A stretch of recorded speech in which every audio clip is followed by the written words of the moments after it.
Futian headed out solo into the ranges within the West Mountain. He passed by desolate mountains as he kept moving forward within the clouds. There were also many demonic beasts to be found within, but he did not bother paying them any attention. Futian headed out solo into the ranges within the West Mountain. He passed by desolate mountains as he kept moving forward within the clouds. There were also many demonic beasts to be found within, but he did not bother paying them any attention. There were many valleys, jungles, and marshes within the region. Futian was wondering what kind of level that grand matrix covering the entire region needed to be. The West Mountain had long been a place where demonic beasts gathered. It was practically a nation of the demonic beasts. The place was so vast that it was comparable to a large city. One could have only imagined how large the area that was covered by that matrix would have been. Futian looked somewhere below the mountains, discovering that there was a river. There was a group of black, ferocious beasts near the river which resembled bulls. They had single horns and emanating wild, unruly aura. Their hide looked like armor. Fiends. Sigh, it would seem. Ferocious eyes scanned the air above and found that Futian was all alone. Those demonic beasts took to the air while their eyes spoke only of hostility. Get lost, Futian berated coldly.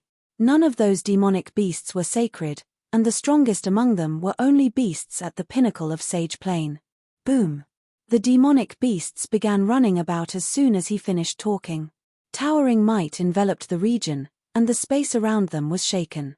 Futian felt that his internal organs were all rattling and his blood boiling. The world around him seemed to be shaking as the beasts ran. Futian lifted his right arm and swiped at the air. Sword will circled around him within an instant, like some terrifying storm. Go! He pointed his finger forward, and the sword of raging storm streaked through the air as it headed forward. A straight line was drawn with a terrifying sword while bringing impossibly powerful tearing might. PFFTTT. Noises were heard as several demonic beasts were blooded, retreating to the sides soon enough.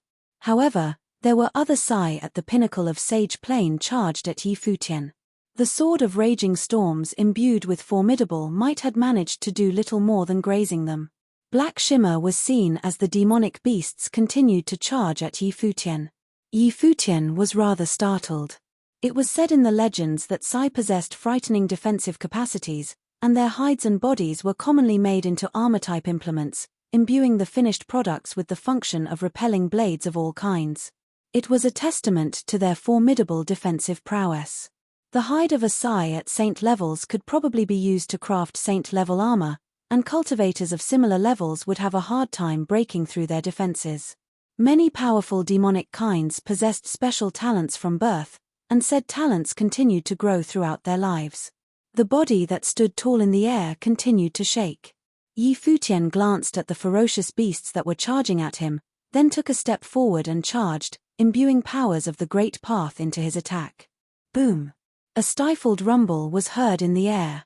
Terrifying will of the Great Path swept through the place with Futian as the center. A huge sword coalesced and was brought down onto the Sai that was charging at him. The Sai had noticed the looming crisis and let out restless roars.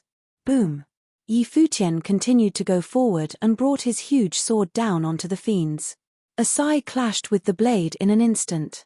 That Sai felt as if its internal organs had been rattled to the point of breaking. It was sent flying, spitting up blood. All the other demonic beasts retreated right away, eyeing Futian cautiously. Futian glanced at them and stepped forward before passing right through them and leaving. He came to see many other great monsters, and he continued his way forward. There were rare snakes that had wings, and then the great monster, Jimeng, which had a humanoid body and a dragon head in the rivers. There were many monsters hardly seen elsewhere that lived in the West Mountain.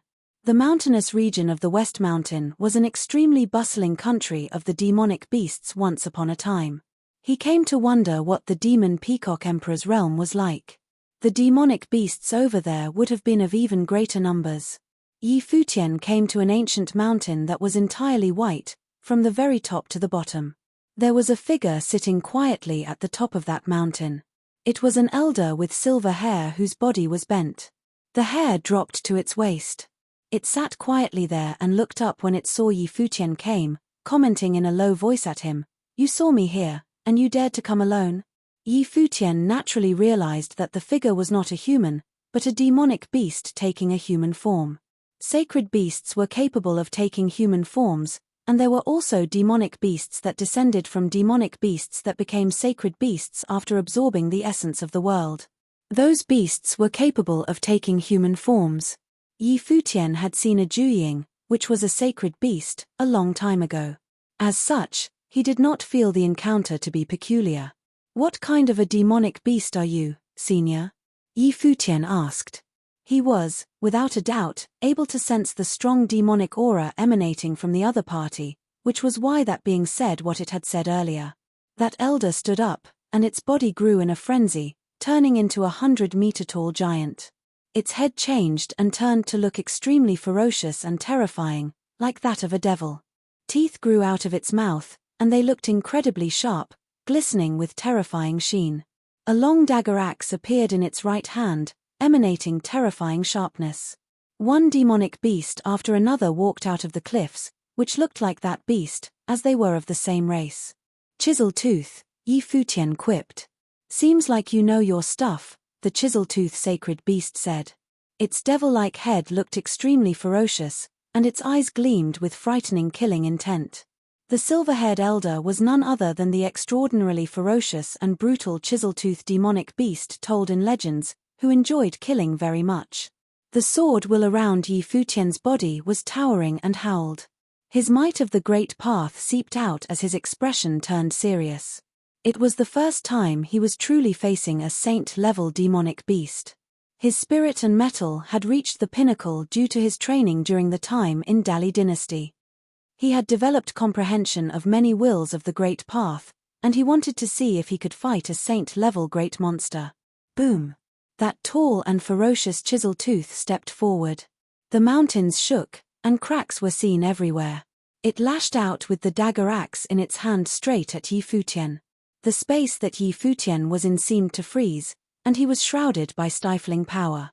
The dagger axe shot out in a straight line at him, seeming about to tear the sky apart. Yi Futian extended his hand and a heavy sword that was just as huge as his opponent's dagger axe appeared before him. Towering sword will imbued with the power of the great path was gathered, like a sacred sword. Nan Zhai once said that the divine path was one manifested through the union of humans and the world around them. Every move they made melded with the great path. Before he was able to make a breakthrough, his mind was within that space measured in square inches. His will of the great path was hardly formidable, yet within that space, his power was quite formidable still. His way of the sword itself carried the powers he used to wield. For example, the power of his physical body had neared that of saint levels. Yi Futian stepped out, and his steps were imbued with the will of the great path, emanating terrifying might within. The heavy sword shot at the dagger axe coming down from above. Both weapons clashed. Boom! A stifling, terrifying rumble was heard, and devastating light swept throughout their surroundings. The ancient mountain beneath them crumbled in a frenzy. All the other chisel-tooths retreated, looking at the air with startled eyes. The heavy sword continued to crumble, and yet, it was able to stop the attack from the dagger axe. That chisel-tooth's arm was rattled, and its ferocious eyes glanced at Yi Futian. It was startled that a human cultivator who had yet to become a saint had been able to withstand its attack. The ferocious killing intent within its eyes grew even stronger. He took one step out and moved like a brutal demon god. Its arms were brought down alongside its entire body. That dagger axe swooped down with even greater force. Will of the great path of space emanated from Yi Futian. He streaked through the air while tearing through the stifling might before him. However, the devastating power of the great path restrained the surroundings around them, suppressing him and preventing him from moving much from where he stood. But then again, he was still circled with a terrifying sword will. He stepped into the air and tore through that pressure. The dagger axe came straight at him. His body evaded it by mere inches. He then burst through the air, heading straight for the head of that chisel tooth. He had used the limitless pressure of the heavy pressure at the end of the showdown between him and Di how to bring his opponent down. He was still using close-quarters combat that he was adept in while dealing with the demonic saint right before him. The power that he was so well versed in did not give him an edge. His opponent was of great size and had peerless offensive capacity. He had to resort to other measures to fight. Swords of Kasyapa coalesced from the sword while howling about him. He waved his hands and sent the swords streaking through the air. The chisel tooth glanced at the swords coming for it and took one step forward. The spiritual powers which Futian was using to control the swords of Kasyapa seemed to have been blocked by some formless power. That resistance was something that had not been there when he was facing off against sages.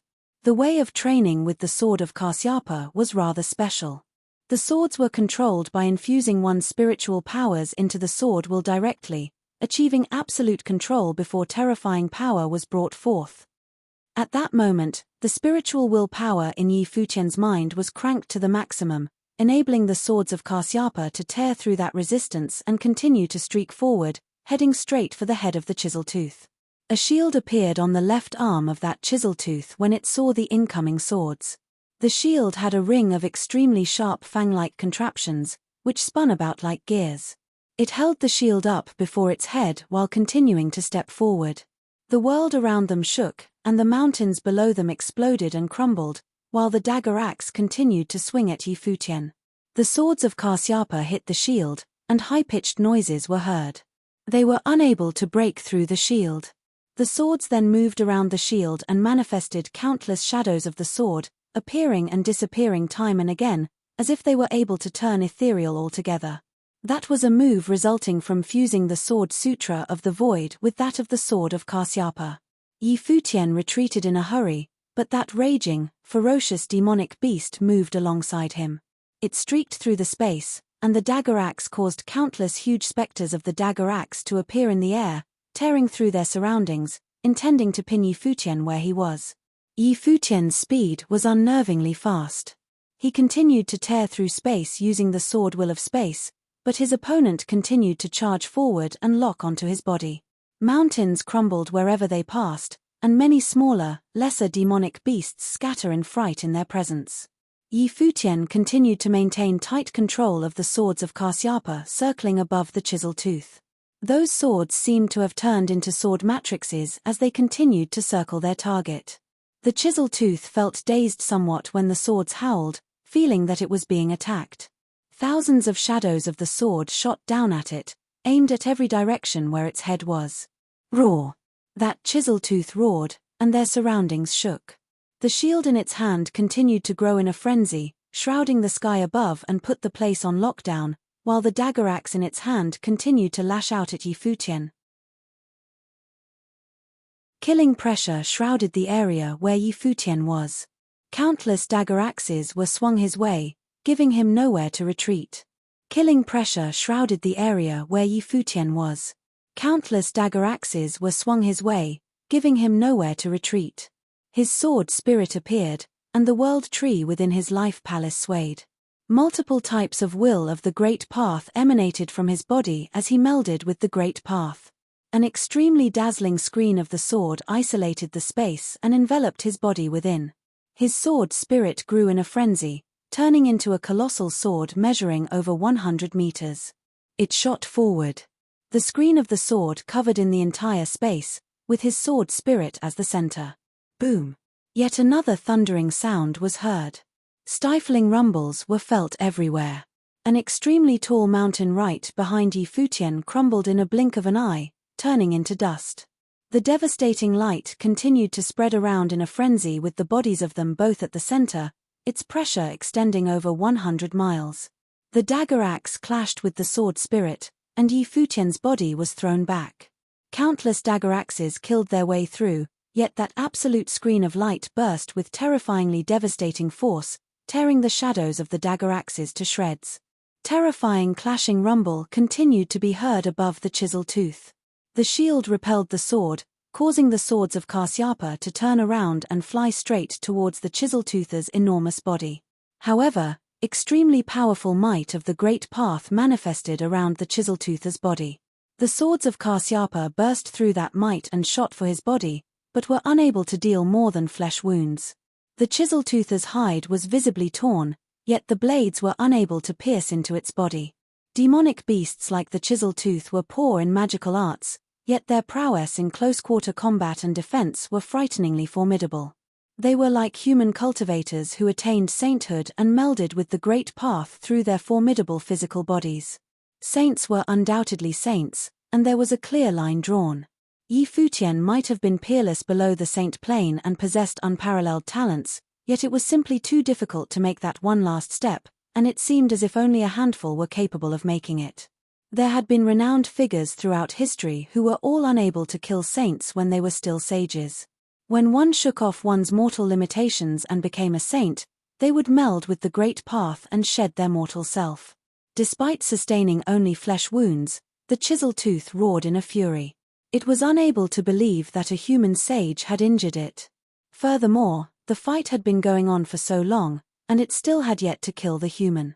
It deemed this unacceptable. It continued to step forward, and the sky shook furiously. The dagger axe continued to attack the sword spirit, intending to crush it. Futian's body was dragged behind against his will. Boom! Futian stepped in the air when he retreated, causing him to take steps backward. Even so, his steps still shook furiously. The might of his body did not weaken and had become increasingly strong instead. However, Futian continued to look very puny and insignificant. Boom! He took yet another step onto a mountain right behind him, causing a terrifying tear to run through the entire mountain. However, he and the humongous body of that Chiseltooth rammed into the mountain, shattering it. As he continued to take his steps, both of them tore through over a dozen mountains, and the Chiseltooth's speed slowed after that. Futian's might had been cranked to its peak by that, becoming able to withstand the Chiseltooth's attacks. Furthermore, the swords of Kasyapa continued to circle, finding openings to shoot into the Chiseltooth's head. The Chiseltooth reeled its arm back and lifted the dagger axe. Its body spun, and the shield on its left hand bashed onto the swords of Kasyapa. The dagger axe in its right hand shot down like godly weapons, destroying the landscape below it. Boom! Futian took one step forward, and the might accumulated by the footwork of Shen Yuan had risen to its peak. His body streaked through the air while his sword spirit pulsed with dazzling brilliance. It was as if layers of shadows of the sword had appeared and clashed with the dagger axe again. In a split second, the world around them seemed to be near total annihilation. Futian's body was thrown far off, yet the Chiseltooth was thrown several steps back at that time. The swords of Kasyapa found an opening to exploit. The flash of the sword came and went in a split second when the shield in its hand was unable to withstand the attack. A blooded gash was seen on its neck, yet the blades were unable to punch into its body. It was simply too difficult to kill a demon saint who had an extremely formidable constitution. The Chiseltooth pulled back its dagger axe and clapped onto the swords of Kasyapa, crushing them between its fingers. Futian took the chance to charge forward through the space, holding the sword of raging storms capable of tearing space apart in his hand. More swords of Kasyapa coalesced and streaked through the air as they came. The Chiseltooth resorted to biting on the swords, and it managed to catch one. Futian's charging form appeared right before it, and the sword was brought down. It bashed the shield on its hand at the swords of Kasyapa while chomping down on Futian with its sharp fangs. The sword flew out of his hand, and his body streaked through the air to avoid the fangs. The flash of the sword left a blooded gash at the corner of its mouth. It was broken after wounding the beast. The Chiseltooth looked extraordinarily ferocious and glared at Futian with unforgiving eyes. Voom! Futian flashed and streaked past its head while it was thinking of ways to kill Futian. He headed straight for its rear at an unimaginable speed as he streaked through the air. The swords of Kasyapa continued to head for the beast as if trying to prevent it from going anywhere. The Chiseltooth seemed to have realized something and ran following the path it came. However, the swords of Kasyapa were everywhere, affecting its speed. Futian streaked past the air at an unbelievable speed. He returned to the place where the battle took place, glancing at the pack of Chiseltooths below. He glanced at the Chiseltooths below with demonic eyes, before diving into the pack like a bolt of lightning. He came right before all of the chisel-toothed demonic beasts before long.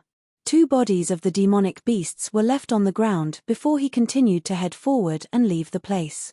The demon saint ran and came back to where the fight started. It roared in rage after finding the 2 bodies on the ground, but it did not pursue him. It had been unable to kill the human, after all.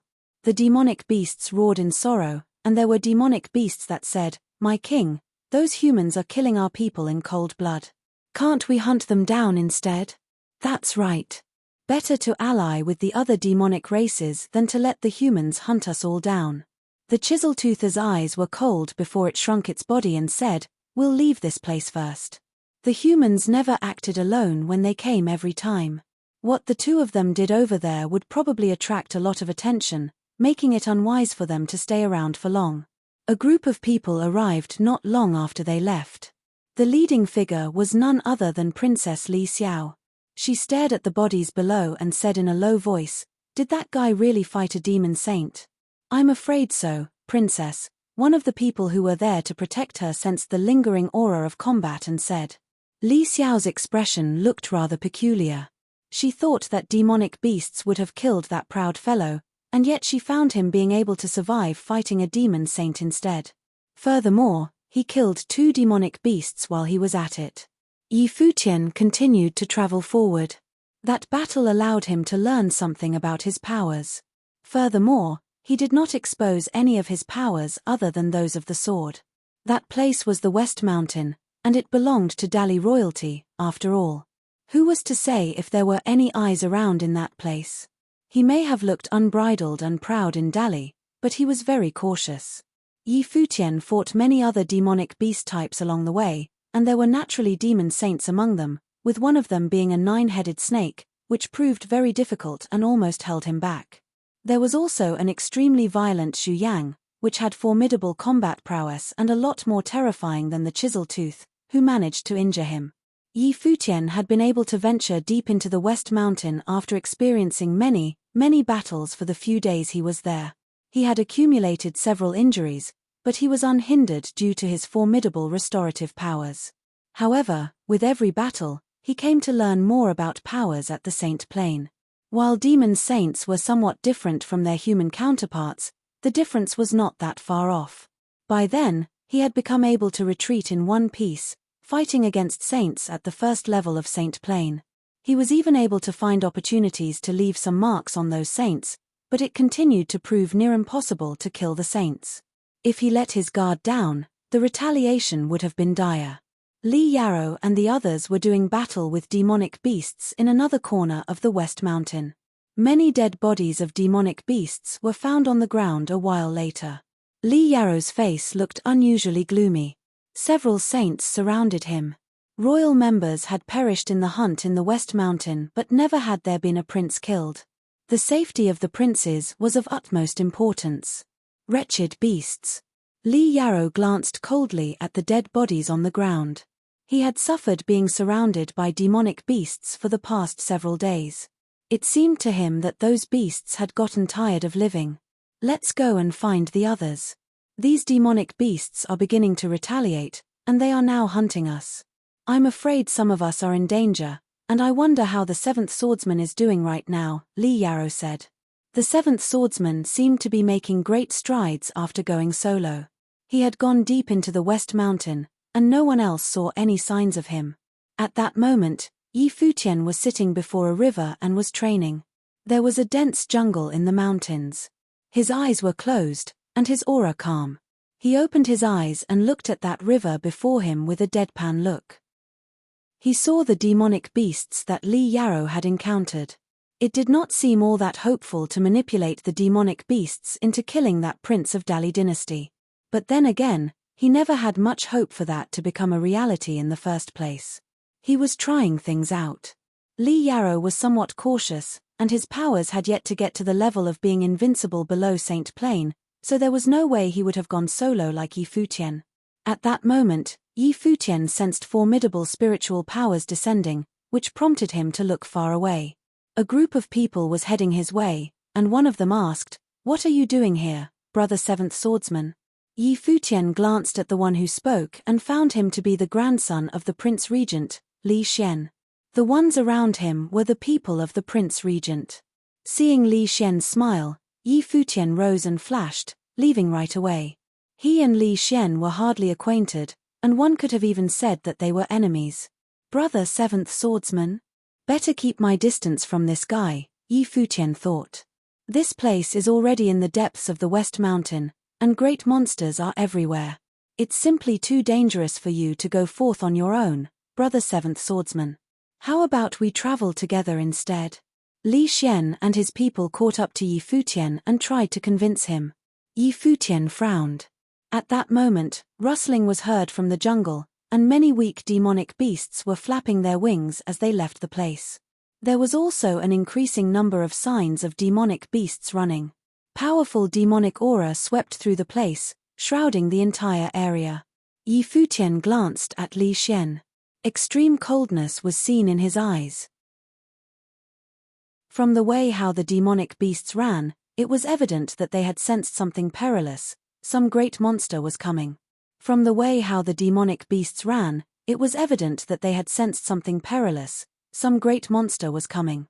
An extremely cold will shrouded the vast space at that moment, and Yi Futian shuddered, feeling a chill running down his spine. The jungle below actually became covered by a layer of frost, being frozen over altogether. However, that was not the end of it. In the very next moment, terrifying scorching will emerged. The chill was turned into heat, and a great swath of the jungle below wilted in a frenzy. The cycle of heat and cold went on over and over. Yi Futian did not hesitate to keep speeding away, leaving that space and returning from whence he came.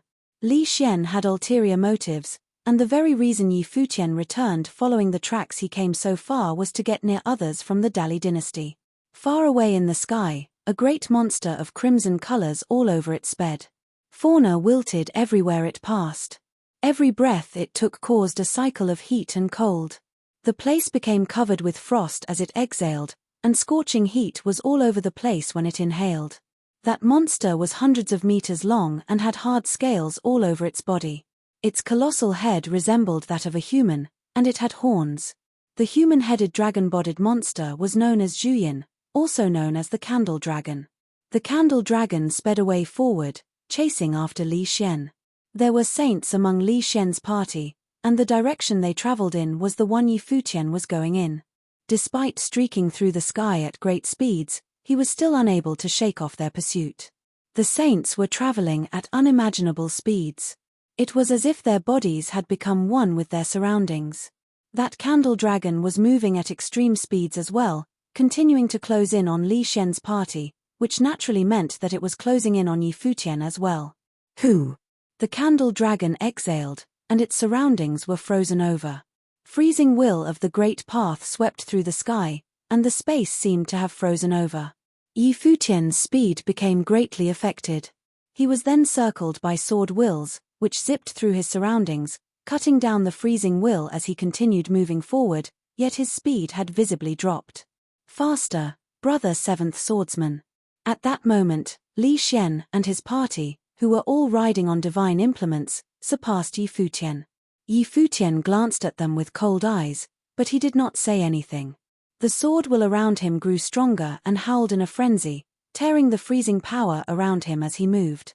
Yi Futian tried changing course and headed in a direction different from Li Xian, yet the Candle Dragon still had its eyes on him, so he had no choice but to keep moving forward. The Candle Dragon caught up shortly after. Its eyes closed in a split second. Light was drained from his surroundings, and the place turned as dark as night. With the place turning dark all of a sudden, Yi Futian felt as if he had gone blind and was unable to see anything. He was only moving forward, guided by his instincts. However, his spiritual powers were greatly restrained and had succumbed to the darkness as well. He naturally knew that it was an innate talent of the Candle Dragon. The world tree in his life palace swayed, and slivers of aura emanated, shrouding him, allowing him to sense everything around him. His eyes changed, seemingly imbued with divine light, enabling him to see through the darkness. Despite still being affected, he was no longer blind. A strong sense of crisis loomed over him. Cold will shrouded his body, and terrifying pressure was getting close. A huge claw was launched at him. He was like an ant when compared to the humongous body of the candle dragon, looking puny and insignificant. Saints were different despite being on the same plane, and the same naturally applied to the demonic beasts as well. That candle dragon was also a demon saint on the first level of saint plane, but it was more powerful than the ones he had fought before. Swords of Kasyapa manifested from the sword will around him, and it shot backward, zipping through the sky like bolts of lightning, streaking past the candle dragon's claw. It headed straight for its human-like head. The candle dragon's condescending eyes took a glance at Futian, and it exhaled again. Frost shot through their surroundings, and the space before it was frozen over. The swords of Kasyapa that appeared were frozen by the frost, stopping where they were. A huge sword of raging storms coalesced right before Futian. He turned around, and the claw banged onto the sword, sending Futian's body flying away. His body was sent back thousands of meters. He stood in the air. The candle dragon opened its eyes and dispelled the darkness, returning light to their surroundings. I believe we have no enmity, Senior. Aren't you pursuing the wrong person? Futian said. The candle dragon glanced at him, condescending, and continued to move forward. It opened its mouth and exhaled. At that moment, their surroundings were frozen over, and Futian felt as if he was about to turn into a statue of ice. The world tree in his body swayed, and the light of the sun emanated from his body. He became scorching hot throughout his being in that very instant. It was as if suns were hanging on his body, dispelling the cold. A dazzling screen of the sword that tore through space appeared around him. He held onto the sword with both hands and continued to step forward. The space shook as he did, his might resounding throughout his surroundings. It was as if he would combine with the great will and the powers imbued within his sword. Voom! The body that was shrouded in the screen of the sword tore the will of the great path of freezing right away as he charged at the candle dragon. The candle dragon closed its eyes again, turning the surroundings into darkness. Yet, it did not manage to affect Futian's eyes, which were gleaming with divine light. The sword tore through space and grazed the candle dragon's claw as it headed straight for its head, yet the might of the great path of heat and cold was merely overwhelming. It became difficult for the sword to travel, and the dragon's claw was brought down again. His sword was shattered, and he was sent flying yet again. Blood was seeping out of his mouth as he grunted. He did not continue to retreat this time. He held onto his sword and glared at the candle dragon. Li Xian and his people had been far away from where he was by then. Cold killing intent was seen in Li Xian's eyes. Regardless of how powerful Futian was, he deemed that the only outcome that would have resulted from facing a demon saint candle dragon was death. Going solo? Not even conventional saints at the first level dared not venture out alone in the West Mountain, as it was possible to encounter demon saints. Futian dared to venture deep into the West Mountain alone due to having formidable combat capacity, which Li Xian deemed to be stupid. If Futian were to die in the candle dragon's hands, it would have had nothing to do with him. Beware! Demonic beasts approaching. A voice was heard, and Li Shu, Li Xian's elder brother, frowned. He was a saint and sensed dangerous aura looming. There was powerful demonic aura emanating from far away. Li Xian and his party stopped and sensed powerful demonic aura from several directions before them. They quickly saw a chisel-tooth demon saint at the front, who brought several sage-level demonic beasts with it, but the numbers were fewer than when Futian fought it. The chisel-tooth demon saint's eyes were filled with cold killing intent. Li Xian and the others emanated powerful aura, and they looked in yet another direction, finding an ape-like demonic beast, which was red-hot all over as if it was clad in the fires of hell. It held a huge staff in its hand. It was none other than the fiend Zhu Yang. There was an extremely ferocious snake demon in yet another direction, which had 9 heads. Other than the several demon saints, there were also many great monsters at sage levels appearing. Li Xian and his party realized right there and then that demonic beasts were jumping them. Furthermore, it was more than just that of one race. All of them in the party sported glum looks. One golden dragon after another emanated from the body of Li Shu, Li Xian's elder brother, which shot up to the sky and let out angry roars. Their surroundings shook, and they seemed to be sending a message far away. Many looked at the sky in the West Mountain. Some of them moved in that direction, and there were some who were attacked. "Retreat," Li Shu said, and their bodies began to fly backward. Those demonic beasts charged forward at them, intending to kill them. The extremely ferocious and brutal Zhu Yang descended with the fires of hell and brought the staff down on them as if intending to crack the earth open. A saint stepped forward with a divine implement in their hands, bursting with golden defensive images. The space seemed to have been shattered with a loud bang. Li Xian and his party continued to retreat, and those demonic beasts charged at them, emanating strong killing intent. However, Li Xian's lineup was indeed powerful. There were 3 saints among them, and all of them were from the Prince Regent's residence. Even so, they continued to retreat and were mainly defending. The situation before them was tricky. They were waiting for reinforcements before annihilating the threat before them once and for all. Li Xian and the others retreated to where Yi Futian was fighting the candle dragon shortly after. The man and the beast were still fighting at the moment. However, Yi Futian was injured, and yet the sword will continue to circle him. Li Xian frowned, finding it puzzling that the candle dragon had yet to kill the 7th swordsman. As for the chisel tooth, the 9-headed snake and the other demon saints, their killing intent shot to their skies when they saw Yi Futian. He had killed their people before, yet he managed to escape. Yi Futian naturally knew about the killing intent of those demonic beasts. In truth, those demonic beasts had been drawn to where he was using the sage demonic beasts that he had enthralled. Li Xian and his people wanted so badly to dump me here and leave, eh? Yi Futian thought. Those demon saints charged at Yi Futian with cold killing intent, but since Li Xian and the others were closer, it looked as if those demonic beasts were charging at them instead. "Brother Li Xian, how about we team up?" Yi Futian said and flashed to Li Xian's side.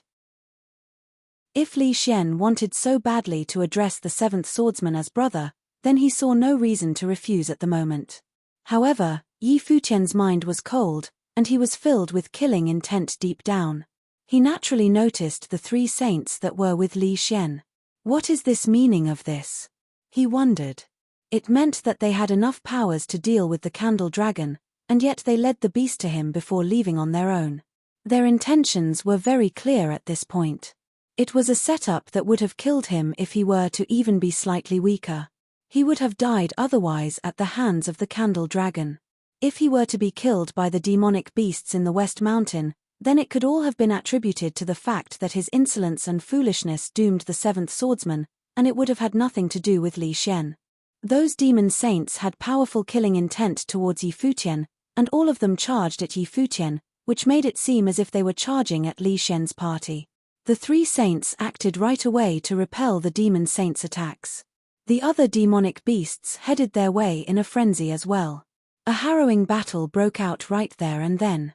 As for that candle dragon, it kept to itself instead of joining the fray, watching Yi Futian with cold eyes instead. At that moment, his huge body moved forward and continued to head for Yi Futian, as if it was determined to have him killed. Yi Futian's brow twitched, and a thought crossed his mind. The candle dragon could have been said to have shifted its attention to him because Li Xian and the others ran. Yet, at that moment, despite being around Li Xian and his party, that candle dragon demon saint still had its eyes on him.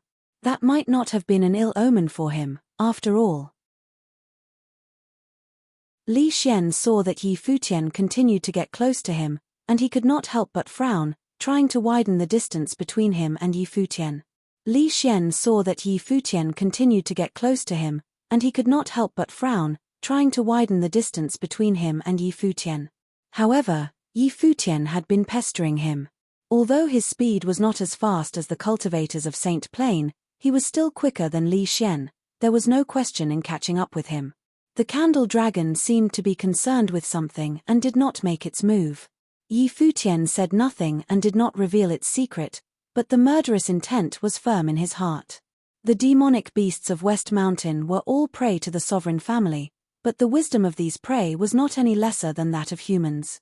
Moreover, they had the chance to survive by being taken as mounts by the sovereign family. Since there was an opportunity for survival, then indeed, some agreement could be reached. In other words, the candle dragon may have promised to surrender. But this candle dragon perhaps did not know that if he killed this disciple of the imperial advisor of Dali in public, he would not be able to survive either, and would not have the opportunity to become a mount. In other directions, great battles broke out, and several other demonic beasts did not hesitate to turn against Yi Futian. Several people of the Saint Plain of Prince Regent's residence also seemed to become aware of it, as they turned and looked back at what was being played out. These demonic beasts seemed to be aiming toward the seventh swordsman. Did the seventh swordsman offend them somehow? Li Shu retreated in an instant without hesitation and came toward the direction of Li Xian. Seeing that Yi Futian was constantly approaching Li Xian to avoid the attack of the candle dragon, a mighty might of the Wei suddenly surged from his body, his palms waving, and suddenly, his palm print slammed toward Yi Futian. Get away! This palm print was not meant to kill. He would not kill Yi Futian, he only wanted Yi Futian to leave Li Xian alone. Yi Futian waved his sword and cut off the palm print as he was retreating. He glanced at Li Shu with an incredibly cold look. Several cultivators of the Saint Plain were also in retreat. Suddenly, Zhao Kai, the nine-headed demonic snake, and Zhu Yang the beast turned their attacks to Yi Futian. And that candle dragon also stared at Yi Futian coldly. Its gigantic body moved forward. In an instant, Yi Futian was facing the attack of the four great demon saints. Indeed. People of Prince Regent's residence secretly exclaimed. Their attacks were aiming at Yi Futian. This guy even could fight the demon saints, and he may have also killed the kin of these demonic beasts, therefore greatly angering them.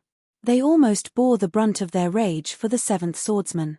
When Li Xian observed this, his eyes were cold, heaven was watching out for him. Before, he had already discovered that Yi Futian had noticed something, but he did not expect that the candle dragon could not kill Yi Futian. If he was allowed to walk out of the West Mountain hunting ground alive, there would inevitably be some trouble. The best thing was to let him die in the hands of the demonic beasts. Yi Futian saw the four great demonic saints attacking, and the aura of the ancient tree of the world in his life palace flowed madly. Suddenly, his body released radiant glory, and the sword spirit appeared. Many methods of the universe now gathered around him, his body levitated and shot toward the sky above, a brilliant sword veil appeared on his body. The sharp claws of the candle dragon, the long dagger axe of Zhao Kai, the long red stick of Zhu Yang the beast, and the tail of the nine-headed demonic snake came down simultaneously and blasted toward Yi Futian, who attempted to escape from the void. Boom! The shockingly loud sound came out, and the sword veil fell from the void, and the sword chi oscillated in the space. Boom! Another loud sound was heard. The giant sword was pulverized, and the sword veil began to crack. Zhu Yang's long stick brought with it infinite flames, as if a hellfire was roaring, a wave of flame burned through everything, and Yi Futian's body fell from the sky. The tail of the nine-tailed demonic snake also smashed down and slammed him to the ground. Yi Futian felt as if his internal organs were shattered. With a loud bang, his body smashed on the ground and created a deep pit. The people of the Prince Regent's residence watched without intervening. At the same time, some demonic beasts now launched an attack against them. Many demonic beasts rushed toward Li Xian. The demon saint of Prince Regent's residence only wanted to force them into retreat, but there were a few beasts that were extremely crazed and unafraid of death. Therefore, killing them was the only option. Apparently, Yi Futian was controlling those demonic beasts. He could not control the demon saint, but in the battle a few days ago, he managed to gain control of some of the demons around the demon saints. He was going to try to use it to deal with Li Yao, but now he had found other uses for it. Seeing that the demonic beasts of their clan had been slaughtered, suddenly, the few demon saints turned on the people of the Prince Regent's residence. As for Yi Futian, who was smashed on the ground, if he was not dead by now, he ought to be fatally injured. The candle dragon demon saint was still staring at Yi Futian. Yi Futian climbed out of the deep pit and floated in the air, looking cold and indifferent. If it wasn't that his physical body was nearly at the saint level, perhaps this fall alone could have taken 8 lives out of him. However, because he had been baptized by the medicinal bath to strengthen his already powerful body, He had an especially dominant physique so that he could rise as if nothing had happened. When Li Xian saw this scene, he revealed a strange look. How could he come back from that?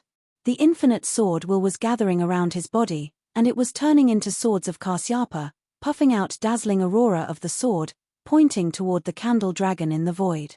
The candle dragon exhaled, spat out icy frost, and suddenly, Yi Futian's body seemed to be frozen. The swords of Kasyapa broke through the sky and disappeared into the void. As Li Xian was watching this battle in the void, preparing to see how Yi Futian would meet his end, he suddenly sensed danger, and then a terrible sword will surged from the void. His face changed. The sword did not go to the candle dragon but was coming toward him. This sudden change of event caught Li Xian unprepared. He wanted to hide, but it was too late. The sword of Kasyapa was gone in a flash, pointing now at his throat, even piercing into the skin. Li Xian suddenly felt a prickling coldness all over his body. If I die, he dies too. A voice burrowed into the ears of Li Xian. The candle dragon roared, but its body stopped mysteriously and did not continue its attack. Yi Futian's body flashed and came next to Li Xian. The sword of Kasyapa puffed out terrible sword will that surrounded Li Xian. Yi Futian walked up to him and said coldly, "The same mistake was made twice. How come you don't remember not to repeat them? What do you mean?" Li Xian replied coldly, pretending not to understand. "Seventh swordsman, you forgot your place," Li Zun, who was currently fighting with a demon saint, reprimanded in anger. Yi Futian came next to Li Xian. He looked at the candle dragon, saying, "How come this candle dragon demon saint stopped its attack?" "How would I know?" Li Xian's eyes were cold. He felt like a puppet, who was, once again, controlled by the other party. This kind of humiliation made him want to chop Yi Futian into millions of tiny little pieces.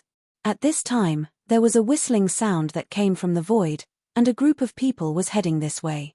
There were a few among them whose aura was extremely dominant. Seeing this, the candle dragon demon saint retreated backward, and at the same time, the other 3 demon saints also did the same and started to withdraw.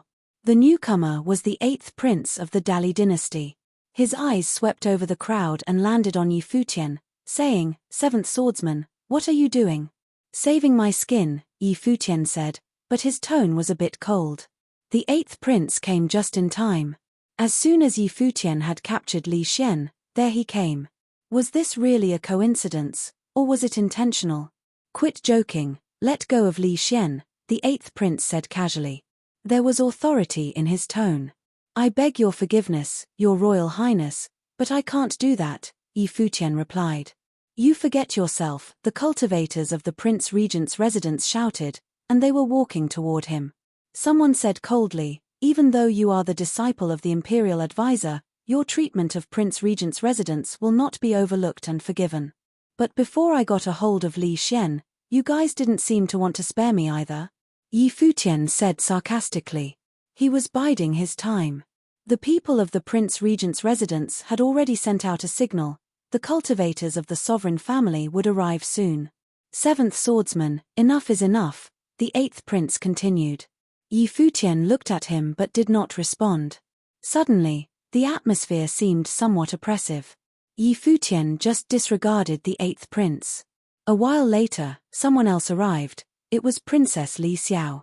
She was stunned by what she saw in front of her, and said to Yi Futian, "Seventh swordsman, what is the meaning of this?" "Seventh swordsman, you are much too arrogant," elders of the sovereign family, who scolded him with an icy cold voice. More and more members of the sovereign family had now arrived, and all of them were angrily reprimanding Yi Futian. Yi Futian ignored all of them and even closed his eyes. Out of sight, out of mind. Li Zun and Li Yarou had also arrived, as well as those from the royal house of Li Yang and Li Yu.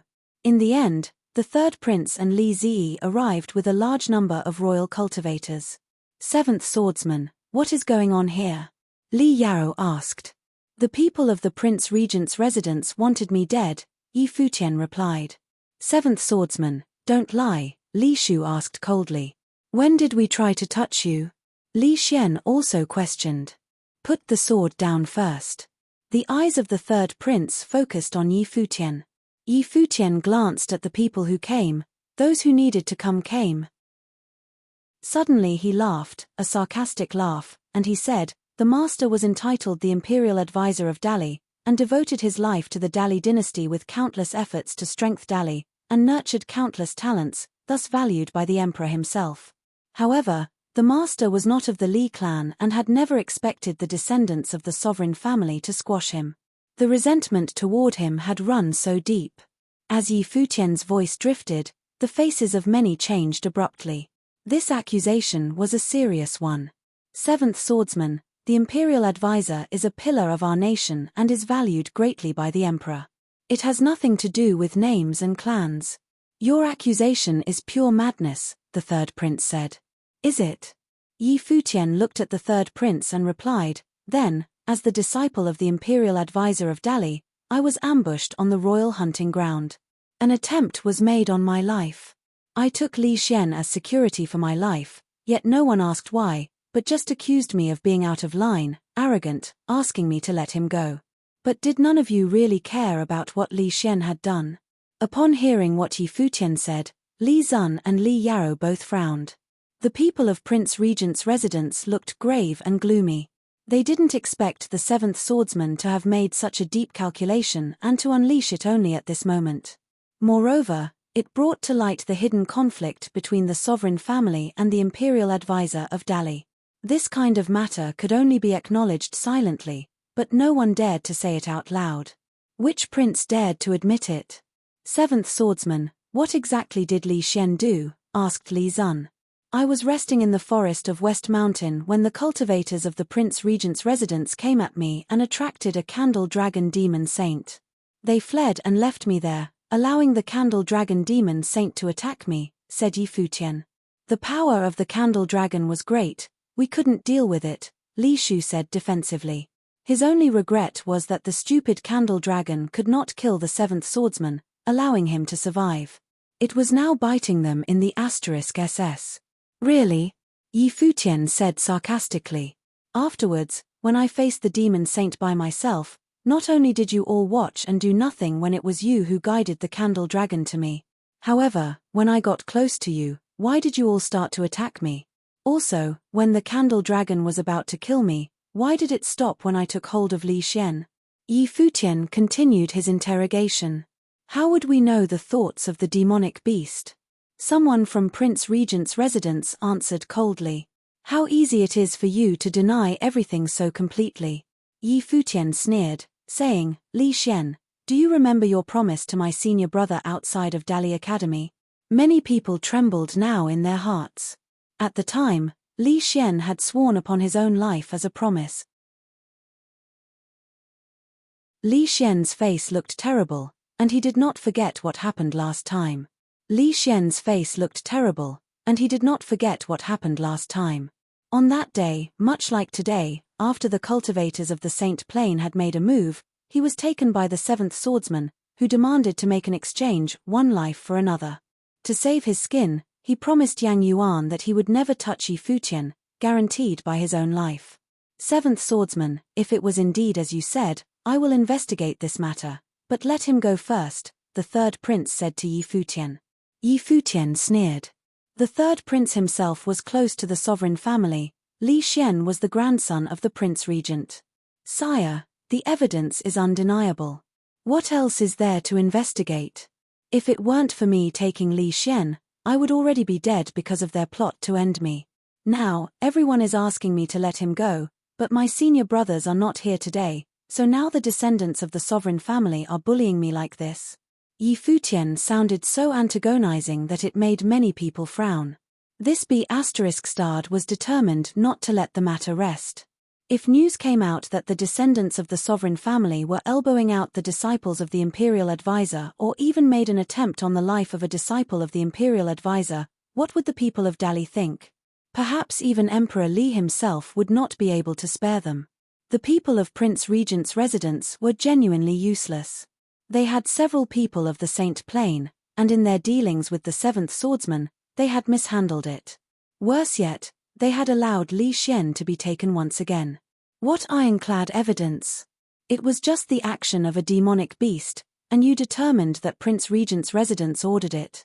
Li Zun said coldly. This was something they could never admit.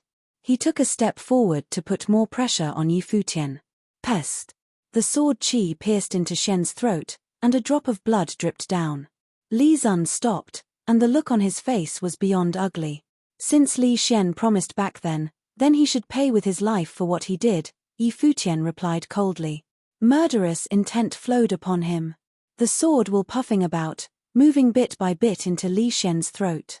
Li Shen's throat moved as he swallowed. Both of his eyes stared at Yi Futian. Was he crazy? Did he dare to kill him? Seventh swordsman, several princes couldn't help but call out. Would you dare? Li Shen's voice sounded hoarse as he spat in a cold voice, seemingly full of bravado. After Li Shen's death, if the people of Prince Regent's residence thought that this matter had nothing to do with them, feel free to let my master and senior brothers investigate. That candle dragon is still at the West Mountain, and all of you are here. I hope no one will touch him to destroy the evidence. If I wronged Prince Regent's residence, I, seventh swordsman, will exchange my life for a life, Yi Futian said, then the sword will puffed out. The sword was unleashed and directly penetrated Li Shen's throat. Li Shen made a sound from his gut, but it was almost impossible to hear. He opened his mouth, and he stared at Yi Futian, full of fear and despair. He dared to kill him. With both hands trembling, he put them to his throat and felt the sticky, bloody gore. Li Shen wanted to make a sound, but he was no longer able to do so. Then his life began to fade, and his body fell from the sky. Everyone was stunned. The space seemed to be solidified, and they all stared at the scene playing out in front of them. The seventh swordsman really killed Li Shen. This madman. Li Zun rushed out and caught Li Shen's fallen body. Li Shen. Li Zun's eyes were red, and his murderous intent was as high as the sky. Li Shen's hands were trembling, fear was written all over in his eyes. In Dali dynasty, the imperial advisor had such great authority that he suppressed even the sovereign family.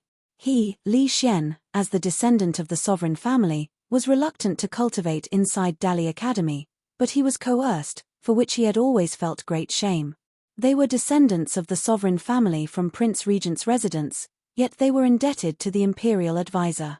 His grandfather, the Prince Regent, kept a low profile and refrained from asking affairs of the outside world. But he would rather stir the pot so that his grandfather could stand up and intervene, at the very least, to take back the dignity of the sovereign family. As a member of the sovereign family, in front of the disciples of the imperial advisor, they were actually required to show their respect by bowing. Even more outrageous was that the disciples of the imperial advisor saw this as a matter of course.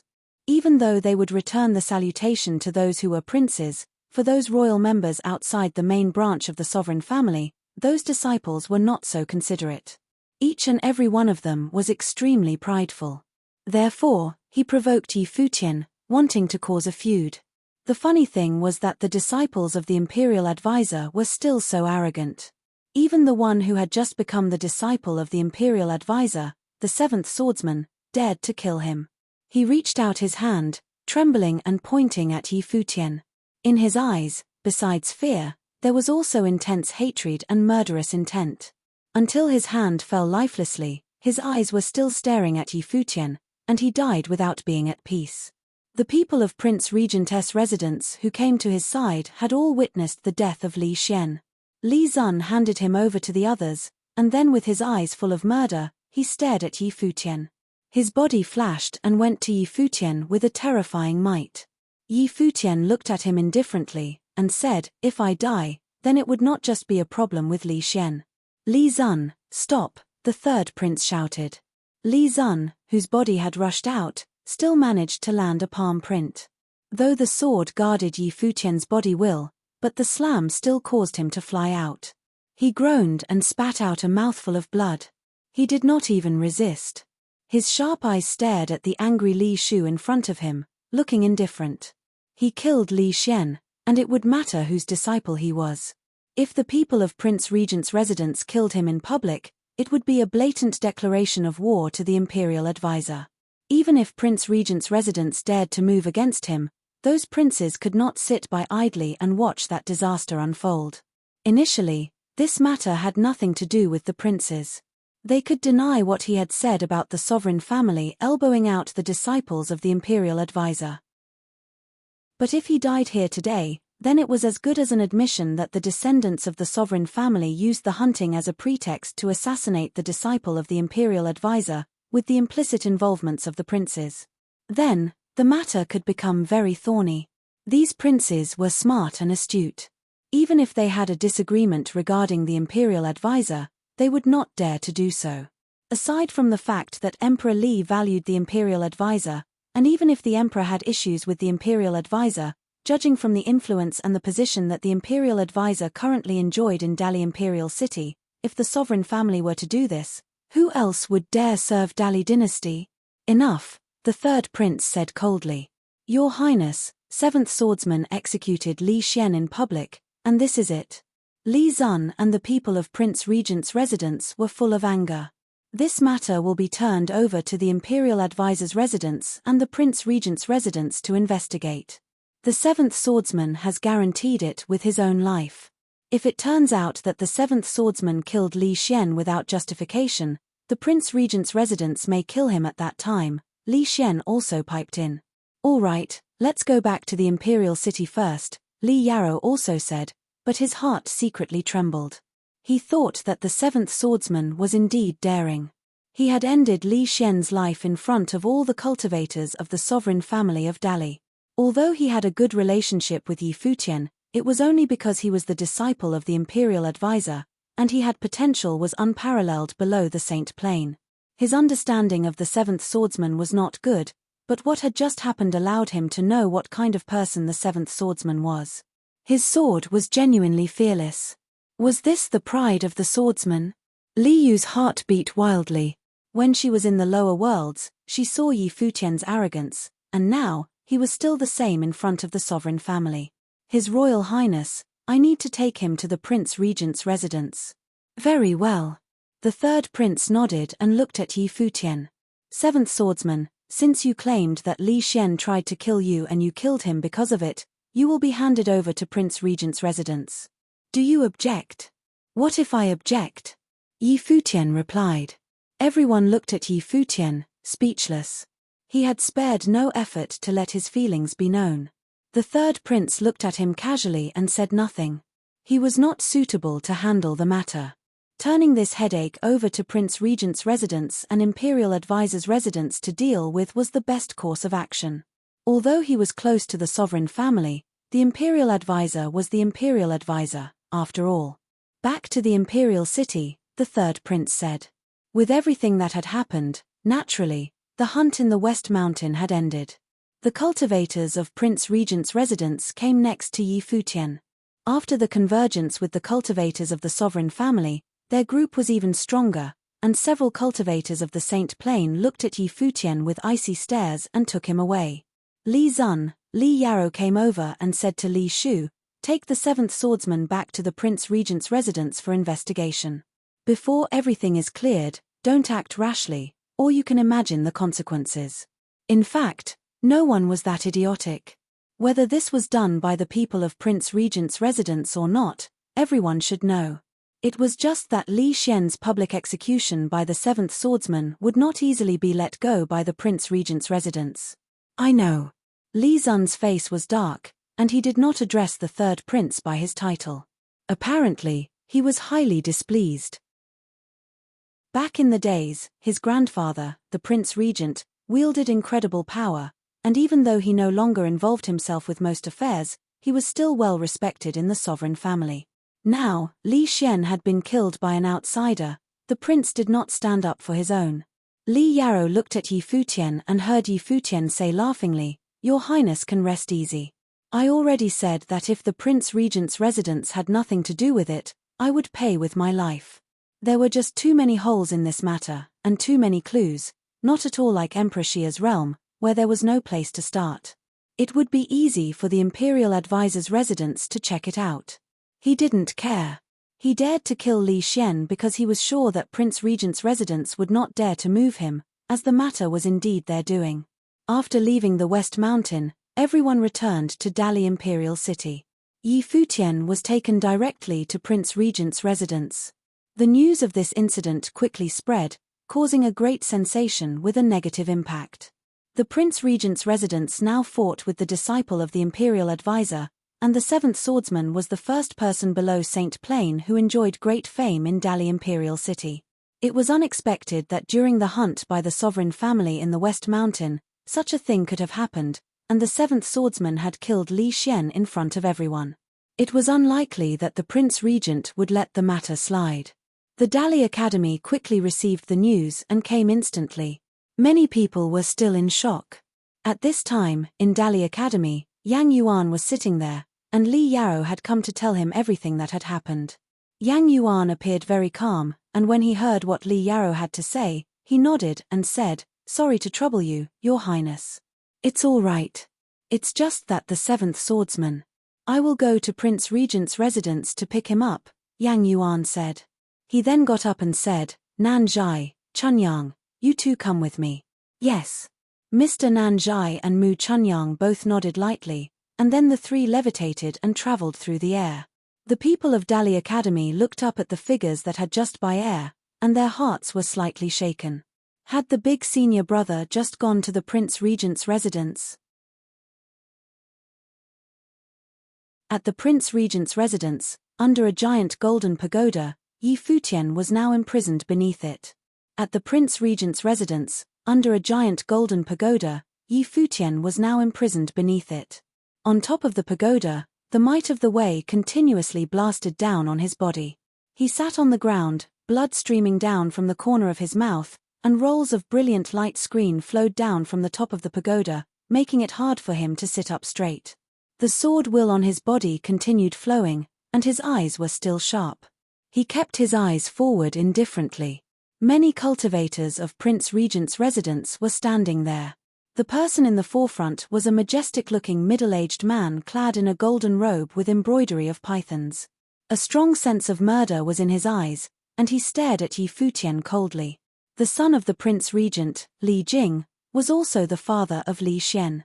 The person that Yi Futian had killed was his youngest son.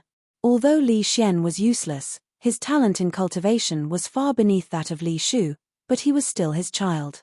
Moreover, the thinking of Li Xian, in a sense, was also his thinking, and he influenced it. But no one would have thought that Li Xian would lose his life because of it. The seventh swordsman, the first man below the Saint Plain, who had found fame recently, executed Li Xian, the grandson of the Prince Regent, in the face of the descendants of the sovereign family. His hand stretched out, and a terrible might of Wei suddenly fell on the pagoda. Li Jin waved his hand, and a dull sound was heard. Yi Futian felt that the authority of heaven had fallen on him, and his body almost fell to the floor. He spat out another mouthful of blood. The corner of his mouth lifted in a sneer, and he looked up at Li Jing coldly. The reason why he decided to kill Li Xian was not just because Li Xian wanted him dead, nor did he kill Li Xian in the heat of the moment. There were two other reasons. One was to create discord between Li Yaro and the others, and the second was the Imperial Advisor's residence. Since there was already disharmony between the sovereign family and the Imperial Advisor, he did not mind increasing that disharmony.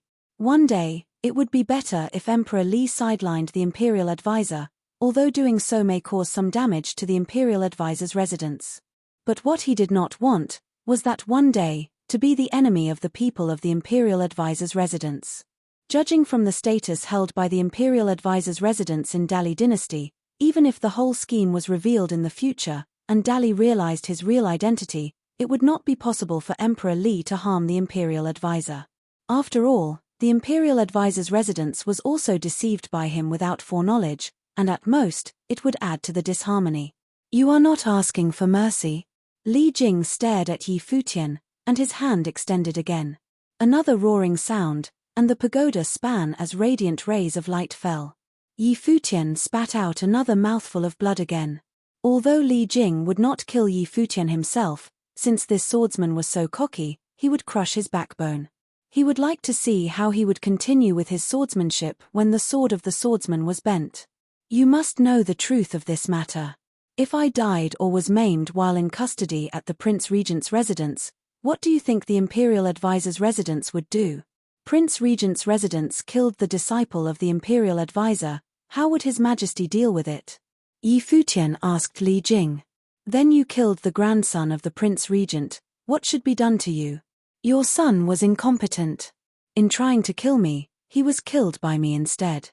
You should think about whether or not you taught your children anything, Yi Futian continued, and the people of Prince Regent's residence stared at Yi Futian. This swordsman was beyond presumptuous. Yang Yuan, a disciple of the imperial advisor, come to pay a visit. At this time, a voice was heard. Although not loud, it resounded throughout the entire residence. Everyone could hear it clearly. That was fast, the people of Prince Regent's residence exclaimed in secret. They had not been back for long before Yang Yuan's arrival. They had not spoken, and yet a vast might of the divine will permeated toward them, shrouding heaven and earth, and in an instant it descended where Li Jing was. Apparently, Yang Yuan projected his will to inspect the situation inside Prince Regent's residence, looking for Yi Futian. Was this a visit? Using spiritual will to scan Prince Regent's residence was considered rude behavior, but Yang Yuan did it anyway. Not only did he do so, but a vast might of the divine blasting toward them. No one had yet responded to whether or not to allow Yang Yuan to enter the residence before three figures came from the void, arriving in this space in an instant. The three people who arrived were Yang Yuan, Nan Zhai, and Mu Chunyang. After they arrived, they took a look at Yi Futian, who was imprisoned underneath the pagoda. Their look was somewhat cold. Li Jing and the others turned around, coldness in their gaze, staring at the three who had arrived. Li Shu stepped forward and looking at Yang Yuan, he said coldly, "The great teacher trespassed in Prince Regent's residence. Isn't it a little rude?" Yang Yuan looked at Li Shu and asked, "Were you at West Mountain when it happened?" Li Shu frowned and said, "Yes." Yang Yuan raised his hand. In an instant, a suffocating might was born between heaven and earth. Under the pressure of this might, everyone seemed to stop breathing. Then they saw Yang Yuan reached out and made a grabbing gesture in the air at Li Shu. Before anyone could react to this unremarkable movement, an immense handprint appeared and locked down the space around Li Shu, who realized that he could no longer move. His level of cultivation was at the first realm of Saint Plane, the realm of proving holiness. Yang Yuan, whose own cultivation was at the third realm of Saint Plane, unblemished saint, was thought by many of the Dali Imperial City as possibly the strongest cultivator of this realm. This meant that apart from a few holiness of Nirvana of Dali Imperial City, Yang Yuan was standing at the peak. At this moment, Li Shu truly experienced the might of the great path was. The palm pressed down in the air and lifted him. It was so fast that it was like a flash of a thought before Li Shu was taken. Yang Yuan. Li Jing stepped forward, and the same atmosphere of unblemished saint erupted. Suddenly, there was a terrible field around him, and Yang Yuan, likewise, made it hard for everyone around to breathe. However, Mr. Nan Zhai and Mu Chunyang walked a few steps forward on each side without being affected. Mu Chunyang himself was also an unblemished saint, and Mr. Nan Zhai was at the peak realm of Saint of True Self. "Did you take part in leading the Candle Dragon Demon Saint to my younger brother?" Yang Yuan's voice was calm. Li Shu struggled madly but could not break free. He was already at Saint Plane, the uppermost level of cultivation, and yet, at this moment, he was humiliated. "It was just a coincidence. I heard that you all stood by and watched while my brother fought the demon saint, and when he got too close to you, you all fought him. Was that also a coincidence?" Yang Yuan asked again. Li Shu was green in the face and did not respond. "I also heard that you are launching an investigation," Yang Yuan said.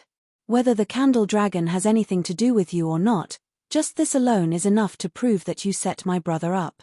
What else do you need to investigate?" At this time, people were coming from the void. They were all extremely powerful figures from Prince Regent's residence. Several cultivators of Li Jing's generation were already saints of true self, and another one was an unblemished saint.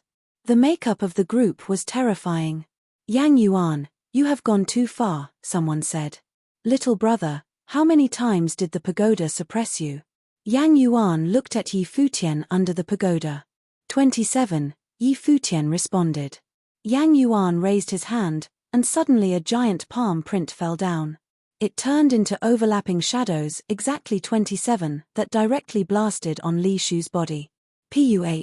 Li Shu spat out a mouthful of blood, and his body fell from the void, causing the ground to crack, and many more bones and tendons were broken.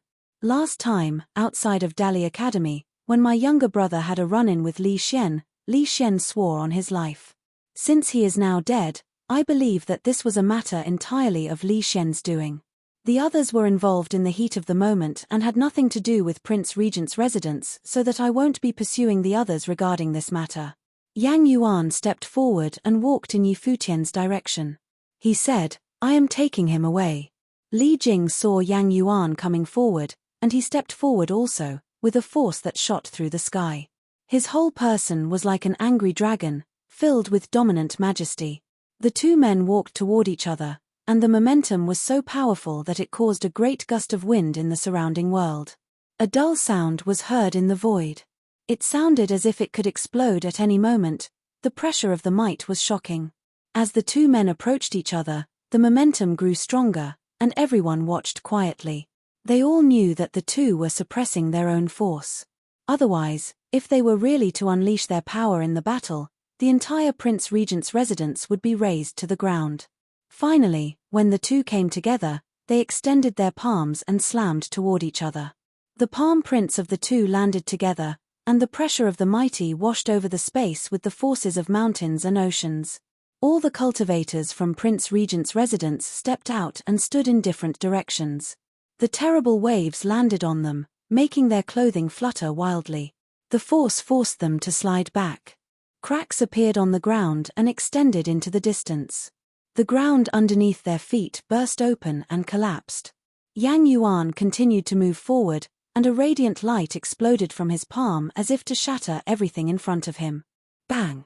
Li Jing's body flew out backward, and his feet tried to break on the ground, creating deep track marks. Do you really want to take him away by force? Li Jing looked up at Yang Yuan. He was indeed the chief disciple of the imperial advisor of Dali. Your Highness invited our younger brother to go to the West Mountain to hunt, and we all agreed to let him go without accompaniment. Naturally, it was a demonstration of our absolute trust in the sovereign family. However, what happened at the West Mountain was no longer a matter of etiquette. Someone crossed the line. I already said that I believe it was the doing of Li Xian alone, and I would let the matter rest here. Yang Yuan looked at Li Jing and continued, I didn't report it to the master. Instead, I have come here myself to bring back my brother. If Prince Regent's residence wanted to stop me from taking him today, maybe won't come next time. If the matter is escalated, are you sure you can afford to pay the price?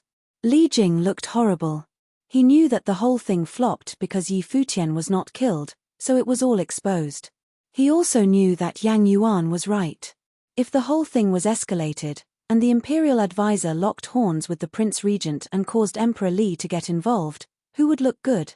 If the Prince Regent's residence wanted to pick a fight with the disciples of the imperial advisor, what would the people of Dali dynasty think? What would His Majesty think? Let him be taken away, a majestic and authoritative voice came, and suddenly, everyone trembled. Looking in the direction where the voice came from, Li Jing clenched his fists. Li Xian, his poor child, had died in vain. Yang Yuan looked up in the direction of the voice, and said clearly, Yang Yuan thanks the Prince Regent. Yang Yuan looked up in the direction of the voice, and said clearly, Yang Yuan thanks the Prince Regent. Afterward, he stepped forward and walked straight past Li Jing. Li Jing did not stop him. The Prince Regent himself had spoken, so the others would not stop them. Furthermore, unless the Prince Regent came out personally, other people in the residence perhaps would not be able to stop Yang Yuan. Dong! Yang Yuan threw out his palm, and the pagoda made a crystal-clear sound. Immediately following, a divine implement was shattered, and the pressure on Yi Futian disappeared instantly. He looked at Yang Yuan and called out, Brother. Yang Yuan nodded gently and said, Let's go. Yi Futian hastened his steps and followed Yang, who had turned to walk away. Mr. Nanzhai and Mu Chunyang cast a glance at the rest of the people, and Mu Chunyang said, if anyone disagrees with Imperial Advisor's residence, please be open and upfront. The disciples of Imperial Advisor's residence respect the Prince Regent, so I hope that the people of the residence will not shame the name of the Prince Regent. Having said that, the four stepped directly into the void and left. It seemed as if Dali Imperial City was a place that they could come and go at will.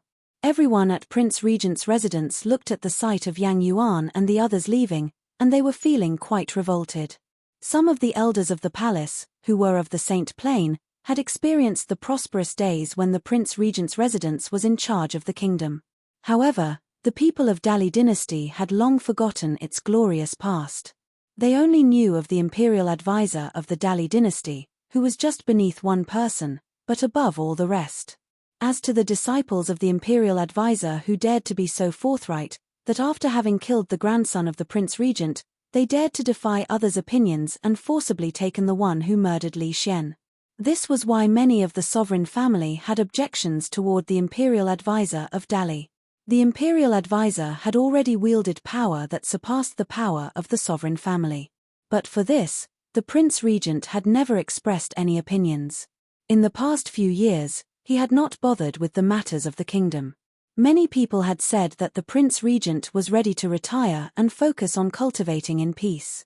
At this time, Li Shu had gotten up from the ground. The corner of his mouth was still bloody. Even as a cultivator of Saint Plain, he could not hold back his emotions at this moment. Great hatred filled his heart. His brother Li Xian was killed, and now they trespassed and wounded him, destroyed a divine implement, and took away the seventh swordsman.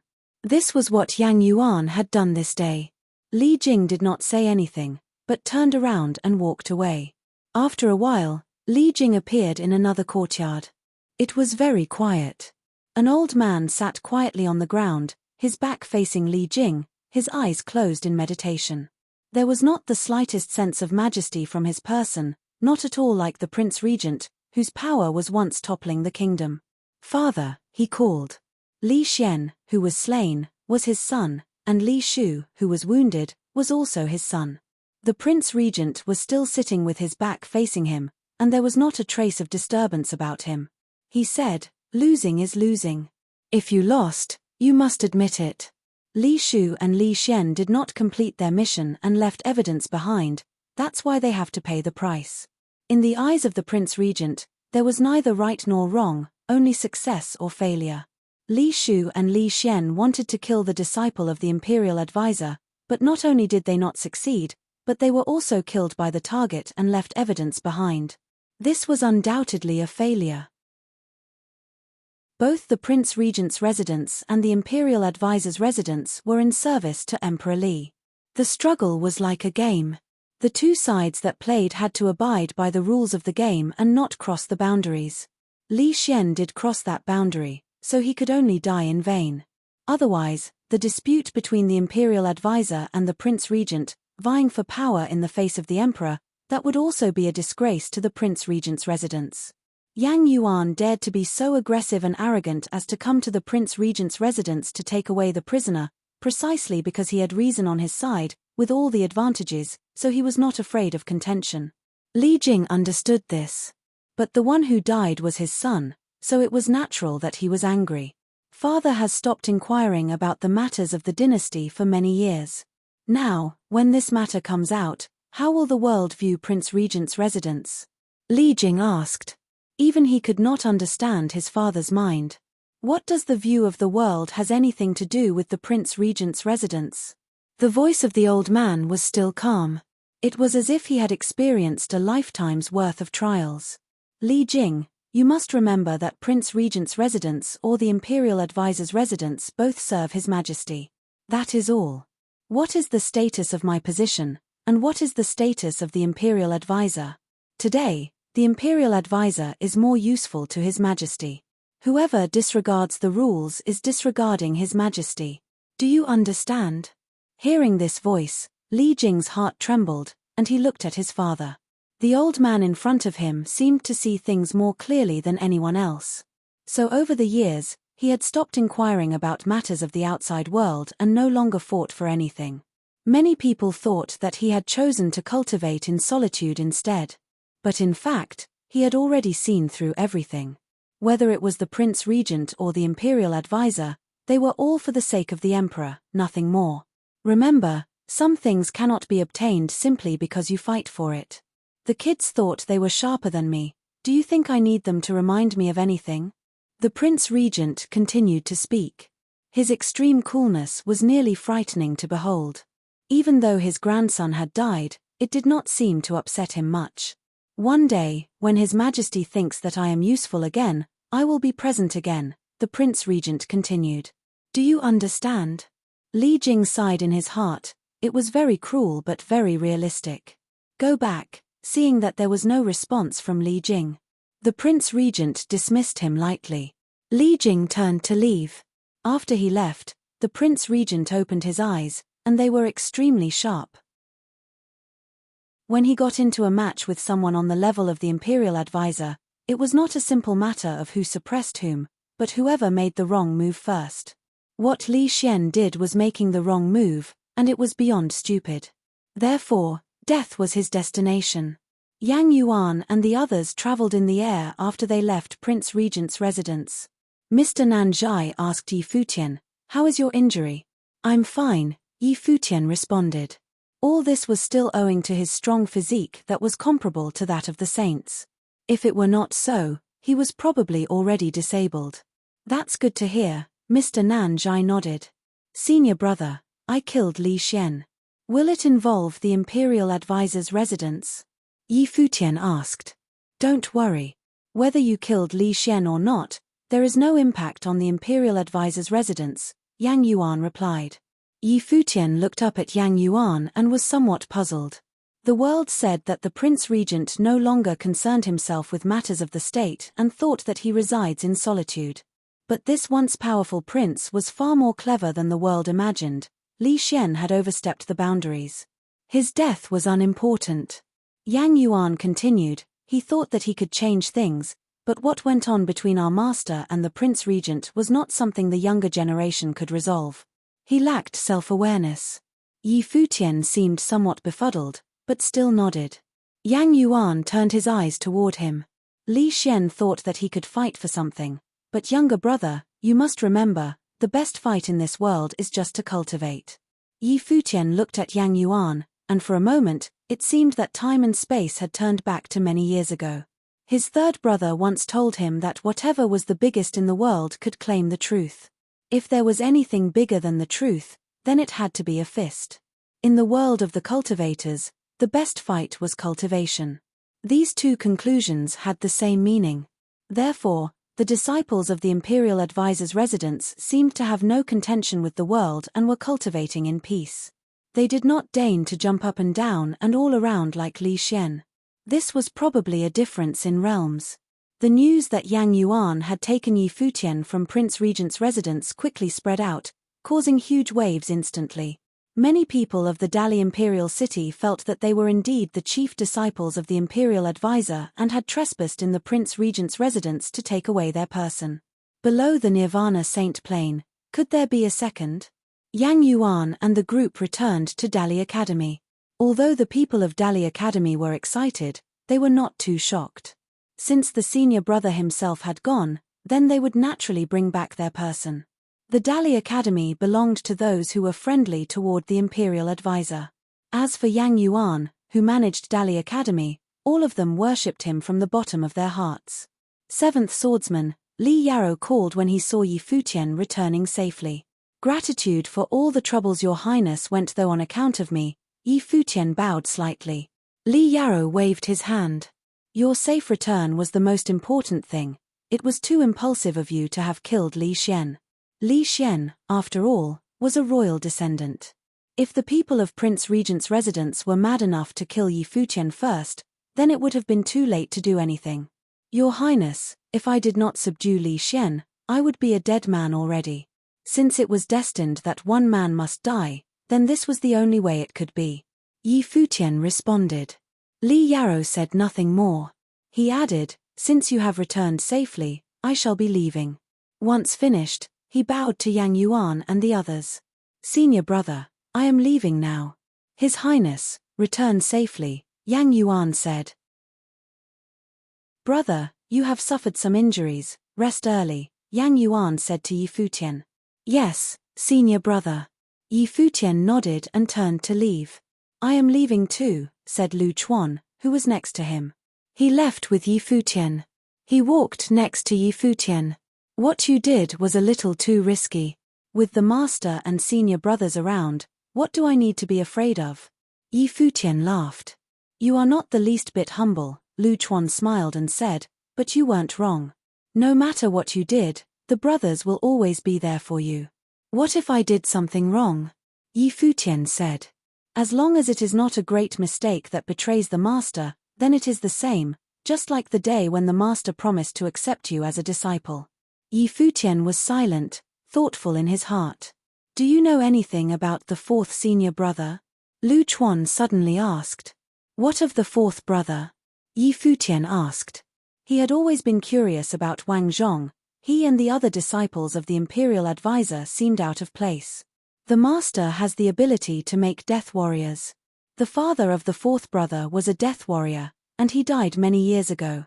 The fourth brother always hated the master, but the master still accepted him as a disciple and passed on his martial arts to him.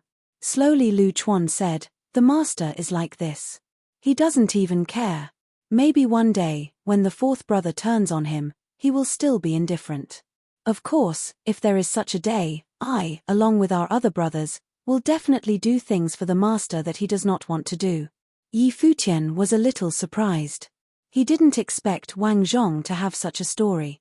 He glanced at the Lu Chuan, who was next to him, and said, I believe that the fourth brother will not do this. Lu Chuan looked ahead calmly and said softly, Master took each person as a disciple for a reason. I don't want brothers to stand opposite of each other one day, either. Lu Chuan looked ahead calmly and said softly, Master took each person as a disciple for a reason. I don't want brothers to stand opposite of each other one day, either. Yi Futian thought for a while and said, Master doesn't seem to like violence, but why does he cultivate death warriors? As Master has said before, there is a price for everything you want to do. Whether there is master or not, death warriors always exist, serving the army or born and raised for such purpose. What master does is to make them stronger. There are even some death warriors in the army who knew they were not able to make any progress in cultivation in their lifetimes and rather chose to receive master's transformation. Lu Chuan continued, but, even so, master admits it is against the law of heaven and announces he will only cultivate them when there is war, like the Battle of Empty Realm, or when the sovereign family ordered so. Do you know why King Tiandao has a deep grudge with master? Why? Asked Yi Futian. King Tiandao rules the army of the West, which is the strongest army outside the imperial city. He wants to build an army of death gods and hopes master can help. He even thinks that the master can transform not only sages but also saints. King Tiandao has tried to counsel the emperor many times to give master pressure, but master rejected. So to speak, when Di Hao defeated Dong Chen, he requested to become the imperial advisor's disciple. Was this the reason? Asked Yi Futian.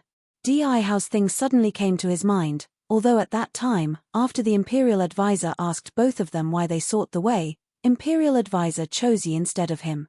Maybe, Lu Chuan said. Then can master transform Saint Plain cultivators? Yi Futian asked, looking at Lu Chuan. Saint Plain cultivators have taken the crucial step and refined their physiques. They have infinite potential. Whether yes or no, master will not do it, Lu Chuan replied. So, the answer is no. I see. Yi Futian nodded. After they chatted a while, Yi Futian went to cultivate alone. Although his physique was powerful, he was seriously injured by the divine implement's will, and he needed time to recover.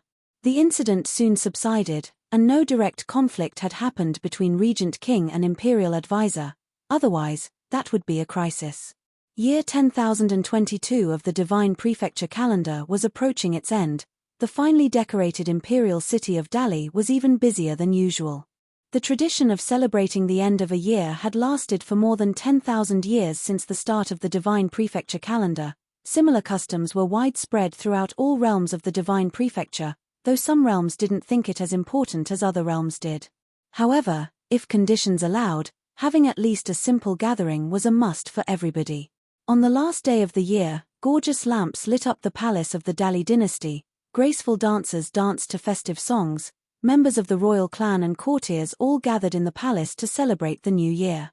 However, the imperial advisor didn't come, and nobody would blame his absence because nobody dared to.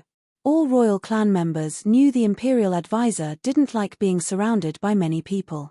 At the end of every year, he would wake up his sleeping daughter and celebrate the new year with her. Emperor Li had asked the imperial advisor about his daughter's issue, but the imperial advisor declined his help. The imperial advisor claimed his daughter's illness was incurable, even Ren Huang couldn't do anything about it. Nobody doubted what the imperial advisor said. If there had been a solution, how could the imperial advisor have wasted his own daughter's time?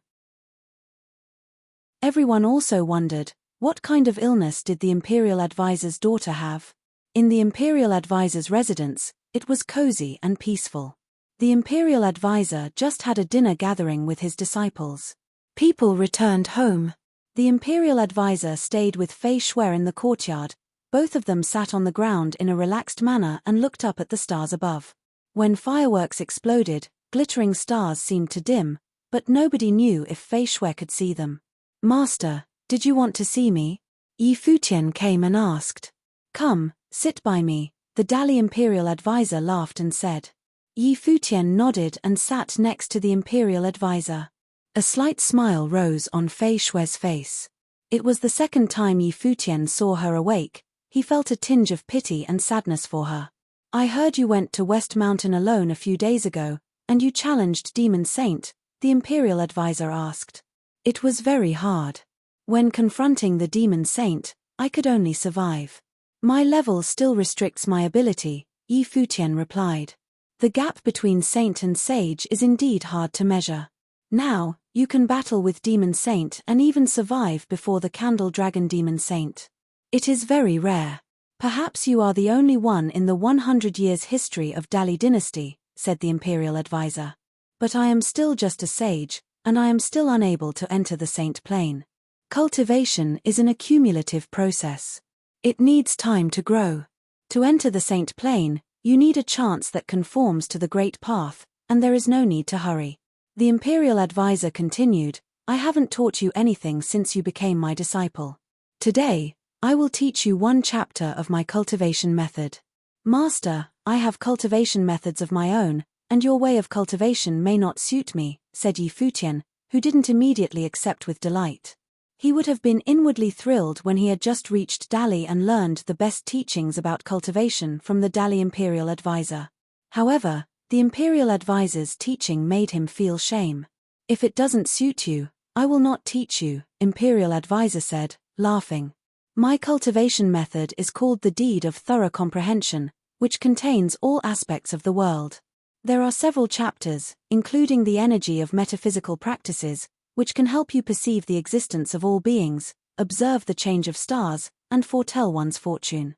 But there is only one chapter that I will teach you, and it suits you best. Through it, you can use your body as a cauldron, your soul as a guide, the 5 elements of the great path as the air to produce the power of heaven and earth, and connect you to the great law of the universe and sharpen your sense to the world. When you fight, your body as the cauldron will flame and borrow energy from the law of the world. If I am not wrong, this chapter will suit you very well." In awe, Yi Futian looked toward the imperial advisor.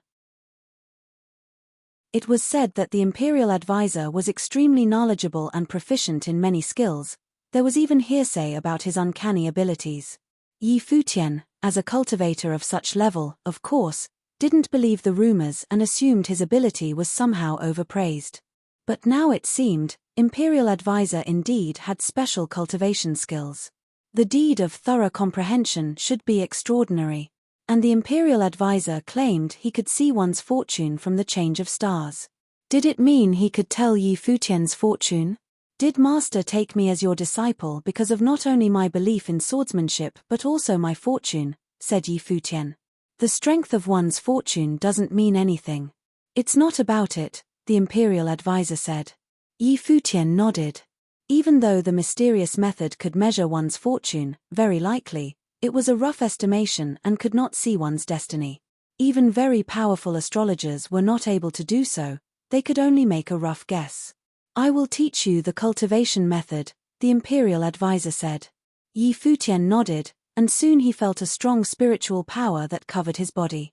Beams of light emitted from the middle of the imperial advisor's eyebrows and shot toward the center of Yi Futian's brow. Suddenly, a lot of things came to Yi Futian's mind. The path was only taught to the chosen one, the law didn't come to unwanted ears. Imperial advisor thought Yi Futian was the one, so he taught him in person. Yi Futian closed his eyes and perceived some moments. The next time he opened his eyes, the imperial advisor was gone. Fei Shui was still there, facing him. If she could have seen, her eyes must have been more beautiful. Where is master? Asked Yi Futian. He has gone to rest, said Fei Shui. How long did I meditate? Said Yi Futian. Half an hour, Fei Shui replied. Yi Futian nodded slightly and looked toward where the imperial advisor had been. He was going to make more inquiries. My father told me to pass on the message. When you hesitate, just follow your heart and do what you feel in your heart to be right. Otherwise, the imperfection in your state of mind will affect your cultivation, Fei Shui said to Yi Futian. Yi Futian's heart sank for a moment. He looked at Fei Shui and said, grinning, Master has noticed. Have you seen any disciple evade learning from their master? Fei Shui put a smile on her face and said, and don't forget, I can sense the fluctuation of your emotions. Yi Futian shrugged, he seemed not to mind it. Maybe, he was indeed full of himself, nothing in the world could be flawless. Even though the imperial advisor might not know his identity or didn't expect that he came from Emperor Xia's realm, how could he be unaware of anything when you just cultivated beside him? Human beings couldn't be empty of emotions, and emotional transitions were detectable. If the imperial advisor had known he came to the great Li to kill Li Yao, would he have told Yi to follow his heart and do what his heart would not regret? So you mean, I have no secrets in front of you? Asked Yi Futian, laughing. Yes, Fei Shui laughed and replied. Since I have no secret from you, shouldn't you share some of your secrets with me? Said Yi Futian. Why does the thing in your body make you keep sleeping to survive? You want to help me, said Fei Shui. She was surprised by Yi Futian's feeling that she sensed. She chuckled at the idea in his mind. Even her father, a Ren Huang, could do nothing about it, and this guy wanted to help her. Even though there is no solution, someday, maybe we will find it, Yi Futian said seriously. Fei Shui could sense his warm-heartedness, which was from the bottom of his heart. She was never wrong about people's feelings. That was the true emotion from the heart, he couldn't fake it.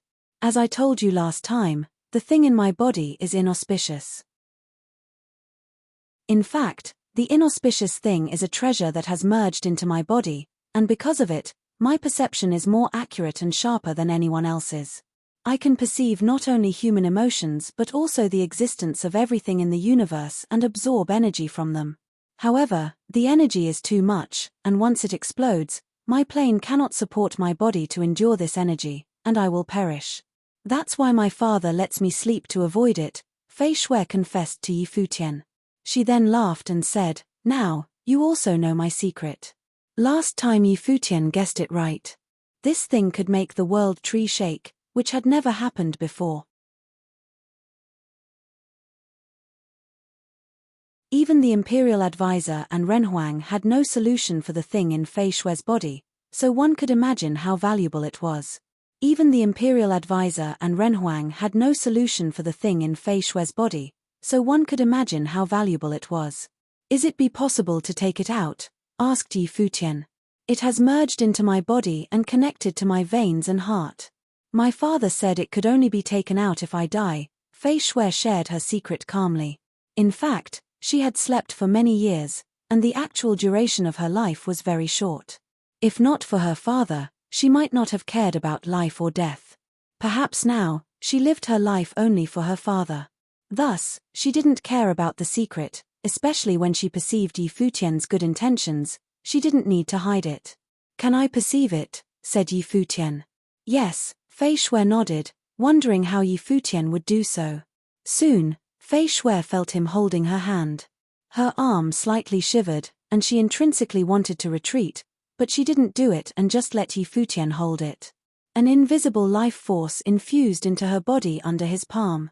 There was a moment Fei Shui had a mysterious feeling. It was as if she was very intimate with him. But how could he do this? She was surprised. Meanwhile, Yi Futian was amazed by that kind of feeling, too. The world tree in his life palace waved and rustled, emitting wisps of life force out of the palace, which ran through his body, tentatively entering Fei Shui's body. It was as if his world tree spirit could do more than detect the thing in Fei Shui's body. Tens of thousands of wisps of life force were infused into Fei Shui's body continuously. It was as if they would never end. A dreamy aura surrounded Fei Shui's body. She slightly felt the treasure that had been part of her blood, and her heart seemed to be detached. It was almost ready to emerge. There was even a life flow that ran from her body to Yi Futian's. The change was unexpected by neither of them. Was Yi Futian absorbing the energy from the treasure? But how? Fei Shui was in shock. The treasure had long been merged into her body, and even her father was not able to take it out. But Yi Futian seemed to have made it. In the meantime, Yi Futian's perception of the world was changing. He could hear Fei Shui's heartbeat, sense her anxiety, and was aware of her confusion and shock. Yi Futian even saw the thing in Fei Shui's body. It was a monument without limit, bearing an inscription with no end. It was hard to see it clearly, but the law of heaven and earth seemed to hide inside. But the thing was a part of Fei Shui's body. It was hard to tell what was what, and if there had not been the world tree spirit, you would have never perceived its existence. Yi Futian opened his eyes and withdrew his life flow. He looked at Fei Shui. Fei Shui's head was lowered. Although she could not see, she was able to sense all that had happened. It was amazing that the treasure in her body could respond to Yi Futian. "So, we have similar secrets," said Yi Futian, grinning. Fei Shui laughed, too. She nodded and said, "I will keep your secret. I will not tell anyone, even my father." Yi Futian stared at this young lady's simple smiling face and sighed to himself. Then he looked up into the countless stars in the sky. The imperial advisor had a grudge with Wang Zhong, but he still took him as a disciple. The imperial advisor didn't know Yi Futian's identity and knew he might have his own agenda, but still took him as his disciple and taught him the deed of thorough comprehension. On many occasions, the meaning of life was not all about benefiting oneself. Perhaps this sounded stupid. However, this might be what the temperament of a saint meant. "Fei Shui, is there a matrix where you sleep?" asked Yi Futian. "Yes, there is a ceiling matrix," Fei Shui said, confused. "I can take you to the place you sleep." "Let's go," said Yi Futian, standing up. Fei Shui felt his emotions and knew he was not going to send her to sleep, but she still accompanied him to walk toward the place. Soon they came to the place where Fei Shui slept. It was a site full of mattresses. Before them stood a cold jade bed. Fei Shui walked up and sat on it. Yi Futian followed her and said, "Maybe I can try to take the thing from your body." Fei Shui said that the imperial advisor had told her the treasure had been part of her blood and heart, and unless she died, it was impossible to take it out. However, after Yi Futian's first attempt, he felt he could have a try again. Fei Shui was silent for a second and then asked with a laugh, "Are you serious?" "Yes," Yi Futian nodded. "You can do it," Fei Shui said, smiling. If Yi Futian wanted to try, she would let him try. Even though she didn't have high expectations. They crossed their legs and sat in the matrix. Both of them closed their eyes. Wisps of life force were released from Yi Futian's body. He held Fei Shui's hands. She lowered her head but didn't stop him. Soon, the mysterious feeling reappeared. The next moment, bursts of dazzling light erupted. Fei Shui seemed to have perceived something. She softly said, "What a beautiful tree." Later, her body was submerged by the giant tree. Countless branches and leaves enveloped her. The world tree spirit clasped her to its bosom. Fei Shui suddenly understood why she sensed the impurity of the seventh sword spirit. Actually, he was not a swordsman in training. His natal spirit was not even sword. Their bodies were wrapped tightly like in a cocoon. The world tree rustled and reflected resplendent luster. After a long while, a breath of horror burgeoned from here, followed by a string of clanging sound, the glare of the world tree suddenly vanished. Yi Futian withdrew his natal spirit and looked at Fei Shui, from whom a beam of bright light shot into the sky. Fei Shui, the imperial advisor, called. Yi Futian swiftly left the bed and walked away. In a hurry, imperial advisor took a glance at him and walked straight to Fei Shui. Yi Futian directly returned to his residence. He would not go away, but he had no idea how to face the imperial advisor, either. As the imperial advisor had told him, he just did what his heart felt was right. Yi Futian closed his eyes. In his life palace, the world tree rustled in the wind. He wondered what the natal spirit actually was. A radiant beam of light came out of a corner in the imperial advisor's residence and penetrated the sky. People came outside and gathered, wondering what had happened. Yang Yuan, Sir Nanzhai, and others came to the gate of the place where Fei Shui slept and requested to see Master. None of them knew what happened. Nothing serious. I am checking Fei Shui's status. You can all leave, said the imperial advisor. Yes, sir, Yang Yuan nodded and said. They saw nothing wrong, and soon all returned. In Imperial Xia's palace, Emperor Xia's realm, Xia Qingyuan summoned Black Wind Condor after she had just returned from a royal banquet to her own princess residence. Sir Condor felt embarrassed to death. Was he her slave? What are you doing now? Xia Qingyuan asked Black Wind Condor. Black Wind Condor knew she was not talking to him, so he sent a message to Yi Futian. Soon after, Black Wind Condor closed his eyes and reopened them. He looked kind of different. I am cultivating, said Condor. Today is the last day of the year. You should be in the Imperial Advisor residence, right? How does it feel to celebrate the new year in the Imperial Advisor residence? Asked Xia Qingyuan. Yi Futian sensed from her tone that she was not very happy, so he said, not bad. The Imperial Advisor just taught me his cultivation method. Xia Qingyuan was stunned for a second and said, staring at the Black Wind Condor, so the Imperial Advisor really appreciates you. No wonder you don't want to come back.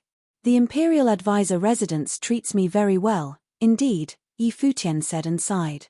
Don't tell me you are thinking about it, said Xia Qingyuan, staring at the Black Wind Condor. Did this B***** really have some emotional connection with the Imperial Advisor residence? Black Wind Condor looked at Xia Qingyuan and didn't answer. Later, he asked, what's the matter this time? Xia Qingyuan stared at him and said coldly, nothing. If so, I should go now, Yi Futian said. You. Xia Qingyuan clenched her fists and hoped she could punch him. About that thing, I found a clue, said Xia Qingyuan. She referred to the last time's incident with Xiao Sheng. Black Wind Condor narrowed his eyes and said, tell me more. We are still investigating. I will tell you if we have results. Fine. Black Wind Condor nodded and replied, thank you for your efforts these days, Your Highness. Xia Qingyuan looked into Black Wind Condor's eyes and felt somehow relieved.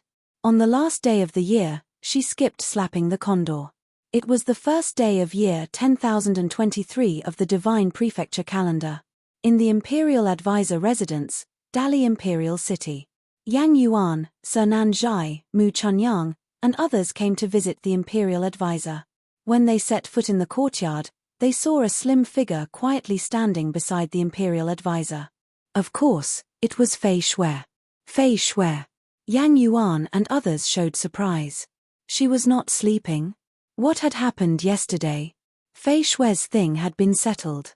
From today, Fei Shui will no longer need to extend her life by sleep, said Imperial Advisor with a heartfelt smile. From now on, his daughter Fei Shui would be normal except for her blindness. Yesterday, he just couldn't believe it when he saw this. He even had no idea what Yi Futian had done. He didn't ask, and Fei Shui didn't tell him, either. Yang Yuan and others first paused a second, and then every one of them smiled. Did it mean Fei Shui would no longer need to sleep? Although they didn't know what had happened yesterday, since Master said it was settled, it should have been settled. Where is the seventh swordsman? Asked the Imperial Advisor. Master, Yi Futian called from a distance. He came closer, bowed, and said, the seventh swordsman is here to greet Master and brothers. Good. Have you cultivated on the deed of thorough comprehension? The imperial advisor asked as if nothing had happened yesterday evening. Yes, but it is a little abstruse for me, and I am afraid I need some time, replied Futian. The deed of thorough comprehension is indeed not easy to understand. You have to focus on it, said the imperial advisor. Futian nodded. Futian's eyes turned to Fei Shui. He noticed Fei Shui was also looking at him. Futian's eyes turned to Fei Shui. He noticed Fei Shui was also looking at him. I haven't told my father anything yet, Fei Shui whispered to Futian. Futian could tell there was something playful about her tone. She must be in a good mood since she finally could live a normal life as others did. From now on, she could always keep her father company and no longer needed to sleep. Futian chuckled to himself. Fei Shui didn't tell her father anything, and the imperial advisor didn't ask. It was as if nothing had happened yesterday. Even those elder brothers had no idea what happened. However, the imperial advisor must have felt something even if he was not told. At least, he knew the seventh sword was not merely a swordsman in training. Even so, the imperial advisor didn't ask. Thank you, Futian replied in a whisper. Can your eyes be healed? I should be the one to thank you, said Fei Shui. My eyes were damaged by the treasure's energy when it came into my body. I am blind, and it can't be cured, but I am already happy to live a normal life. I shouldn't expect much. As a cultivator, even though she couldn't see, she could still perceive the world. Although it was colorless, her life would not be much affected. She was delighted. The only pity was that she couldn't use her eyes to see the seventh swordman's face. Futian didn't say anything, but he felt pity, too. Have you taken out the treasure? Asked Futian. No, replied Fei Shui, but it will no longer be part of my body and can exist separately. My father has sealed it. Although it is not completely sealed, it will no longer merge into my veins and heart and make me unable to endure it. She continued, in my current status, I can depend on its energy to cultivate bit by bit, and as my cultivation makes progress, I can gradually release the sealed energy and grow up with it. Such an outcome was, of course, the best for her. The treasure had been utterly connected to Fei Shui's veins and heart in the past, so sealing it would have meant sealing her life and putting her to sleep. After Futian removed it from Fei Shui's body with the power of World Tree, it became independent. Futian could even take it away as his own since the treasure was more attractive to the World Tree than to Fei Shui's body, which was the reason why it was taken out. But this invaluable treasure belonged to Fei Shui. Futian didn't take it but left right after he did his job, letting the imperial advisor finish the job. Apparently, after the thing was removed, the imperial advisor did a nice job. Good things come one after another, said Sir Nanjai with a laugh. Master finally cured Fei Shui and would no longer worry about her situation every day. And the junior brother, the seventh swordsman, even got the opportunity to learn about Master's deed of thorough comprehension, which was Master's core cultivation method and contained mysterious knowledge that could change the nature's fortune. Sir Nanjai cultivated on one chapter as well, but so far, he had not totally comprehended it. The first day of the new year is indeed a lucky one, Yang Yuan said, smiling. Apparently, everyone was happy for Master and Fei Shui. Lu Chuan took a glance at Futian and thought something might have happened yesterday. However, it didn't matter. The imperial advisor had a smile on his face. He hadn't been so happy for a long time. Although his power had spread across the Dali dynasty, imperial advisor was actually quite disengaged with politics. For him, power was nothing but fleeting clouds. Today is the first day of the new year, and the court of Dali dynasty will begin today. Seventh swordmans, why don't you come with me? The imperial advisor said to Futian. Since Futian had become the imperial advisor's direct disciple, he had gained his status in the Dali dynasty and was supposed to go to see Emperor Li. Yes, master, Futian nodded. Let's go then, the imperial advisor said. He smiled and turned to Fei Shui. You stay at home and rest. Okay, Fei Shui said, nodding.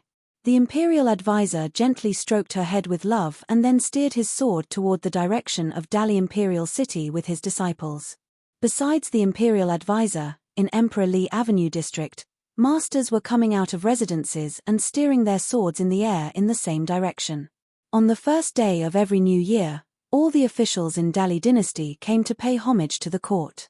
On this day, in the lavish Dali imperial palace, a broad path stretched from the sky.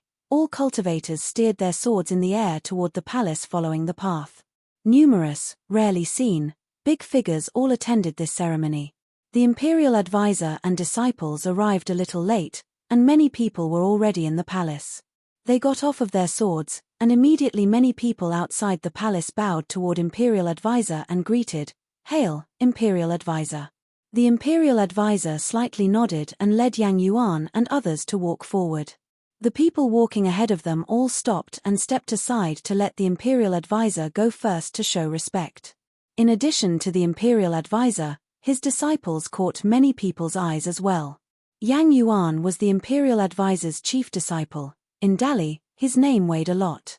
Not long ago, he broke into the Prince Regent's residence with 2 junior brothers without the imperial advisor's involvement. How daring! As the figure who had stirred up a storm not long before, Futian was the most famed among young elites and also captured some attention. He hunted in the West Mountain and decapitated Li Xian. How contemptuous! His interest in victory was as keen as his sword. They walked straight to the palace. It was the second time Futian came to the Dali Imperial Palace, but compared with the last time that Li Yarou met with Futian and others in a relaxed manner, today the atmosphere was obviously more solemn and tense. That day's meeting was a trial among young elites. This time's ceremony was for all to pay homage to the Dali court. Giant golden dragon patterns engraved on the ground displayed their sharp fangs and claws. The most prominent figures of Dali dynasty stood on both sides of the central path. Behind them were rows of pillars, each carved with one golden holy dragon. In front of them was a lofty staircase that led to a magnificent palace sitting above the clouds. Many royal clan members had also appeared on both sides of the path. They looked in the direction of imperial advisor, with coldness in their eyes. The thing that happened last time let them witness the power of the imperial advisor's residence. After killing the Prince Regent's offspring, Yang Yuan beat Li Shu and led his people to leave, and even raved that he would not punish others' wrongs. How brazen they were! Thus, most royal clan members were piqued by them. Even so, when the middle-aged figure walked past them, without a slight essence of life force, nobody dared to look into his eyes. They all lowered their heads. Not to mention the imperial advisor, how many people present today were comparable with the disciple Yang Yuan, who stood behind the imperial advisor? Imperial advisor, people in the crowd greeted and bowed to him. Many people looked toward the Prince Regent, who was standing in the front line. The people of Prince Regent's residence stood behind Prince Regent, including Li Shu. Having just noticed the imperial advisor's arrival, the Prince Regent turned around to look at him. He smiled, showing no trace of a grudge. He made a fist salute slowly and greeted, "Imperial advisor." Imperial advisor paused and replied to him with a fist salute, "Your Highness." And then they stood shoulder to shoulder in the front of the crowd. Yang Yuan and others didn't follow behind. Instead, they stood in the crowd at a distance from the imperial advisor. At the front, a prince appeared from the side and showed courtesy to the Prince Regent and the imperial advisor. Li Yarou was also present. He looked at the crowd and slightly nodded to Futian when he saw him. Futian nodded to him as a reply. At the same time, another group of people arrived. One of the 2 persons who led the group was the third prince. The other person had a rather imposing physical appearance and domineering manner. He took a glance at the crowd, and many people didn't even dare to face him. They lowered their heads. He strode directly over to the Prince Regent, made a fist salute, and greeted, "Uncle." Prince Regent gave a smile and asked, "How did you have time to come here from the land of West this time?" The person was King Tingdao among the 4 kings. "I have some important issues to report to His Majesty," said Tiandao with a laugh.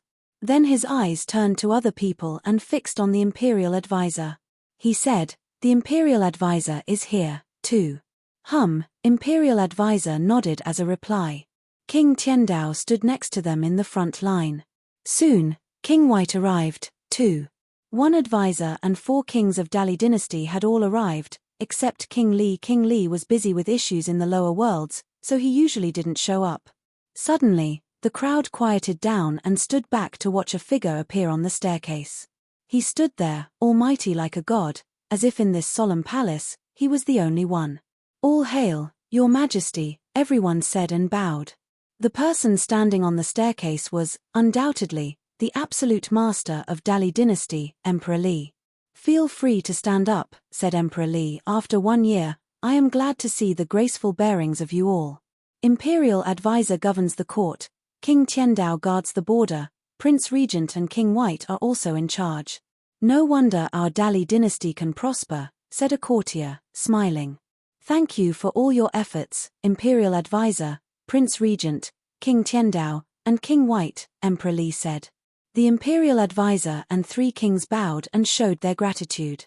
"Imperial advisor, I heard recently you took one disciple with exceptional talent who even defeated King Tiandao's foster son Di. How did he come with you?" Emperor Li asked, looking toward the Imperial advisor. Imperial advisor nodded, turned to the crowd behind him and called, "Seventh swordsman." Yi Futian walked up and bowed to Emperor Li, saying, "Seventh swordsman is here to greet your majesty." "Raise your head," said Emperor Li. Yi Futian looked up. "His temperament is indeed extraordinary," Emperor Li said with a laugh, nodding. "Previously Imperial advisor lost his disciple Yuan Jin on the battlefield. I feel so happy you have a new disciple now. Although she has a boyish nature, my daughter Li Xiao is at the age for marriage, too. Imperial advisor, what do you think if I married her to 7th swordsman?" Many people were in shock at what Emperor Li had said. The 7th swordsman had just offended Prince Regent and killed Li Xian. Now the emperor was going to betroth his daughter to him. This was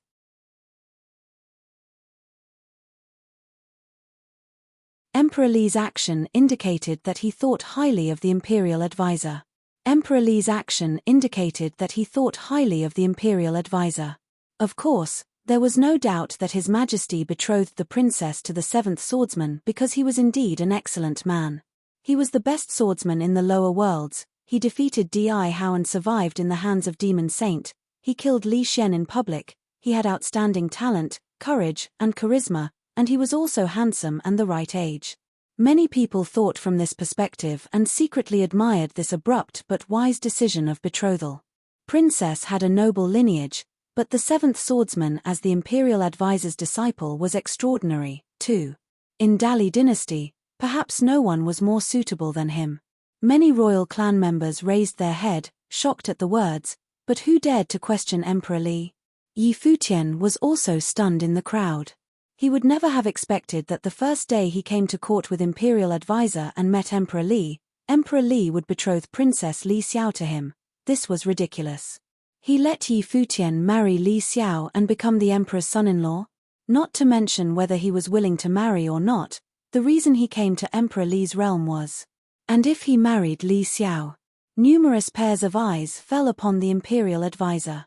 The Imperial advisor took one step forward and bowed to Emperor Li, saying, "It is the 7th swordsman's honor to obtain your majesty's grace. I took the 7th swordsman as my disciple, and I am aware that although he has an exceptional talent, his personality was unruly and disdainful. I am afraid he may bring offense to Princess. How about we ask about his thoughts? Otherwise, if Princess has discontent in the future, it will totally be my guilt." The Imperial advisor's words make sense, Emperor Li said, nodding. He turned to Yi Futian and said, "The 7th swordsman, are you willing to marry?" Yi Futian lowered his head and stepped forward. He had no choice. Who dared to refuse the marriage Emperor Li arranged for him? It was Emperor Li's blessing, and he was supposed to bow and express gratitude for it. Any inappropriate reply might bring trouble. But of course, according to what Yi Futian knew, even if he declines it, Emperor Li would not be angry at him as the Imperial advisor's disciple. "Your Majesty, I deeply appreciate your blessing. I have met Princess once, her beauty and wit are indeed unparalleled, and I am afraid I don't deserve someone like her. Besides, I am already emotionally attached to someone in the Imperial advisor's residence. I don't dare to disgrace Her Highness, Futian slowly said. One that didn't know the truth would assume he was sincerely afraid he didn't deserve princess. However, many royal clan members had participated in the recent hunt and still remembered how he bluntly treated princess and asked her if she could bear his sword. And now he claimed that her beauty and wit were unparalleled and he didn't deserve her. Wow! Life was nothing but a play. But even though they all knew it, no one dared to expose it. Otherwise, the imperial advisor would be offended. Also, everyone had to rethink the intention behind the emperor's betrothal. Who dared to spread rumors in such a situation might pay for their senselessness at the price of death. Obviously, Emperor Li did so because he thought highly of the imperial advisor. Besides, who was the someone in the imperial advisor's residence he was emotionally attached to? It was evident to everyone he referred to the imperial advisor's daughter. The seventh swordsman had only been in the imperial advisor's residence for a few days, and now he wanted to become the imperial advisor's son-in-law. However, what else could Futian say?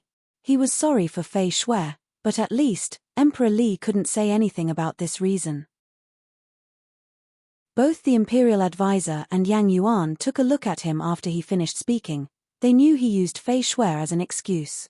Emperor Li took a glance at Futian and said with a careless smile, "Okay. Imperial advisor, if in the future these two young people have this thought, I can arrange marriage for them." The matter of Li Xiao had come to an end.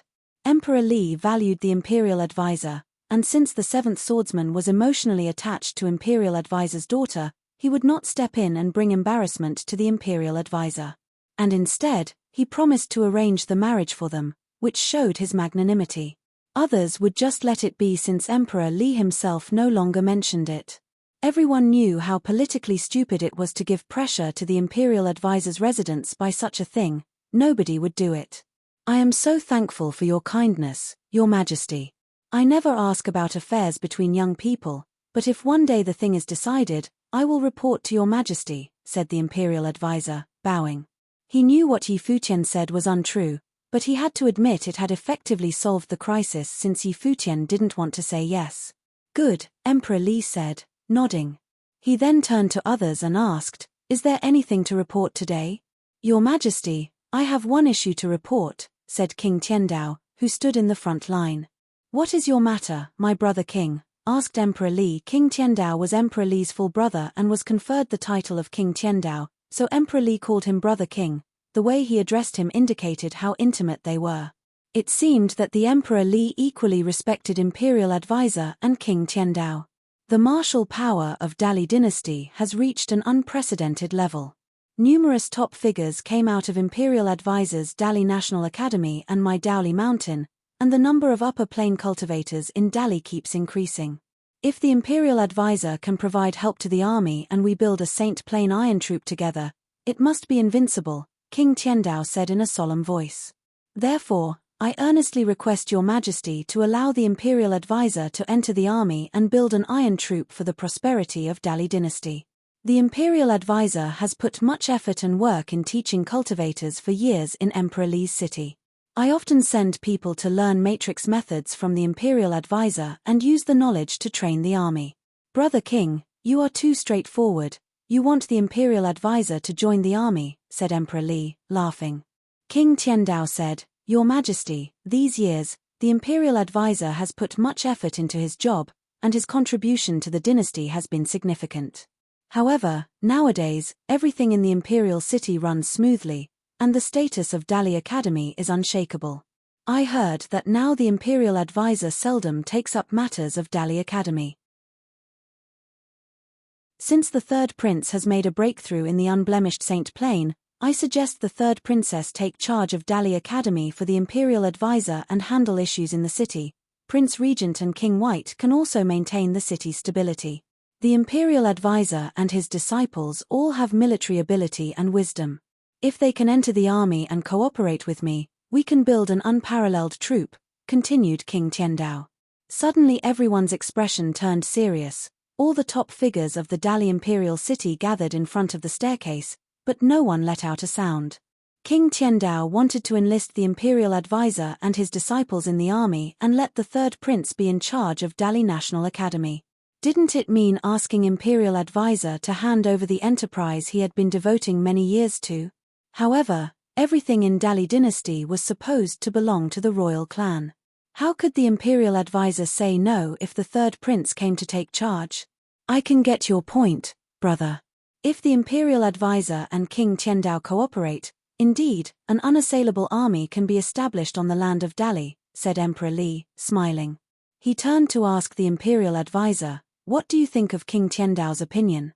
The imperial advisor made a fist salute and said, "Nowadays, Dali National Academy is indeed running in good condition, and I am not engaged with the job. Yang Yuan is in charge of running it.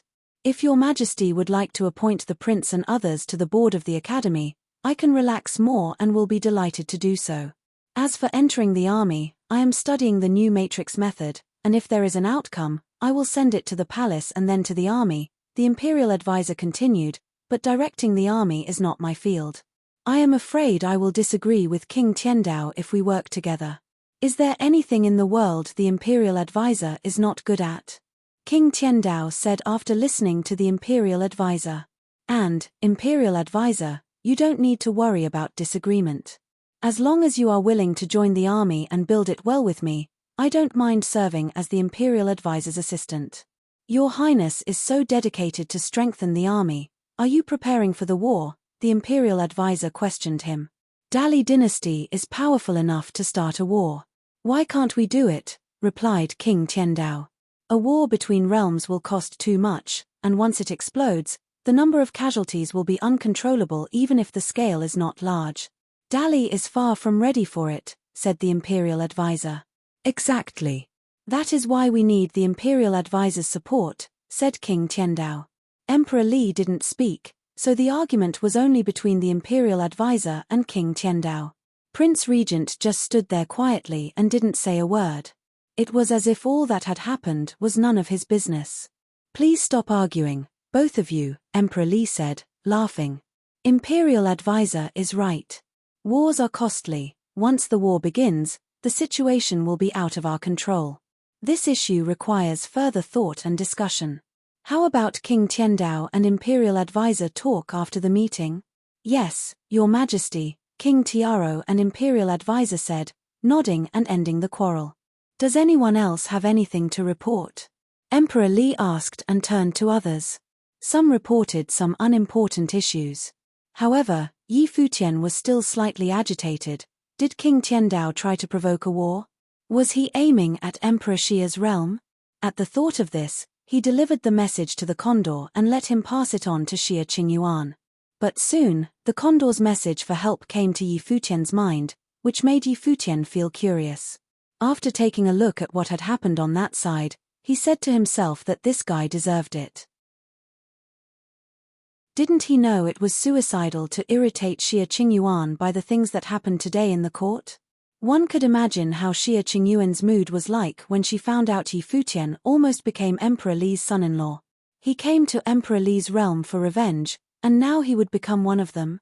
Yi Futian perceived how violent the scene where Xia Qingyuan and the Scion Argusianus beat the condor was, and paid a silent tribute for him in advance. This was what his loose lips deserved. Yi Futian could hear black-winged condors dreadful shrinking even from the infinitely far distance.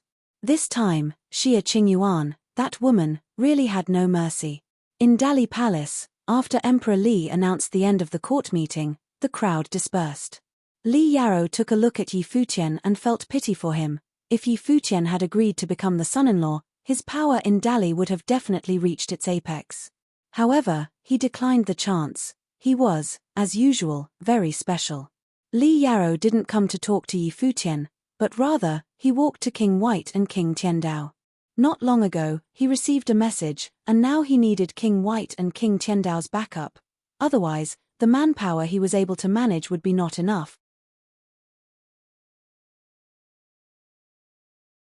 Emperor Li convened King Tiandao, Prince Regent, King White for a meeting, and the rest of the crowd gradually dispersed. Emperor Li convened King Tiandao, Prince Regent, King White for a meeting, and the rest of the crowd gradually dispersed. Li Yaro walked to Yang Yuan and Yi Futian's side and said, laughing, "The seventh swordsman, just now if you had said yes, From now on you would have to call me brother-in-law. I hope your highness didn't mind, said Yi Futian. Li Yarrow shook his head and said, of course not, since you are emotionally attached to master's daughter. My sister Li Xiao is very unruly. If you had nodded, she would still cause a disturbance. The seventh swordsman was such a proud person, and the first time he met with Li Xiao, the two had already had an intense confrontation. If Li Xiao married Jian Qi, the scene must be quite horrifying. Li Yarrow guessed they could fight every day. Yi Futian didn't say much. Yang Yuan, who was standing aside, cut in. It takes a while for His Majesty and the Imperial Advisor to discuss issues. The seventh swordsman and I should return now, Your Highness. I will see you out, elder brother, said Li Yarrow. Please stay, Your Highness, said Yang Yuan respectfully. And then they returned. Li Yarrow watched Yi Futian leave and had a thought in his mind. In the Battle of Empty Realm, Yi Futian of Emperor Xia's realm was peerless, and no one on the battlefield dared to fight him. Today the seventh sword was also unrivaled in Emperor Li's realm. If both appeared on the battlefield, who would defeat the other? The message he received recently was just about Yi Futian. If Li Yarrow had known the two people that he was comparing were the same person, nobody could understand how he would feel. Of course, they looked like two utterly different people. Yi Futian was good at using halberds, and the seventh sword was good at using swords. Li Yarrow had made close contact with Yi Futian several times, and he felt their life forces were completely different. Li Yarrow was smart, but he did not think they were the same person. The thought had never even occurred to him. Anyway, who would suddenly think two completely different people were one for no reason? It was said that after Yi Futian and others left the imperial palace, Li Xiao was furious in her palace, and claimed she would kill the seventh swordsman, who had embarrassed her so much. How could he reject the emperor's betrothal in public? Did he think she didn't deserve him? She heard that the imperial advisor's daughter had a severe illness, could not see, and had to sleep all the time. And his heart belonged to her. Was a princess not better than a half-dead patient? Wasn't it an embarrassment? Even though the patient was the imperial advisor's daughter, it was an open secret. Nobody dared to mention it during the court meeting, but they all knew. The people in princess's residence lived their lives in apprehension, but most people in the palace enjoyed it as a farce. After Li Xiao was mollified, she would soon forget about it, but if the seventh swordsman had promised to marry her, she probably would still make a fuss. Yi Futian wasn't even aware of all this. He didn't care what Li Xiao thought. In Emperor Xia's realm, Black-Winged Condor was being beaten like hell. While in the villa where the cottage was located, on the backside of the mountain, the sword saint stood on the edge of a cliff in silence, his black clothes blowing in the wind. Behind him, a person came and asked, "What are you thinking about, brother?" The person was the cottage villa third disciple Jiyu Dongliu. "It has been 19 years, sword saint said abruptly. However, Jiyu Dongliu understood what he meant. He walked to sword saint's side and nodded. Yes, 19 years. In year 10004 of the Divine Prefecture calendar, the peerless Princess Donghuang came to the Book Mountain of Eastern Barren Territory and took away Sir Du of the cottage villa. Today was year 10023 of the Divine Prefecture calendar. It had been 19 years. Others might not understand what Sword Saint meant, but Jiyu Dongliu understood it. Too many things had happened over these 19 years. They had reached the height they'd never dreamt of before. They had experienced numerous trials. So many times, they had been on the edge of death, until they came to be who they were today. Even so, it seemed they still had a long way to go. The Sword Saint looked up at the sky dome and asked, "Dongliu, how high do you think the sky is?" When people in the lower worlds looked up, what they saw was the sky. When people of the upper worlds looked up, the sky was still there. How high was the sky? "Infinitely high," said Jiyu Dongliu. "How far can we go?" asked Sword Saint again. "Infinitely far as our hearts," said Jiyu Dongliu. Sword Saint nodded, smiling. The sky was infinitely high, as the hearts, as the paths. Once upon a time, people called him a genius and said his state of mind was exceptional, that he could witness history. He didn't care if he could witness history or not. What he cared about was nothing but when he could see Master and achieve his wish with him. However, All seemed too far away. The more he thought, the more intangible everything seemed. Dongliu, I am going to enter the Saint Plane, said Sword Saint. Jiyu Dongliu paused a second and grinned, saying, that's great. The brother had finally made a breakthrough on that level. Since he said he would enter the Saint Plane, he would make it. Jiyu Dongliu had no doubt whether or not the brother was a saint. Sword Saint laughed. He reached out one hand. All of a sudden, demonic might pervaded the space, and in the roaring waves of demonic might, a demon sword gradually formed. All the might converged in his body, which made him bawl to the sky and earth. Even though it is infinitely far, I will chase after it. Sword Saint took a stride forward and lifted the demon sword into the air. Stronger demonic might kept rolling, growling, and merging into the sword. The demon sword greedily swallowed the terrifying radiance. An aura of force surrounded the whole villa. People in the villa looked up in the sky. Yaya, Lapis Saint, and the village chief all looked at Sword Saint, who was soaring up in the mid-air as if he was attempting to touch the bound of the sky. Brother! Zhuge Mingyu, Luo Fan, Yi Xiaosha, and Beitang Xing'e also caught sight of Sword Saint and looked toward the sky. As Sword Saint rose higher, the demonic might also grew stronger. The light of catastrophe flickered above the upper sky. The storm and clouds turned dark as if the end of the world would come. The sky transformed. His catastrophe. People in the villa were in shock. Brother is entering his Saint Plane catastrophe. Zhuge Mingyu tucked her hair behind her ears using one slender hand. Her eyes were crystal clear and gorgeous when she looked toward the empty sky. A saint. A cottage villa disciple would become a figure of the Saint Plane. From now on, the older brother would become a sword saint in the true sense of the word. If Master had been able to see the day to come, he must have been very happy. Besides the older brother, Dongliu, and Yi Futian were also in the last stage of Sage Plane, and one day, they would experience this, too. Especially Yi Futian. He had caught up with everyone in cultivation. Maybe he would meet the Master's expectation one day. Today is such a good day, sister. Beitang Xing'e walked to Zhuge Mingyu and said. On the first day of year 10023, according to divine prefecture calendar, the older brother entered Saint Plane. Yi Futian would also be happy for his older brother if he had been here. Black clouds loomed in the upper sky as if the demon catastrophe was about to come.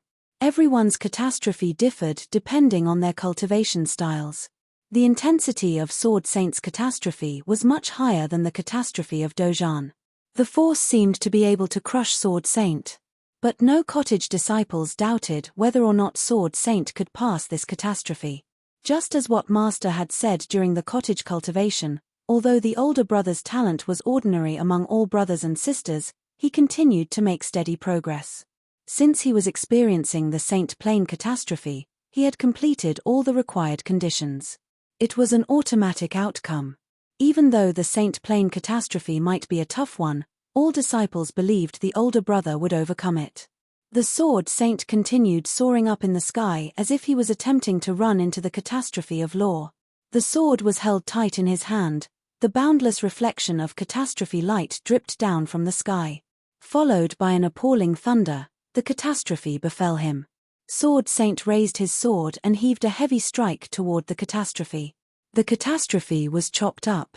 Even the sky dome seemed to be torn apart. The scene was like a thump on everyone's heart. Soon, the catastrophe converged again. Sword Saint put down his hand and the sword faded away. The light of catastrophe fell upon him and washed across his torso. The catastrophe of the law was dangerous, but it was a necessary path to becoming a saint. One could only become a saint by accepting the purification of the law. That strike was not aimed at destroying the catastrophe. It was a manifestation of Sword Saint's fearless heart. Even though heaven was infinitely high, the path was infinitely far, he must rise up in person and see them with his own eyes. Under the dome of the boundless catastrophe, Sword Saint stood straight up in the air like a god. Even people far from the villa looked up and watched toward the direction, full of awe. In the Imperial Advisor's residence, Emperor Li's realm, at dusk Yi Futian heard from the condor that the older brother had entered the Saint Plane. He woke up from the status of cultivation, and a grin spread across his face. He stood up on his feet, eyes fixed on the sky. Finally, a cottage disciple set foot on the saint path. The only pity was that Yi Futian was not in the cottage to witness this historical moment. Now the older brother had entered the saint plane. One day, Yi Futian would, too. So would the third brother. They would all reach a higher place. "What makes you so happy?" someone said in a soft voice. Yi Futian turned around and saw Fei Shui, who was facing him. She said, "I can sense how excited you are from a far distance." "A happy thing, of course," Yi Futian said, laughing. "Really? I heard in today's court meeting His Majesty wanted to betroth Princess to you. If you were happy about this, you shouldn't have rejected it," Fei Shui said with a smile. "And when did you fall in love with me?" Yi Futian was very embarrassed. Fei Shui smiled carelessly. She was able to sense emotions, so she knew Yi Futian was never in love with her. Otherwise, he could not hide it in front of her. "Why did you decline the emperor's betrothal? Don't tell me you really have someone you love," Fei Shui said, grinning. She suddenly wanted to know about Yi Futian's thoughts. It must be interesting. Yi Futian heard Fei Shui's questions, and it felt like an icy needle was pricking his heart. Even after so many years had passed, he was still heartbroken whenever it came to his mind. Fei Shui's smile vanished. She immediately realized her curiosity was not appropriate. She lowered her head and softly said, "I'm sorry." She knew she asked a bad question. "Never mind, it's not about you," Yi Futian said. He knew Fei Shui didn't mean to. "I should go now. Please forget it and continue thinking about that happy things," Fei Shui said quietly and turned and left, worrying she would affect Yi Futian's mood. Seeing her leave, Yi Futian shook his head with a bitter smile. How could he easily forget it since it had already come into his mind? But the news that Sword Saint had entered the Saint Plane still made him happy from the bottom of his heart.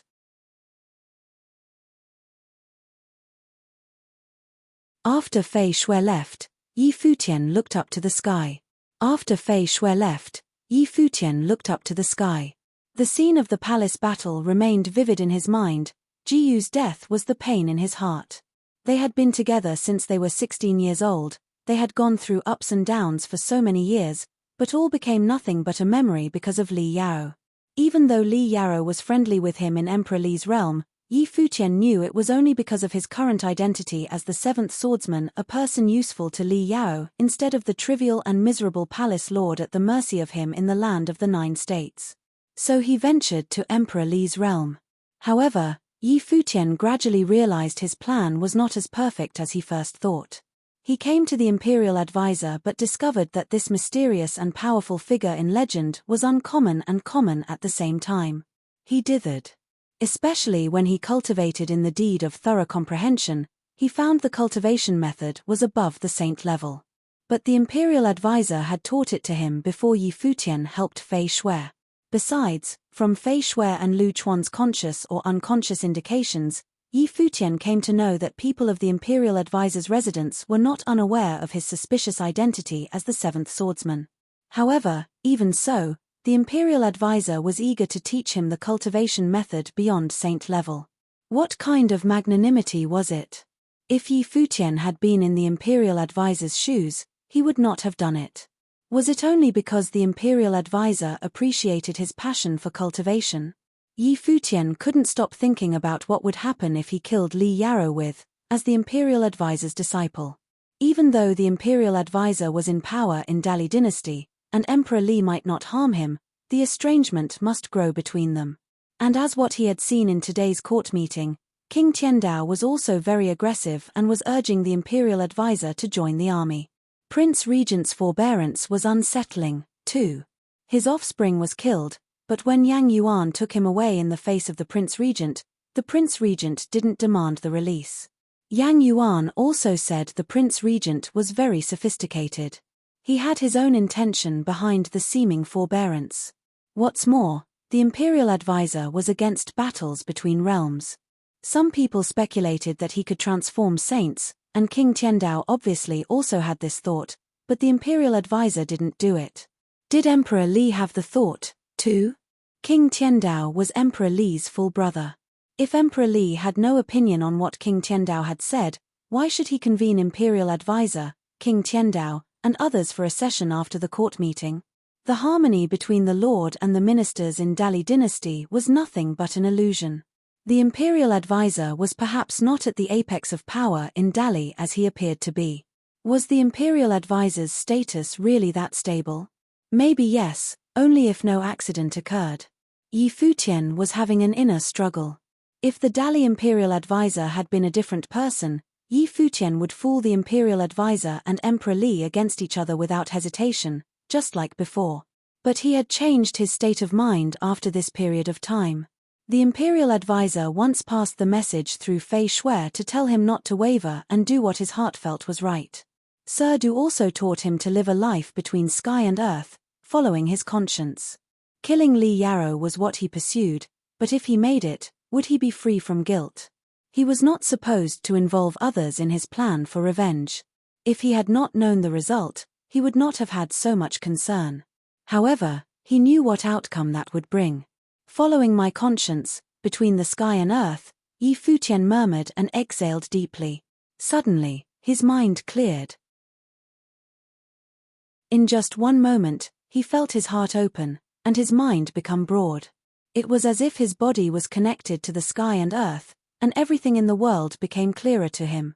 It was a wonderful feeling that he couldn't tell what it is. It seems that I have touched the saint path, Yi Futian thought to himself. Everything became so bright in his eyes. At the moment, he was getting closer to the saint plane. Yi Futian sat down cross-legged and closed his eyes. Instantly, his mind connected to Black-Winged Condor in the palace of Emperor Xia's realm. In Princess Residence, Emperor Xia's realm, the poor Black-Winged Condor had so many bruises. The next time he came in front of Xia Qingyuan, she gave him a cold, brief glance and called, "Sayani, what's the matter?" "It's me." It was Yi Futian's voice. Xia Qingyuan paused a second, but she was still emotionless and replied coldly, "I heard you will become Emperor Li's son-in-law?" She was still thinking about whether Yi Futian should belong to Emperor Xia's realm or Emperor Li's realm. If he had said yes in the court meeting, he would immediately become the imperial advisors or emperor. Li's son-in-law and his status would be equal to that of a noble Dali prince. However, strictly speaking, Yi Futian in Emperor Xia's realm was just a princess's servant. The contrast was. "May I know why your highness is not in a good mood?" Yi Futian asked calmly. "When am I not in a good mood?" Xia Qinghuan asked coldly, expressionless. She would not admit it. "Why did you beat the condor half to death then?" Yi Futian was speechless. This woman lied through her teeth. The beast couldn't keep its mouth shut. "Why can't I discipline it?" replied Xia Qingyuan. Yi Futian thought to himself that this woman was indeed unreasonable, even though she was the highborn princess of Emperor Xia's realm. "I will come back," said Yi Futian. Xia Qingyuan paused a second and stared at Black-Winged Condor, asking, "When?" "I will find the right time to tell them I will travel outside Emperor Li's realm for cultivation, and then I will come back to Emperor Xia's realm," said Yi Futian. He hoped the seventh swordsman could vanish. Nobody would know his identity. Vengeance for Juyue had to be delayed. Okay. Xia Qingyuan was finally relieved. Even though Yi Futian had converted his identity, he was surrounded by top figures in Dali Imperial City, and he even had met Emperor Li. She felt it was not that safe for him to continue. What's more, she was not sure whether the assassination last time was a trap someone set up for Yi Futian, but if it was, the message might have reached Emperor Li's realm. Even though the identity of Yi Futian in Dali dynasty was the seventh swordsman, and people might not realize it. But still, there was a risk. Now since Yi Futian was willing to come back, she fully supported it. "Do you need anyone to pick you up?" asked Xia Qingyuan. "No, that will alert them. I will use cultivation as an excuse to leave and change my identity, then come back," said Yi Futian. Xia Qingyuan nodded and said, "Okay, just be careful." "Thank you for your care, Your Highness," said Yi Futian. Xia Qingyuan paused a second and said coldly, "I just don't want to see you die in Dali." Yi Futian didn't say anything. Xia Qingyuan continued, Are you going to come from the upper worlds or lower worlds? From the lower worlds, said Yi Futian. It was safer. Good. You control demonic beasts in the Holy Ji Palace of lower worlds, don't you? I will send people to the lower world palace and take the controlled demonic beast to the border of Emperor Li's realm just in case, Xia Qingyuan continued. The black-winged condor would stay in the palace, so she could know the latest situation and communicate with Yi Futian. Your Highness doesn't need to bother, said Yi Futian. It's settled. Send a message to me whenever you can after you depart, said Xia Qingyuan coldly. Yi Futian looked at Xia Qingyuan. There was a strange look in his eyes. Okay. He didn't say much, and soon he exited from Black-Winged Condor's mind. In Dali dynasty, Yi Futian had cultivated for some days. He was not able to leave on the first day of the year when Emperor Li's betrothal happened, so he waited and spent the time focusing on cultivating the knowledge in the deed of thorough comprehension. Sometimes, he also sought advice from the imperial advisor, and the imperial advisor explained to him patiently every time. As his cultivation progressed, Yi Futian gradually felt his level was getting closer to the Saint Plane. He was very likely to enter the Saint Plane this year. The feeling was very mysterious and indescribable. One day, Yi Futian came to the courtyard where the imperial advisor lived. Master, Yi Futian greeted the imperial advisor, who was resting there. The imperial advisor looked at him and asked, "Do you have any questions about cultivation?" "No." Yi Futian shook his head and said, "Master, I feel my cultivation has reached the edge of Saint Plane, so I am thinking about traveling around the world and taking occasions to set foot on the Saint Path." "Good. You need company?" asked the imperial advisor. "No need, Master. I want to focus on meditating cultivation paths this time.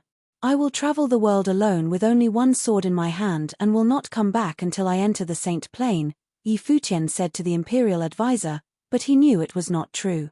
From now on, the name of the seventh swordsman would no longer exist in Dali. Yi Futian looked at the imperial advisor and had mixed feelings. He didn't want to say goodbye to him. If Dali had not been his enemy, Yi Futian would have stayed and cultivated under the instruction of the imperial advisor for a long time. He was indeed a highly respectable old man. "Where are you going?" Fei Shui came toward Yi Futian and asked. Yi Futian lied. "Anywhere upper or lower worlds. I want to travel around," said Yi Futian. He knew he could not conceal anything from her, but he still said it in this way. He was planning to go to King Li's palace and asked Li Yu to open the matrix for him, and then he would enter the lower worlds. Li Yu was his friend, she could do him a favor. Fei Shui didn't say anything. She could sense that it was very likely Yi Futian would not come back after leaving. She knew Yi Futian had his secret, but why would he not come back? What kind of secret made him do this? Was there some place outside the imperial palace that was better than the imperial advisor's residence in Dali dynasty? "Do you have to go?" Fei Shui asked after a short silence. "Yes," Yi Futian nodded, serious. Fei Shui fell silent for a moment again and then put on a smile, saying, "I hope you enter Saint Plane one day, seventh swordsman." She came in front of him and slightly opened her arms. She had no idea when the next time she would see his face.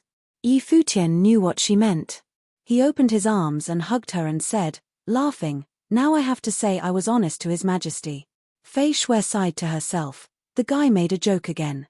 The hug was, of course, not about love, it was to say goodbye. The imperial advisor looked at them as if he had understood something, but he didn't ask. He just said with a laugh, "The path has no boundaries. Cultivation exists everywhere. I hope you enter Saint Plane soon." The path has no boundaries. Cultivation exists everywhere. Yi Futian looked at the imperial advisor and said, "Master, please take care." And then he took a bow to the imperial advisor and turned around, leaving. Before he left, he said, "Please say goodbye to my brothers for me, sir."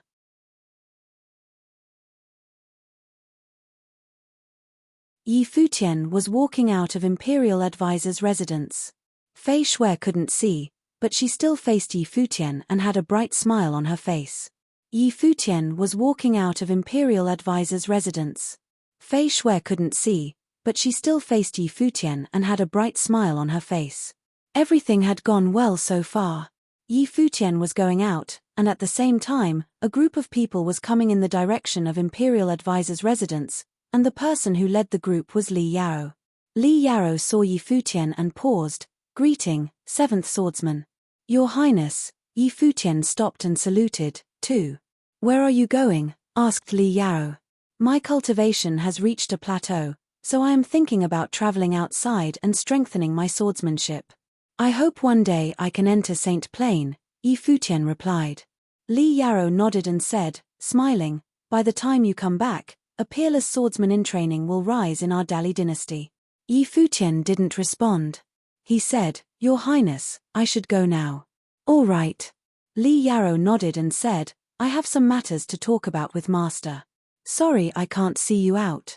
Yi Futian and Li Yao parted and walked in opposite directions, respectively.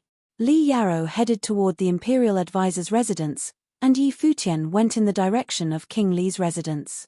Outside the Imperial Advisor's residence, Li Yao and others landed and requested to see him.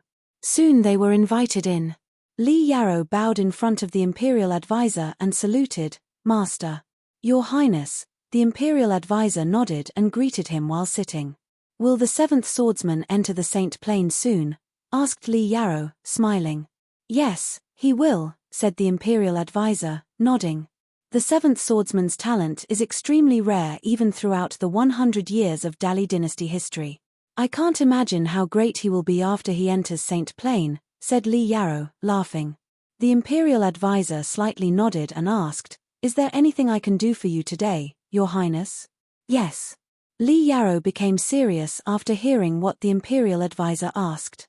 He said, I received a message before that the person who killed Brother Yuan Jin on the battlefield of Empty Realm might have reached Emperor Li's realm. It is undoubtedly extremely hard to find a person in a country. However, recently, I got one more message that this person will probably return from the lower worlds.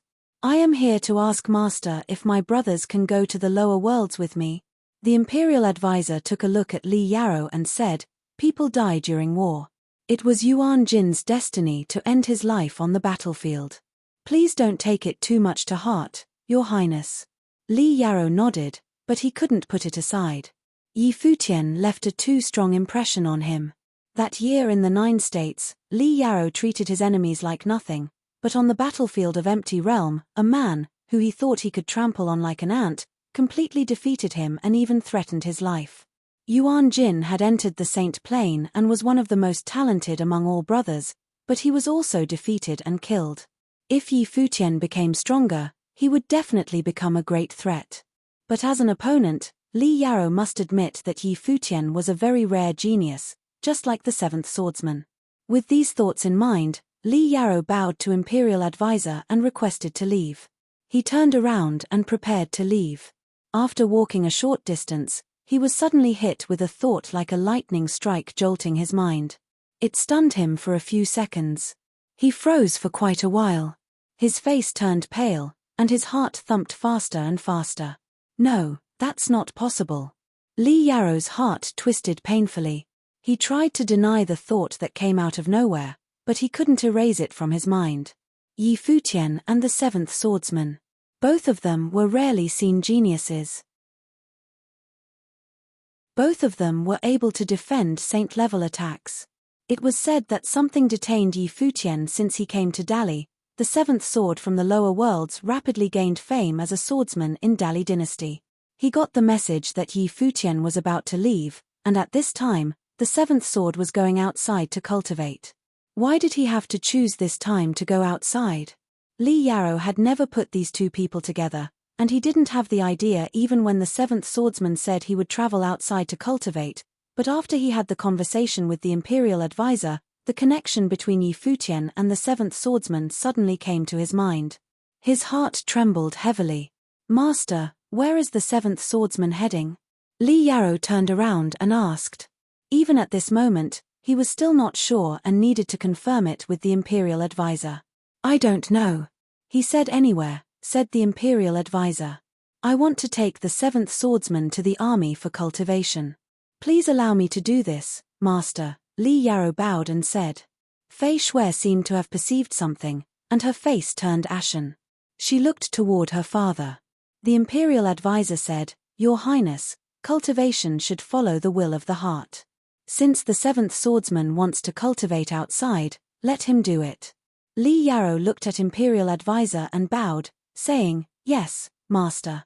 He left the imperial advisor's residence with his head lowered. He was still not sure about it, so he didn't say it out loud. What if he was wrong? But if he was right, the seventh swordsman would definitely go to the lower worlds. The best way to enter the lower worlds in Dali Imperial City was to go to King Li's palace. "Let's go." Li Yarrow quickly headed in the direction of King Li's palace with his people. "Father, I can sense that His Highness has a desire to kill," said Fei Shui to her father. Her face was pale. The imperial advisor looked into the distance and let out a sigh. Now it made sense. Finally, he understood why the seventh swordsman had to leave. If he hadn't left, Li Yarrow wouldn't have noticed. If he hadn't left, what kind of ending would be waiting for him? What would happen if the seventh swordsman kept cultivating in Dali, depending on his talent and nature? Wang Zhong also cultivated with imperial advisor before the seventh swordsman arrived, but Wang Zhong hated him. Persistence was his nature. But compared with insisting on something, what was more difficult to do was letting go. The seventh swordsman chose the latter. The imperial advisor had not expected that he could learn so much from a young disciple at the apex of his saint plane. The law had no boundaries, and according to the nature the seventh sword had shown, the imperial advisor believed he could have his achievement. With this in mind, the imperial advisor released his soul of Saint Apex and sent it into the distance. It reached Dali National Academy. Yang Yuan was in the academy and perceived it. He raised his head and saluted, "Master." Yang Yuan, imperial advisor's voice came to Yang Yuan's mind, "Please see your brother, the seventh swordsman, off in King Li's palace." "Where to?" asked Yang Yuan. "To the 9 states, Emperor Xia's realm," said imperial advisor's voice. Yang Yuan fixed his eyes on the empty sky. He stood still and didn't say anything for a while. "Why?" Yang Yuan hesitated for a moment and asked. He rarely asked Master for an explanation, but this time, he did. "He is your younger brother, the seventh swordsman in Emperor Li's realm, but when he passes the border of Emperor Li's realm, the seventh swordsman will no longer exist in Dali." Imperial advisor's voice again came into Yang Yuan's mind. Yang Yuan closed his eyes and ruminated for a second. The next moment, he opened his beaming eyes. Something seemed to be clear in his mind. He said, "I see." Yang Yuan did a flip and vanished from Dali National Academy. King Li's palace, imperial advisor's residence, and Dali National Academy were all located on Emperor Li's avenue, so the actual distance was not very far. Yi Futian didn't take a long time to come to King Li's palace. Li Yang and Li Yu were surprised to see Yi Futian come, so they asked, "Seventh swordsman, what brings you here today?" "I want to go to the lower worlds to travel around and find ways to enter the Saint Path. Your Highnesses, please allow me to use the matrix and enter the lower worlds," said Yi Futian. He came to the upper worlds by the matrix in King Li's palace last time after he gained fame in the King Li's palace. King Li ruled the lower worlds, and the matrix he was in charge of connected the upper and lower worlds. "All right." Li Yang and Li Yu immediately approved it. They had no reason to refuse Yi Futian's request. They were friendly with Yi Futian from the beginning. Besides, an imperial advisor's disciple's request to use the matrix was always granted.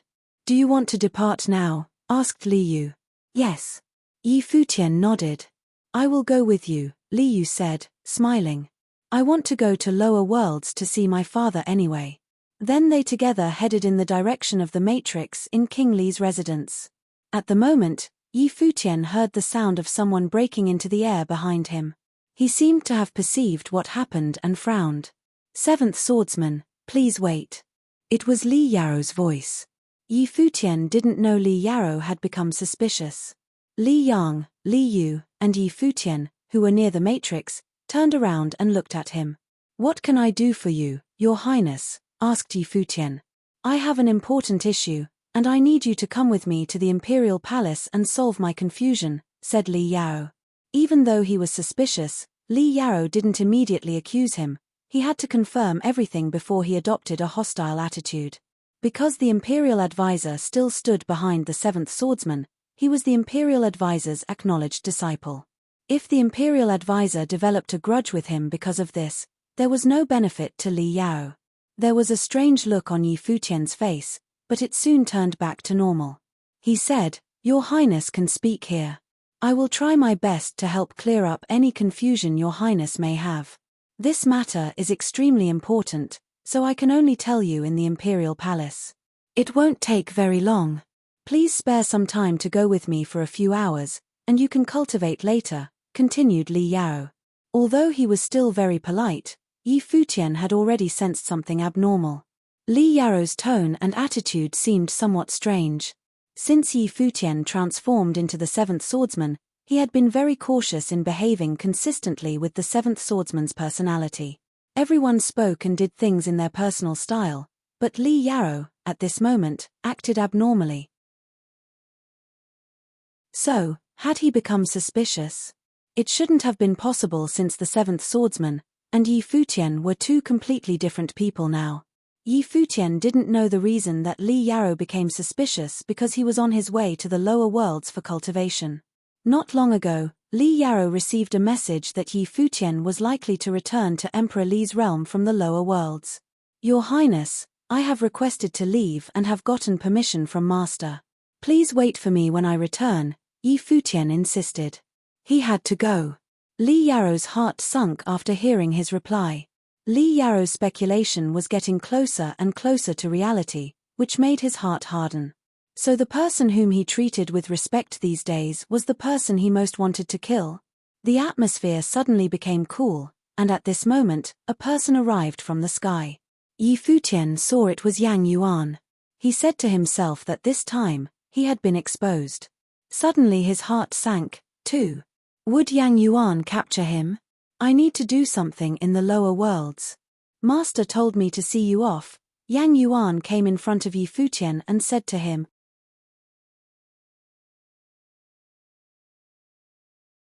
Yi Futian's heart slightly trembled. He looked toward Yang Yuan and didn't know how to feel. Yi Futian's heart slightly trembled. He looked toward Yang Yuan and didn't know how to feel. Just now, he thought that Yang Yuan had come to capture him.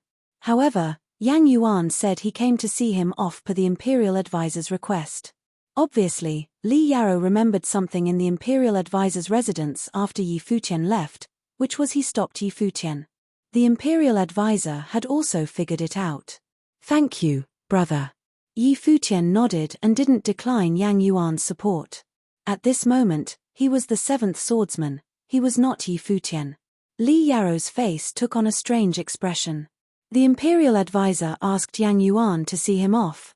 What was his intention?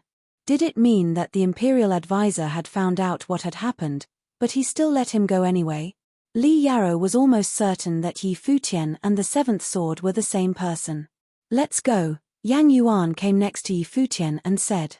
They stood on the teleportation matrix and uttered, "Launch the matrix." Li Yang and Li Yu were perplexed. Why was the atmosphere so weird? The seventh swordsman wanted to go outside to cultivate, and it seemed that Li Yao didn't allow it, but the Imperial Advisor's chief disciple Yang Yuan came to see the seventh swordsman off. The matrix emitted dazzling light. The formidable will of the law erupted from it. "I will see the seventh swordsman off, too," said Li Yao. He looked ghastly and walked straight to the matrix with his people. He had no time to hesitate at this moment. Before he entered the matrix, he passed a message to a subordinate, and the person didn't enter the matrix and went in a different direction instead. "I will go with you," said Li Yu. Confused, she also stepped into the matrix. She wanted to figure out what had happened. A dazzling beam of light soared up, and in the extremely strong light, all the people vanished from where they were. They arrived at King Li's palace, the Dali dynasty of the lower worlds. Li Yao and Yi Futian stood together. There was a short distance between them. At the moment, they had their own thoughts and didn't look at each other. In King Li's palace, a lot of people came to them. Many wills were sent here. A voice sent greetings from a distance. "Li Yao, Your Highness, Sir Yang Yuan, how do you do? What brought you to the lower worlds? A mighty figure stepped outside a palace and came in front of the matrix. The voice came from King Li. All his people bowed and saluted. We are here to meet Li Yarrow Highness, Sir Yang Yuan. King Li noticed Yi Futian and greeted him, too, smiling. Once the seventh swordsman gained fame in the lower worlds and entered the upper worlds with Lu Chuan and people of Sword Mountain. Now he had become the imperial advisor's direct disciple and was famous in Dali Imperial City. King Li was, of course, happy to see him have such achievements. However, King Li soon realized the atmosphere was somewhat quite strange. Everyone was silent. Yang Yuan brother, you have come to the lower worlds with the seventh swordsman. Are you planning to keep escorting him? Asked Li Yarrow. He already knew the answer based on Yang Yuan and the seventh swordsman's attitudes. I want to escort him a little longer.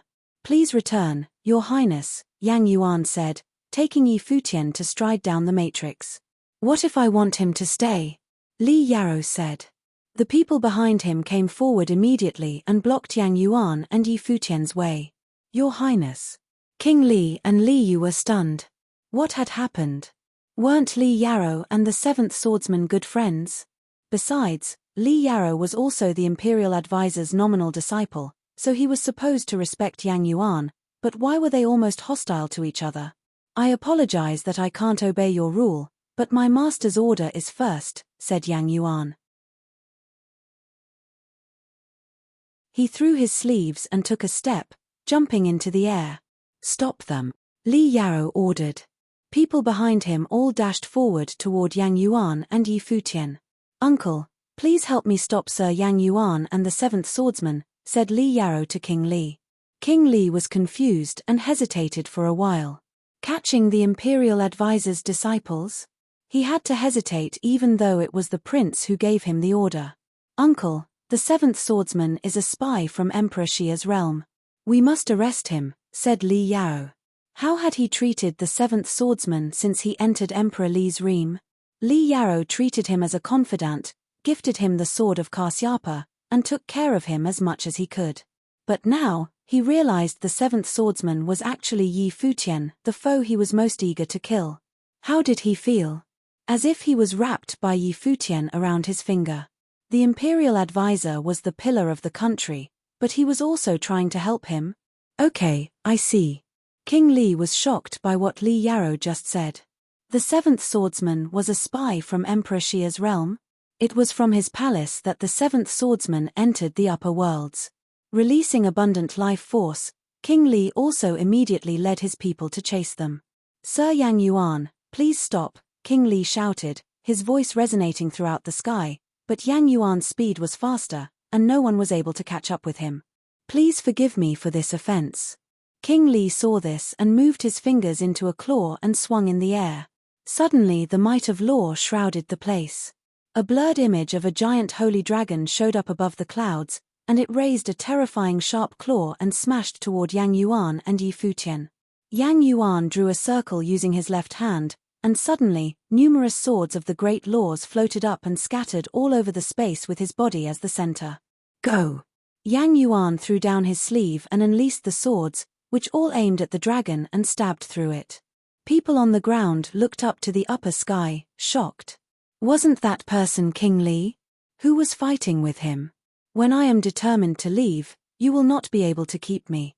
Please stop here, Your Highness, Yang Yuan said. A dazzling beam of light flared up from his body and shook the sky and earth. It was still expanding, speeding up, outpacing anyone else. Witnessing the scene from a distance, Li Yarrow's face was ghastly white. Yang Yuan was considered the strongest cultivator below the saint plane of Nirvana, and he did deserve the title. If there was no saint of the fourth holy plane Nirvana present, who would be able to stop him? Follow him. Li Yarrow let out a shout. King Li and others fixed Yang Yuan as the target of their wills and continued chasing after them. At the same time, in the Prince Regent's residence, Emperor Li's realm. The Prince Regent was usually not interested in such matters, but this time, he opened his eyes, and anger flared up in his eyes. He could understand that the imperial advisor was detached from worldly complications, which made him a real saint. It was his virtue, But this was also his flaw. How could he make a mistake like this? If he had been in the Imperial Advisor's position, he would have captured the seventh sword. The Prince Regent stood up like a giant dragon waking up from his slumber. Suddenly, his will engulfed his villa and spread even further. The next moment, he jumped into the air and disappeared from the Prince Regent's residence like a furious dragon having stormed into the ninth sky. Many people of the Prince Regent's residence looked up to the sky, full of excitement. The Prince Regent was finally ready to take charge. The life force was so powerful that even the people in extremely distant places were able to perceive it. Of course, the Dali dynasty Imperial Advisor was able to sense it in his residence. The Imperial Advisor looked up in the sky and told Fei Shui, "I will see him off." After saying so, he took a stride and vanished into the air. In the lower worlds, Yang Yuan took Yi Futian, and they kept going. They were swiftly crossing the empty realm. At the moment, Yi Futian kind of felt bad. He didn't expect Li Yarou to figure out his identity before he left. He had already given up his plan.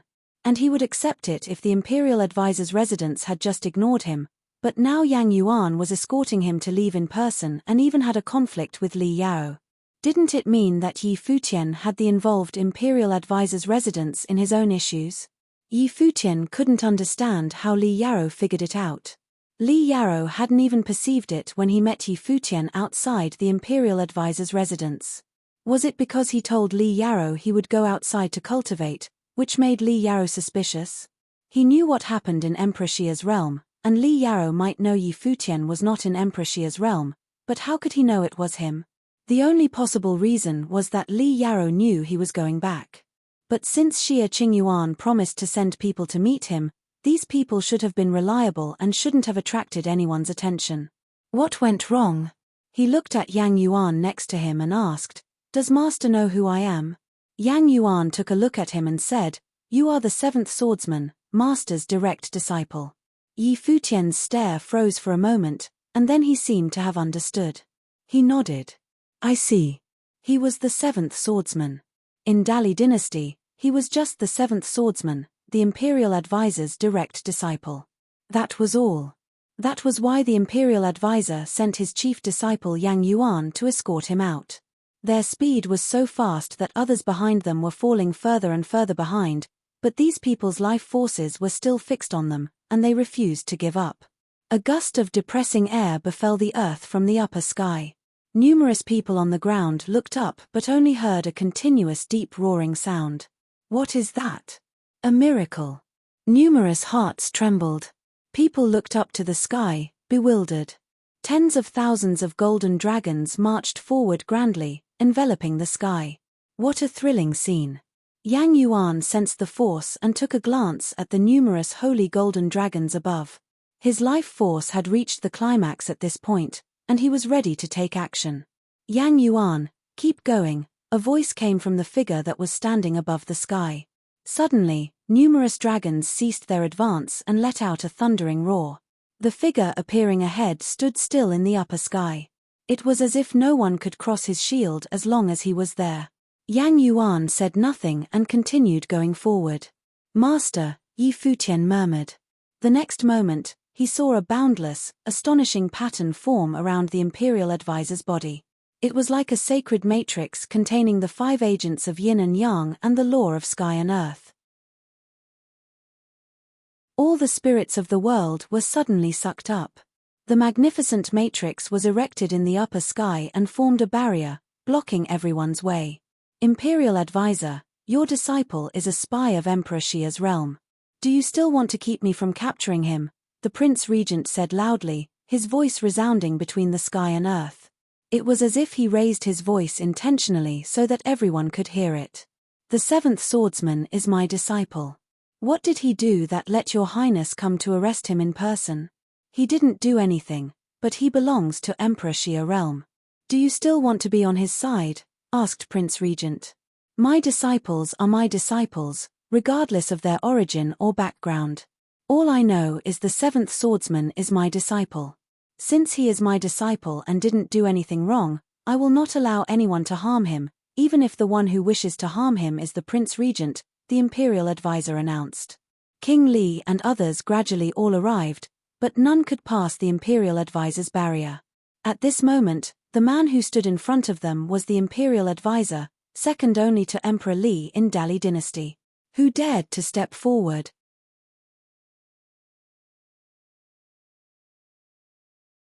Li Yarrow looked toward the Dali imperial advisor, who was standing in front of him. Li Yarrow looked toward the Dali imperial advisor, who was standing in front of him. This man was like a natural barrier that no one was able to cross. The imperial advisor wanted to protect the seventh swordsman. Li Yarrow didn't understand it. Yuan Jin was also imperial advisor's disciple. Even though he didn't study with the imperial advisor for long, neither did the seventh swordsman. The imperial advisor didn't know the real identity of the seventh swordsman, but he still wanted to protect him. Li Yarrow just couldn't understand. It was not until he told the imperial advisor about Yi Futian's identity that the imperial advisor came to realize the reason why Yi Futian was requesting to leave. Because Yi Futian had let it go. The imperial advisor knew it was he who influenced the seventh swordsman and taught him to let the past go. The seventh swordsman even revealed some of his own secrets and put himself in danger to heal Fei Shui until he made up his mind to leave. Was it because of gratitude or vengeance? It was not easy to draw a conclusion. But the imperial advisor could see a rare virtue from the seventh swordsman. Yi Futian was Yi Futian in Emperor Xia's realm, and the seventh sword was the seventh sword in Emperor Li's realm. Vengeance was vengeance, but gratitude was gratitude. The seventh swordsman was able to tell the difference. Why couldn't the imperial advisor do so? The imperial advisor was the destined one, born with the ability to predict destiny. He was able to influence the fortune of Dali dynasty. The great law was boundless was the belief he held. The seventh swordsman inadvertently became his disciple less than 1 year ago. Still, the imperial advisor had a hunch that he would probably become the most eminent one among all his disciples in the future. Good. As the imperial advisor of Dali, you keep me from capturing a spy from Emperor Xia's realm. Are you trying to betray Dali? The prince regent's voice echoed in the sky, reaching very distant areas. Numerous people heard what he said. The people of Dali's hearts trembled. Was the venerated imperial advisor a defector to Dali?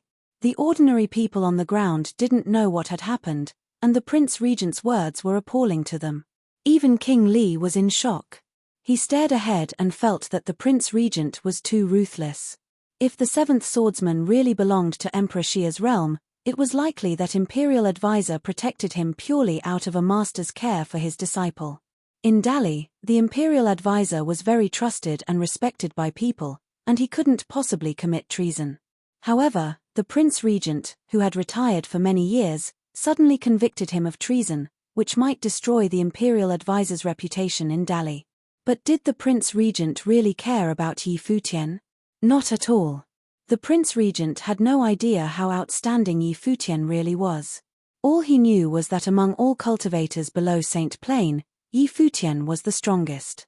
But he was at most a sage, and the gap between Yi Futian and the prince regent was still huge. The prince regent's intention for this accident was to frame the imperial advisor, or at least undermine the reputation imperial advisor had established and Emperor Li's trust in him. Anyway, at the end of the day, the last name of Dali Imperial City's owner was Li. The imperial advisor could work for the dynasty, but he was not supposed to surpass any members of the Li clan in power. I will request to meet His Majesty after this affair is resolved, said the imperial advisor calmly. He stood there firmly, his body as the center. The colossal pattern that fell from the sky dome to the ground sealed the world and devoured all the roads, sucking up life forces in the space. The true dragon roared above the sky. Hundreds of thousands of divine dragons howled.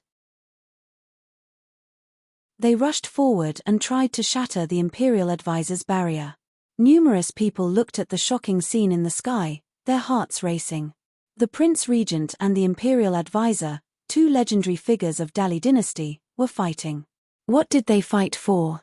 Yi Futian didn't have a chance to witness the battle, but he knew that unless Emperor Li came to the lower worlds in person, he was safe under the imperial advisor's protection. Emperor Li didn't know what happened in the lower worlds, and even if he had known, Would he enter the lower worlds just to arrest a young person of the Sage Plane? What would the people of Dali dynasty think of him? If the seventh swordsman had killed Li Yarou, Emperor Li might do it. Even so, Yi Futian was not satisfied in his knowledge that he was safe, but rather, he felt burdened. He had given up killing Li Yarou and made up his mind to leave Emperor Li's realm because he didn't want to involve the Imperial Advisor's residence in it. Still, he had never expected the Imperial Advisor to fight for him personally. Li Yarou wasn't killed, so things weren't that serious. But in the end, it would still affect the Imperial Advisor. Now Yi Futian knew the Imperial Advisor didn't really care about repercussions since he had already taken action. Imperial Advisor didn't care about fame and what people thought of him. Yang Yuan was in the ultimate status of the third Saint Plane, unblemished Saint Plane, so he could cross the void at a very fast speed. He was able to cover a very long distance in one stride. They didn't spend much time coming to the border of Dali dynasty of the lower worlds. On the border, many people were standing on a mountain. The demon beast, which shared a mind with Yi Futian, was there, too. Those people had received his message and were waiting for him. "Your people?" asked Yang Yuan. "Yes," said Yi Futian, nodding. Yang Yuan teleported to the front of the mountain and slightly pushed forward with his hand. Suddenly Yi Futian's body floated up and landed on the mountain. Yi Futian turned around and looked at Yang Yuan. "Brother," Yi Futian called. "Master said you are the seventh swordsman in Dali, but after you cross the border of Emperor Li's realm, I am no longer your brother," said Yang Yuan. "The next time we meet, I don't have to show mercy to you." Yi Futian recovered his original countenance and his silver hair. His eyes were dark and bright. Although he didn't have the seventh sword's stunning looks, Yi Futian was more spirited and full of charisma. Yi Futian didn't mind his words and put on a smile, saying, "The next time we meet, whether you want to show mercy or not, I will." Yang Yuan took a long look at Yi Futian, turned around and walked away, saying, "No need." Seeing the statuesque person leaving, Yi Futian bowed at Yang Yuan and said, "It was my great honor to have entered the Imperial Advisor's residence. If, one day, the Imperial Advisor's residence faces difficulties, I will definitely come back to help." That figure was silent as he walked further and further away. After a while, a voice came. "No need." The short reply put a bright smile on Yi Futian's face. It was fortunate for the world of cultivation to have the 33 strokes swords master of Lihan Heaven in Emperor Xia's realm and Dali Imperial Advisor in Emperor Li's realm. It was also Yi Futian's fortune to meet these two elders who truly changed his state of heart. "Goodbye, brother," Yi Futian said and then turned around. The name the Seventh Swordsman was well known all over Dali dynasty of the lower worlds. He has been famous when he was still in the lower worlds. He was the man with a sword who defeated all others in the Dali 9 states. No one had expected that he would still be peerless after he entered the upper worlds. He was considered the strongest below the Saint Plane. The Imperial Advisor took him as a direct disciple. Emperor Li betrothed his own daughter to him, but he declined. What was more amazing was that the seventh swordsman belonged to Emperor Xia's realm, and after his identity was exposed, the Imperial Advisor escorted him out in person. What a dreamy story. What kind of being was he? A man with so much talent and charisma. In Dali Empire, the atmosphere of Emperor Li's imperial city was very depressing. The Imperial Advisor, Prince Regent, Li Yarou, Yang Yuan, and others had returned from the lower worlds. Rumors of what had happened spread across the city. People were in shock. The strongest cultivator of Sage Plane, the Imperial Advisor's disciple, the seventh sword, was Yi Futian from Emperor Xia's realm. This name sounded unfamiliar to many in Emperor Li's realm. Still, people who experienced the Empty Realm battle all knew that it was Yi Futian who contributed to the victory of Emperor Xia's realm. A peerless talent. He changed his profession to study swordsmanship and gained fame in Dali dynasty, but nobody had even figured out he changed his identity. Emperor Li had been unaware when he met Yi Futian in person. What tricks had he used that deceived everyone? What was more astonishing was that after his identity was uncovered, the Imperial Advisor helped him leave. His charisma was truly amazing. With these experiences, the seventh swordsman was a real legend. At this moment, the people of Dali Imperial City fixed their eyes on Emperor Li's palace. Would Emperor Li rage at the Imperial Advisor? Although no one would believe that the Imperial Advisor committed treason, and Emperor Li could understand and trust the Imperial Advisor, it was inevitable for His Majesty to be concerned. In Emperor Li's palace, the Dali Imperial Advisor, the Prince Regent, Yang Yuan, Li Yarrow were all present. They stood there without a word. Emperor Li stood on the stairs and looked down at them. Your Majesty, the Imperial Advisor let the spy of Emperor Xia's realm go and even stopped us from capturing him. I suspect he has committed treason. Your Majesty, please convict him for his crime, the Prince Regent said loudly.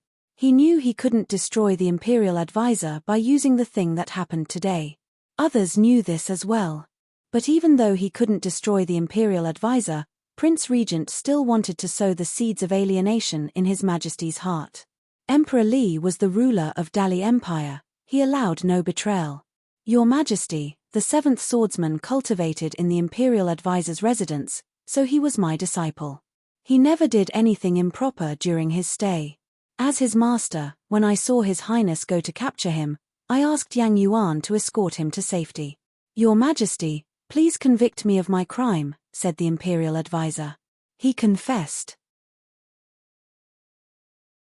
I know that Imperial Advisor cherished him as a talent and didn't have the heart to see him arrested, but the seventh swordsman belongs to Emperor Xia's realm, and he will be a potential danger after he goes back, said Emperor Li. How will you deal with him if you meet him in the future? He was my disciple, the seventh swordsman, in Dali. Since I have escorted him out, from now on, he will no longer have any relationship with me, replied the Imperial Advisor. Emperor Li nodded and looked at the Prince Regent, asking, Do you have anything to say, Uncle? Your Majesty, the Imperial Advisor emphasized their master-student relationship and deliberately ignored mentioning his own defects, said Prince Regent. Your Majesty fully trusts and reveres the Imperial Advisor. When he decided to establish Dali National Academy, Your Majesty made all efforts to support him educating talents. But isn't he helping Emperor Xia's realm now? I am willing to resign my position as the Dean of Dali National Academy. Yang Yuan followed my orders and was involved in the issue today, so he will also go back to Imperial Advisor's residence for cultivation to avoid bringing controversy to the Academy, said the Imperial Advisor. It shouldn't have been considered a severe misdeed, but rather something brought about by negative influence. There was no choice but to give up something. The Imperial Advisor had sensed the result before the actual events occurred, and now what he was doing was following the trend of things. Since the Imperial Advisor said so, Uncle, how about putting an end to it? Let someone else take over the job of Dali Academy, Emperor Li said to the Prince Regent. Since Emperor Li had given his opinion, the Prince Regent immediately understood what to do next. He took a bow and said, Always regard your wisdom. You may leave, announced Emperor Li. The Imperial Advisor, the Prince Regent, and others soon all left. Li Yarrow turned around and looked into the distance, perplexed. He was the most pitiful one in this incident.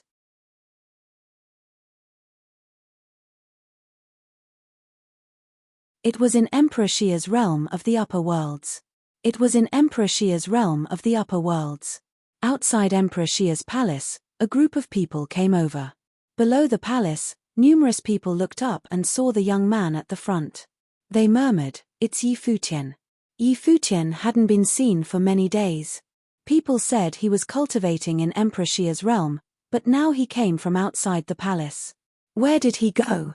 People of Emperor Xia's realm hadn't heard about Yi Futian for a while. The last time people talked about him was when Longlinger and Phoenix were in trouble. Someone walked out of the palace to meet him. That person was the little princess, Xia Qingyuan. Did Princess come to welcome him in person? What kind of reception was this? Did Yi Futian go outside for cultivation instead of cultivating in seclusion? A broken black shadow whipped in the wind, fast as lightning, and flew directly to Yi Futian. It was the Black-winged condor. Black-winged condor rushed in front of Yi Futian and said to him, its eyes watering, Master, finally, you are back. These past days, Black-winged condor was in hell. Yi Futian put his hand on the condor's head and said, I am sorry to have made you suffer. Yes, yes. The condor kept nodding. He had suffered a lot indeed. Sir Condor made up his mind that one day, he must ride on that pheasant. He would not call himself Condor if he couldn't get revenge on it. But Sir Condor didn't expect to take revenge on Xia Qingyuan, he just hoped his master could whip her harshly for him one day. Sensing the thought in Black-Winged Condor's mind, Yi Futian gave a knock on the condor's head. This brat held too many grudges. Yi Futian looked up and saw Xia Qingyuan standing outside the palace, so he walked up to Xia Qingyuan and saluted, "Your Highness." Xia Qingyuan looked at Yi Futian. She had already known about how Yi Futian's identity was exposed, and he was chased in Dali. She raised her head and looked at others, saying, "Thank you all for your effort. Please stay in the palace and wait for my order." "Yes, Your Highness." The people nodded. Xia Qingyuan was expressionless. She looked at Yi Futian and turned around to enter the imperial palace. Yi Futian followed her. They walked into the palace, followed by the Black-Winged Condor. Since Sir Condor's master has returned, will that woman beat me again, he thought. People who saw them from a distance felt they looked like a couple. They came to the princess's palace. Xia Qingyuan said, "I will investigate all the people in the lower worlds and anyone who knew about this affair." Yi Futian told her through the Black-Winged Condor on his way back that someone might have revealed that he was returning to Emperor Xia's realm, which made Li Yao suspicious. The people who went to pick him up were all direct descendants of the Xia clan, and they entered the lower worlds through the matrix in Emperor Xia's realm. Xia Qingyuan had never considered the possibility that it was leaked to Emperor Li's realm. The situation was worse than what she had expected. The whole thing seemed confusing from the beginning. "Your Highness, could you please let your people in Emperor Li's realm collect information for me?" said Yi Futian. Although he knew nothing serious would happen to the imperial advisor's residence, he was still worried and wanted to know what had happened. "All right." Xia Qingyuan nodded. "Where is Xiao Sheng?" asked Yi Futian. "He is in the Xiao house. I have asked people to watch over him. I am sure he doesn't have contact with the outside world, even with other people of the Xiao house," said Xia Qingyuan. "Does it mean that we have been wrong since the beginning?" They had watched Xiao Sheng since the beginning. But from what had happened then, they could deduce that Xiao Sheng couldn't do so many things. But Xiao Sheng wasn't involved at all? Impossible. It was more likely that someone else helped Xiao Sheng in the beginning. If so, who would cooperate with Xiao Sheng? It only could be someone close to the imperial palace. In other words, there was a traitor among all direct descendants of the Xia clan. "Last time Your Highness said there was a clue. How is it going now?" asked Yi Futian. "I learned that when Xiao Sheng was a child, there was an old servant taking care of him, and the servant went outside for cultivation after Xiao Sheng grew up. During that period, he came back and met Xiao Sheng once. I sent my people to track down who he had contacted.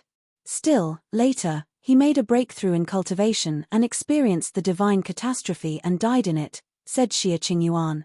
Yi Futian laughed after hearing what she said. "I don't think Xiao Sheng is the head of the whole conspiracy, either." Yi Futian didn't believe Xiao Sheng had done all this by himself. Although he used to be considered the successor of the Xiao house, after all the events that had happened, his status was undermined, and he was no longer as strong as before. The scheme was almost perfect. Every clue was flawless. Saint Shihua's attack seemed to have been driven by revenge, and if nothing happened after it, Yi Futian would have no suspicion at all. Because they were always enemies. How could anyone relate Saint Shihua's revenge to Xiao Sheng? Afterward, Linga was almost killed by an admirer who held a grudge against her because of her rejection. His love turned into hatred, and then he tried to use poison to let Long Linga die with him. He had ended up killing himself. Long Linga and Phoenix were lucky and survived thanks to Long Etienne and Phoenix's special cultivation. There was no flaw in this case, either. And now, Xia Qingyuan found a clue and wanted to investigate it, but the suspect died in a divine catastrophe. Was it just a coincidence? But how could a person devise someone's death in the way of divine catastrophe? The plot had no flaws. However, making the plot too perfect itself was a flawed thing. However, if it was flawed, how was the divine catastrophe designed? Was it just a coincidence? Did it mean that the person knew he was going to enter the Saint Plane, so he sacrificed himself to help Xiaosheng? Besides, all that the person had done was not meant to kill Yi Futian. Now, when Yi Futian thought about what had happened, he felt that that person was just trying to test him. That person guessed that Yi Futian probably was in Emperor Li's realm. But who revealed when Yi Futian was coming back? What is Xiaosheng doing recently? Asked Yi Futian. He has been cultivating in the Xia house quietly, Xia Qingyuan said. He must be either completely disappointed by Princess or Xiao clan. Otherwise, he wouldn't be so quiet. Which do you think is more likely to happen in the light of Xiaosheng's personality? If Xiaosheng remained quiet even when he was wronged, the only possibility was that he was completely disappointed. Otherwise, he must have been involved in the incident, and that was why he was so quiet. Xia Qingyuan understood what Yi Futian meant. She thought for a moment and said, I think the latter is what happened. It was more possible that Xiaosheng was involved in this, and that was why he remained quiet and didn't go to others for help. Yes, said Yi Futian, nodding, for some things, we don't have proof, but we don't need proof. It is inconvenient for your highness to approach Xiaosheng because of his identity, but I can do it. Last time, it was because of Queen Xiao's mediation that Yi Futian agreed to reconcile with Xiaosheng. That was his only choice because Queen Xiao was his weapon to deal with Xiaosheng. He couldn't offend her. No matter how famous he was in Emperor Xia's realm, Yi Futian's status was not comparable with Queen Xiao's. Not to mention that Queen Xiao had never used radical approaches, her way was more mild, like rewarding him. But what about this time? Saint Shihua led his army to the barren state to attack the Holy Ji Palace, and Linga and Phoenix were almost killed. Yi Futian almost died in Emperor Li's realm, too. Although he was lucky to come back, the imperial advisor's residence was involved. How should they pay for these debts? Xia Qingyuan looked toward Yi Futian. She understood that Yi Futian couldn't let it go after all these things had happened. He wanted to get rid of Xiaosheng now. Maybe it was not convenient for her to do it, but it was for Yi Futian. I will leave and go to the villa first, Princess, said Yi Futian. Xia Qingyuan nodded, and soon, Yi Futian left Emperor Xia's palace with Black-winged Condor. Here was the cottage villa.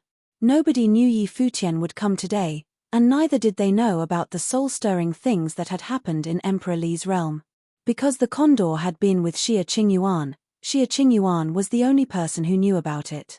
When Yi Futian and the Condor came, Yaya and the Glass Saint first noticed and looked at him as they were cultivating. Soon, the village chief and the Sword Saint saw them, too. Little brother is back, said the Sword Saint. Very soon, his voice spread across the villa. People heard and teleported to him. By the time Yi Futian arrived, the people he couldn't be happier to see all showed up. He didn't stay in Dali Empire for a long time. Although he had planned to stay longer, he decided to give up after the state of his heart changed. However, he still felt it had been a long while since he had been to the cottage. And the coziness of the cottage was nowhere to be found in Emperor Xia's palace. His home was the cottage, where the palace people stayed with him. Elder brother, Yi Futian greeted the Sword Saint. It was a pity that he couldn't witness the elder brother enter the Saint Plane. The Sword Saint nodded, smiling. They were all worried about him going to Emperor Li's realm. Many things must have happened to you during this trip, right? Said the Sword Saint. Brother, you are underestimating Yi Futian. He must have hit on many women while he was there, said Zhuge Mingyu, smiling. Sister, I am not that kind of person.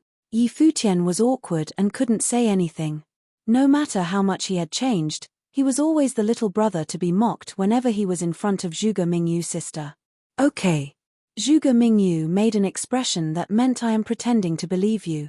Yi Futian was embarrassed and had to look away.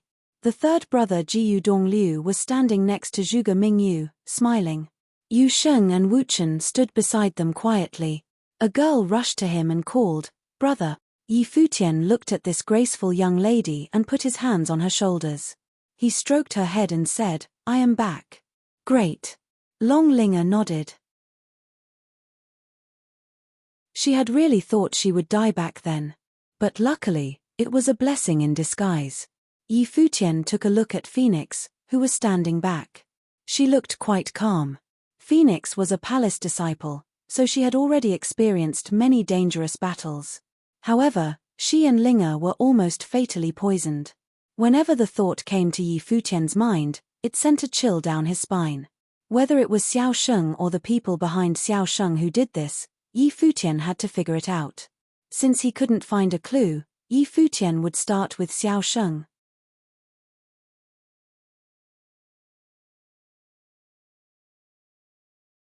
At the Xiao clan's manor in Emperor Xia's realm.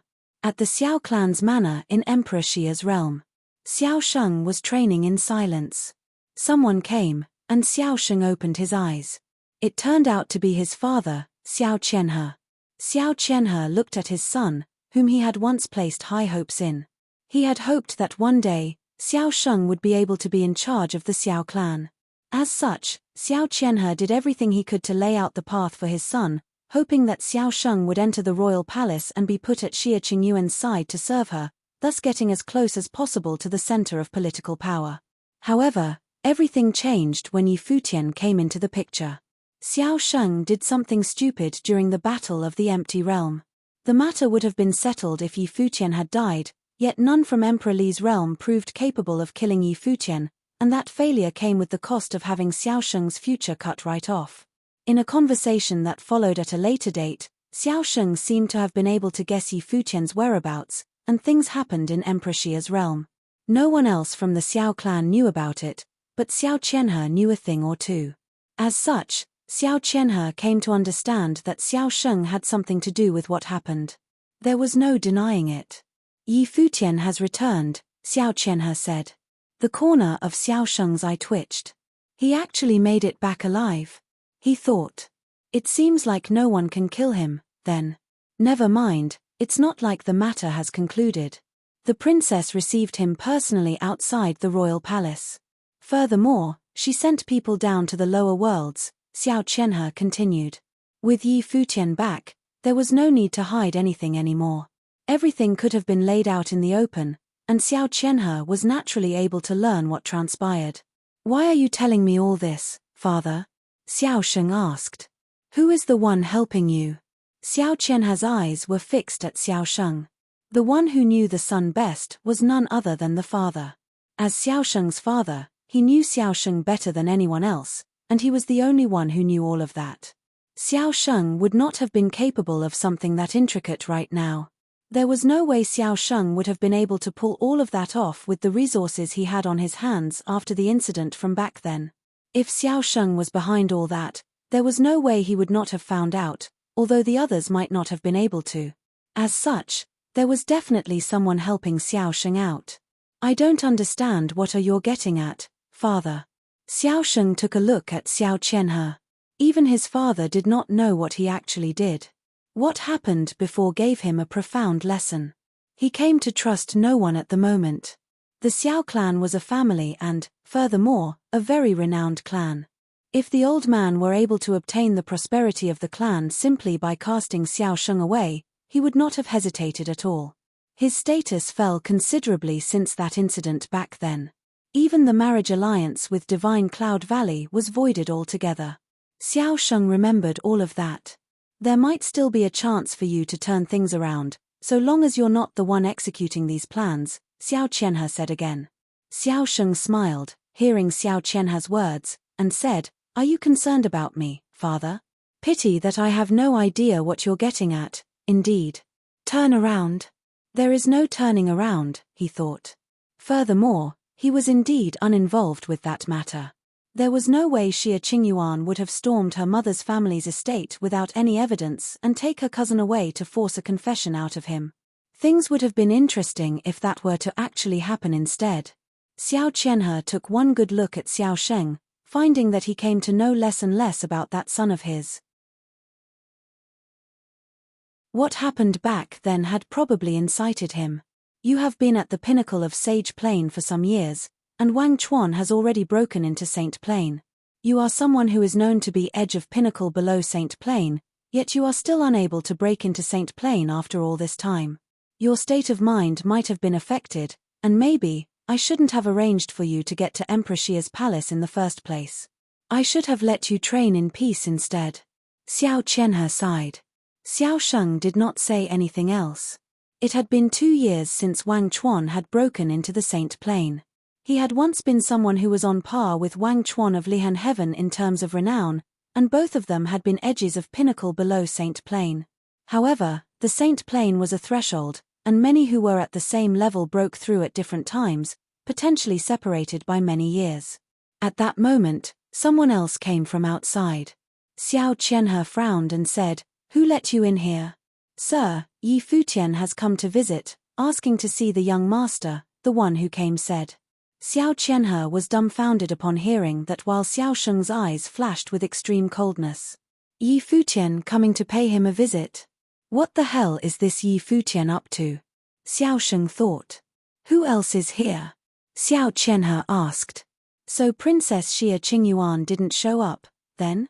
There is another swordsman other than Yi Futian, the messenger answered. Xiao Qianhe nodded and guessed that it would have been that sword servant of that sword saint of the void, coming here as Yi Futian's escort. That meant that it was Yi Futian alone coming to pay a visit. He turned his eyes to Xiao Sheng and said, "You deal with this on your own." He left as soon as he finished. Xiao Sheng chuckled and stood up, pacing back and forth, wondering why Yi Futian showed up. At that moment, he wanted very much to meet Yi Futian. That person who had taken him from the clouds and thrown him into the depths of hell, and that person whom he failed to kill twice. Xiao Sheng did not wait for long before that extremely handsome silver-haired young man showed up. His bearing was just as extraordinary as it had always been. He stepped into the Xiao clan's manor as if he was walking into his own home, natural, unperturbed, and carefree. Yi Futian saw where Xiao Sheng was, and both of them stood across from each other. They gazed at each other, neither of them bothering to avert the other's gaze. "Disappointed, I take it?" Yi Futian asked Xiao Sheng. A smile was seen at the corner of Xiao Sheng's lips. He did not say anything. If Yi Futian thought he would get a confession from Xiao Sheng by merely showing up, he thought wrong. "I heard that you were very interested in me going to Dali." Yi Futian continued, seeing how Xiao Sheng was in no mood to talk. "I was in Dali dynasty as a swordsman, and I trained at the imperial advisor's residence, with the imperial advisor of Dali as my teacher. I came to be acquainted with Li Yarrow, and he gifted me with training methods. Emperor Li wanted to marry off his daughter to me, and I refused." Xiao Sheng felt like being strangled deep down. The smile on his face gradually disappeared. He was seemingly jealous of Yi Futian. Despite being in Dali dynasty, Yi Futian was surprisingly living just as well as he did in Emperor Xia's realm, with all that about studying under the imperial advisor of Dali, getting acquainted with Li Yarrow, and refusing marriage with Emperor Li's daughter. Is he saying that he could have been a prince of Dali, the emperor's son-in-law, if he were to simply nod? Xiao Sheng thought. Interesting. Xiao Sheng's voice was rather cold, but I'm hardly interested in your affairs. That's so? I thought you'd be very interested. Yi Futian smiled and said, I heard that you have been put under house arrest all this while, and you couldn't go anywhere, not even taking one step outside of the manor. You couldn't even choose who you got to see. After what happened the last time, Queen Xiao summoned me and gave me free access to the Golden Hall of the Lotus in the royal palace to train, as well as to pick 10 training methods to share outside. At the same time, she had the people of Divine Cloud Valley craft divine implements for my people, just to trade for your life. You might be the young master of the Xiao clan, but you can only live in the shadows. I truly pity you. Are you here just to humiliate me? Xiao Sheng looked at Yi Futian and said, Of course not. I'm just here to tell you that even though you might think that just because I can't do anything about you, just because you won't admit it and there is no evidence found, you need to understand one thing. There are many times where there is no need for evidence to get things going. Yi Futian continued, even if I don't kill you now. What do you think will become of me in 10 or 20 years from now? From here on out, I'll keep a close eye on you. I'd like to see how you weasel your out if I really try to kill you. The smile on Xiao Sheng's face had disappeared altogether. He glared at Yi Futian with cold eyes. He knew that Yi Futian was telling the truth. It was easy to tell what Yi Futian's status was at the moment and what would become of him in the future. If Yi Futian were to really keep a close eye, there would be no way he could escape. Xie Qingyuan was already keeping a close eye on him as they spoke. Xiao Sheng smiled all of a sudden, seemingly having recalled something. His smile was unnervingly cold as he said, "That depends if you're able to live that long." "You mean, the ones backing you?" Yi Futian glared at Xiao Sheng and said, "Rat them out yourself, and I just might actually spare you." Xiao Sheng continued to glare at Yi Futian. "Is he coming all the way here to threaten me?" he wondered. "Men," Xiao Sheng said. Someone came, and Xiao Sheng looked at Yi Futian and said, "See our guest here off." Yi Futian turned around and left right away. He already knew what he came to find out, as well as having verified certain matters. While he had been confident that Xiao Sheng definitely had a part in it, he had to come and see Xiao Sheng personally before he was able to truly verify anything. The conversation between them confirmed his speculations that Xiao Sheng had played a part. No evidence, no reasons. Xiao Sheng's current attitude and what transpired in the past were more than enough to confirm his thoughts. Xiao Sheng did not bother to conceal anything deliberately.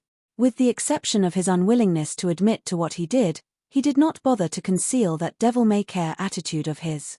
With everything confirmed, things were a lot easier.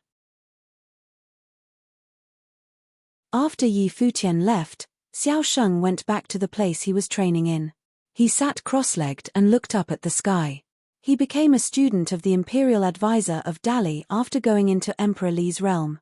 He even had Emperor Li offering him a chance to become the emperor's son-in-law. He was held in high regard by Emperor Xia in Emperor's realm and earned the princess's trust, so much so that it eclipsed her mother's family, earning him absolute protection. He might have only been the princess's valet, yet he gained free access to the royal palace, the princess's residence, and the Golden Hall of the Lotus. It was a status many would have found unimaginable. What about me, Xiao Sheng, then? He wondered. Yi Futian was right that he was only able to live in the shadows. He set up plots to have Yi Futian killed, yet he failed while Yi Futian's status rose by the day. Xiao Sheng, on the other hand, even had his actions restricted. It was irony like none other. Maybe I was wrong. Xiao Sheng sighed. It seemed as if Yi Futian's sarcasm had woken him up. He had been wrong right from the start. He should not have chased after fleeting power and status, he should not have wanted to have a marriage alliance with Divine Cloud Valley, he should not have wanted to be the number one figure by Xie Qingyuan's side to gain higher prestige and more training resources. What Yi Futian did was the exact opposite of what he did. Yi Futian never chased after any of that, yet all of those things fell into his hands all the same. Even the relationship between him and Xie Qingyuan paled in comparison to that between her and Yi Futian. Why has everything turned out like this? He thought. It could be said that he had lost everything. The status and reputation of the Xiao clan, none of that had anything to do with him anymore. But then again, why should it all matter? Power and status were all fleeting things, to begin with. When one chases after them, it's almost guaranteed that they never find them. On the other hand, if one simply dedicates themselves to training with a pure state of mind, all of that could be theirs. Everything has its time and place, everything is like a dream and little else. At that moment, Xiao Sheng seemed to have put everything down, and his state of mind was pure and crystal clear.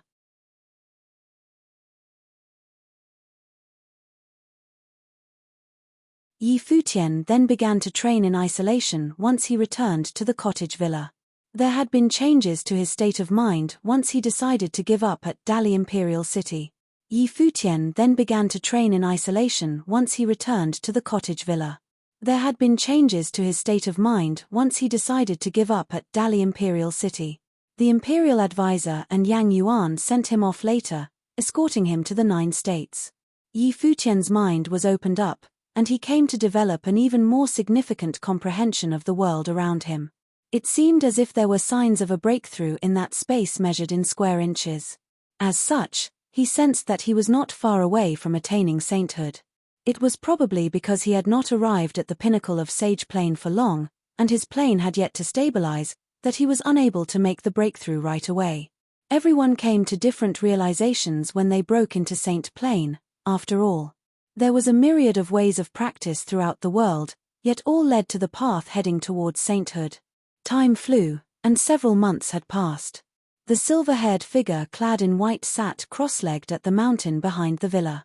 Mystical aura ebbed about him, and his entire being seemed to glow with a holy sheen. At that time, Futian's eyes were shut. He felt as if his will permeated the world around him, making him feel as if he was traveling through the void, and that his will had melded as one with the world around him. Will of the great path flowed around him, and there were people behind him who were watching him. Both Yaya and the glass saint were there. Futian became shrouded by holy light at that moment. Yaya and the glass saint were able to clearly sense Futian's will in their surroundings, touching the wills of their own. It was a mystical feeling, and only saints were capable of emanating such a mystical feeling. Yaya and the glass saint both knew that Futian was getting increasingly close to the saint plane. All he had to do was to wait for his plane to stabilize. When his plane reached the true pinnacle, and his will was able to communicate without hindrance, that would be the day he made the breakthrough. The sword saint back then knew that he was about to make a breakthrough, as some people were able to sense something when a cultivator around became able to make the breakthrough without fail. It was the same with Futian. He came to have the same feeling about himself. It meant that the distance between where he was and the saint plane was no longer that of a chasm nor even a barrier, he was simply one thought away from it. That was how it had been with Wang Chuan back then. He knew that he was only one step away, and it was not a step in terms of plane but a step in terms of state of mind. That was why he was able to make the breakthrough into saint plane through the battle with Futian. The sword saint watched Futian train from afar.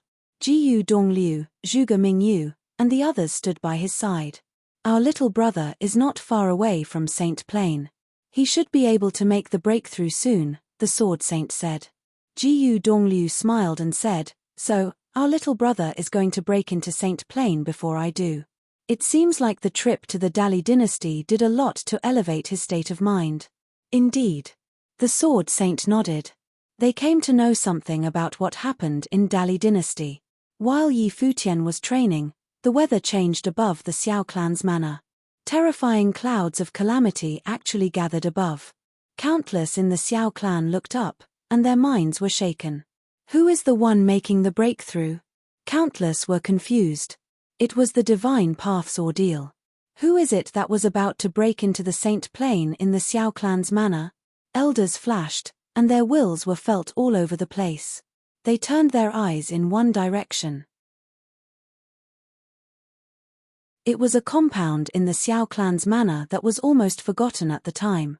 Few paid attention to that place. The one who had once been known as the #1 genius among the younger generations in the Xiao clan lived in that compound of the manor. It was none other than Xiao Sheng, who had once been known to be one of the handful of extreme, top-notch geniuses known as the edge of pinnacle below Saint Plane. He had been nurtured as the future leader of the Xiao clan. However, the incidents that happened with him as of late caused Xiao Sheng's status to fall in the Xiao clan. Many had begun to slowly forget that genius who was known as edge of pinnacle below Saint Plane, thinking that his future was no more. The royal palace no longer liked him, and his clan no longer bothered to nurture him. His state of mind would have been affected, hindering his path in cultivation. But then again, just as Xiao Sheng was about to be forgotten, he was visited by the divine catastrophe. Xiao Sheng was actually about to make the breakthrough into Saint Plane. Well, the people in Xiao clan's manor were shaken. Even old man Xiao took to the air, looking where Xiao Sheng was. The light of catastrophe of the great path rained from above at where Xiao Sheng was. An intense rumbling was heard. It was as if it was doomsday right there. Xiao Qianhe flashed and came to old man Xiao's side. He looked in that direction as well. He was just as shaken deep down. Xiao Sheng was actually about to make the breakthrough into the Saint Plane under such circumstances. His state of mind should have been affected, yet he was able to reverse the flow and make the breakthrough. What happened to him? Old man Xiao sighed. He had doted on that grandson of his, as he was chosen as one of the candidates to take over the leadership of the clan.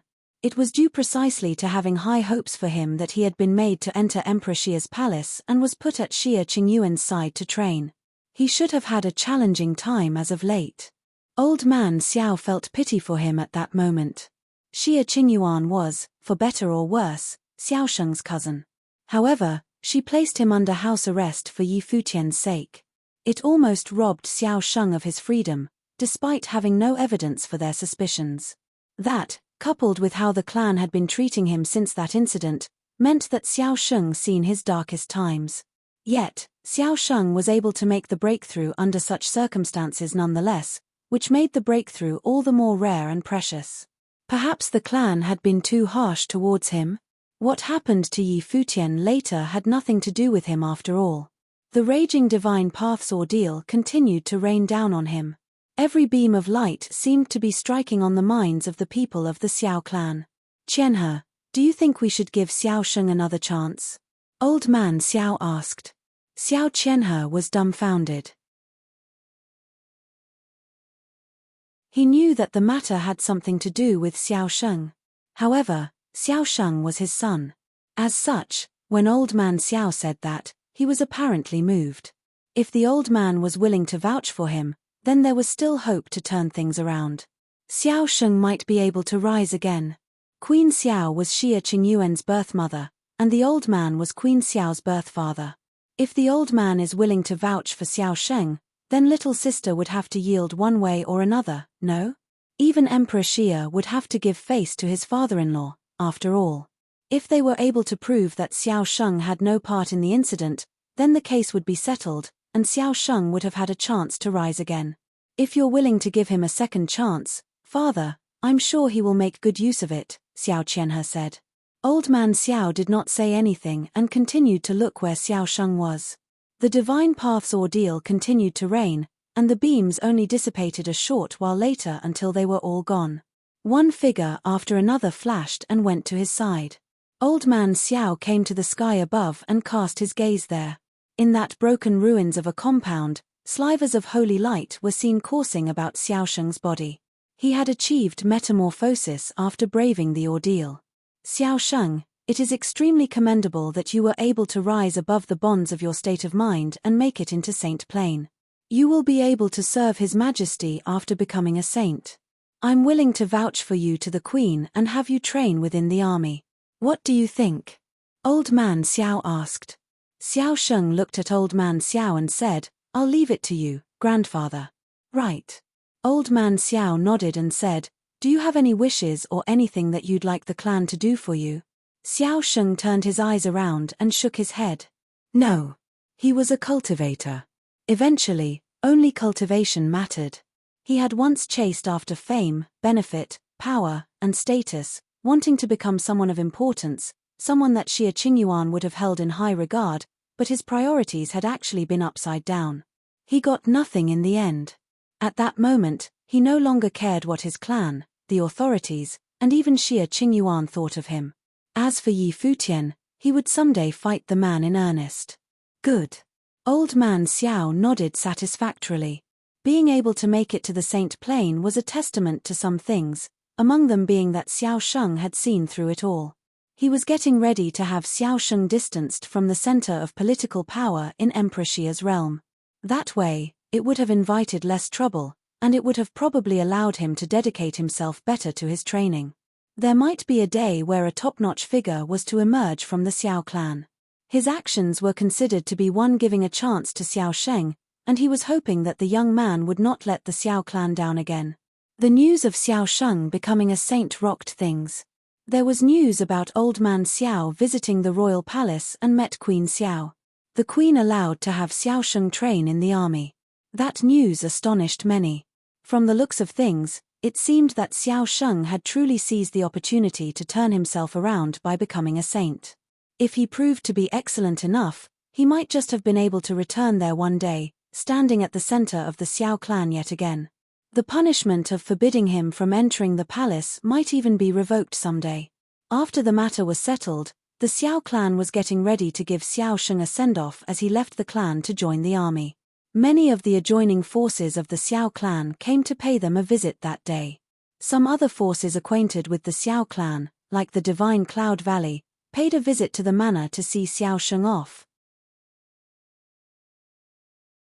Despite not having deliberately sent out invitations, guests swamped the manor of the Xiao clan on that day. All of them showed up at their own volition.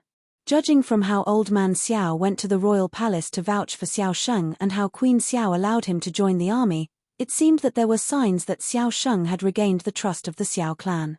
The queen was willing to give him another chance. As such, many were willing to show up at the send-off. Xia Qingyuan stood on a tower in her place at Emperor Xia's palace, gazing far away.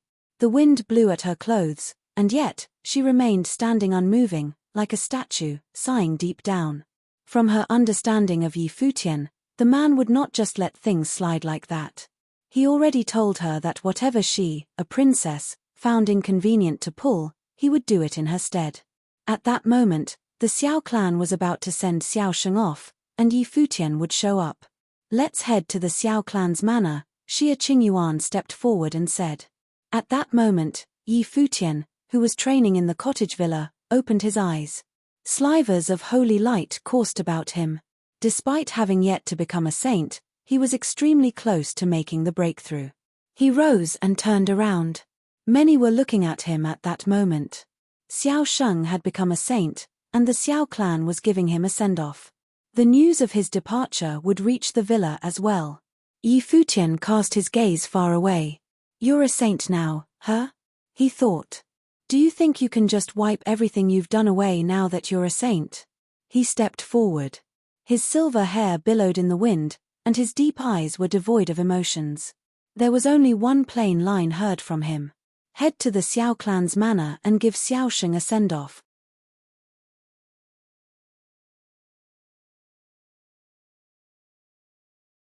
Guests filled the Xiao clan's manor, and the scene was extremely lively. Guests filled the Xiao clan's manor, and the scene was extremely lively. Old Man Xiao sat at the leading seat, and Xiao Sheng sat quietly, not far away below him. Many came to greet him, toasting him as a gesture of his send-off. Xiao Sheng would have returned the gesture whenever people came to toast him, appearing amicable and humble. However, there was a tinge of indifference below all that amicability and humbleness. That indifference felt rather alienating to many. Many were able to sense that the young master of the Xiao clan felt rather different than before. His entire bearing seemed to have changed after making the breakthrough and becoming a saint. Xiao Sheng used to be smooth and well-rounded, which made others feel congenial. He had once been silently proud underneath all that well-roundedness, however, at present, there was only that indifference. He seemed to have held all those social rituals with little regard now. Xiao Sheng, as he was now, had indeed come to put a lot of things down. The guests notwithstanding, he had come to hold little regard of what the clan itself thought of him. Only one's training proved to be the most fundamental path in all paths of the world. "Xiao Sheng." A gentle voice was heard at that moment. An elegant figure stood before Xiao Sheng, and it was none other than Gongsun Ni. She once had an engagement with Xiao Sheng. The Xiao clan and the Divine Cloud Valley had arranged a marriage alliance for them. However, that was voided after what happened during the incident in the Empty Realm. "Congratulations on becoming a saint," Gongsun Ni smiled and said. Xiao Sheng nodded and said, "I owe you for all that happened back then." He did not hold any resentment against the Divine Cloud Valley for voiding their engagement after breaking into Saint Plain. That was a price he had to pay for what he did, and he had caused Gongsun Ni a lot of trouble. Gongsun Ni smiled and said, "What's past is past." She was able to tell that Xiao Sheng had put the past to rest, and he looked even more extraordinary than he used to now that he became a saint. There may have been a day where he would regain enough recognition to allow him to assume leadership of the Xiao clan. Gongsun Zhong came to congratulate him as well. Gongsun Xian, Gongsun Ni's younger sister, did not go to greet him. She asked her sister telepathically after Gongsun Ni returned, "Don't tell me you head over heels in love with him again now that he is a saint." Gongsun Ni glanced at her, and she continued, "What is done is done.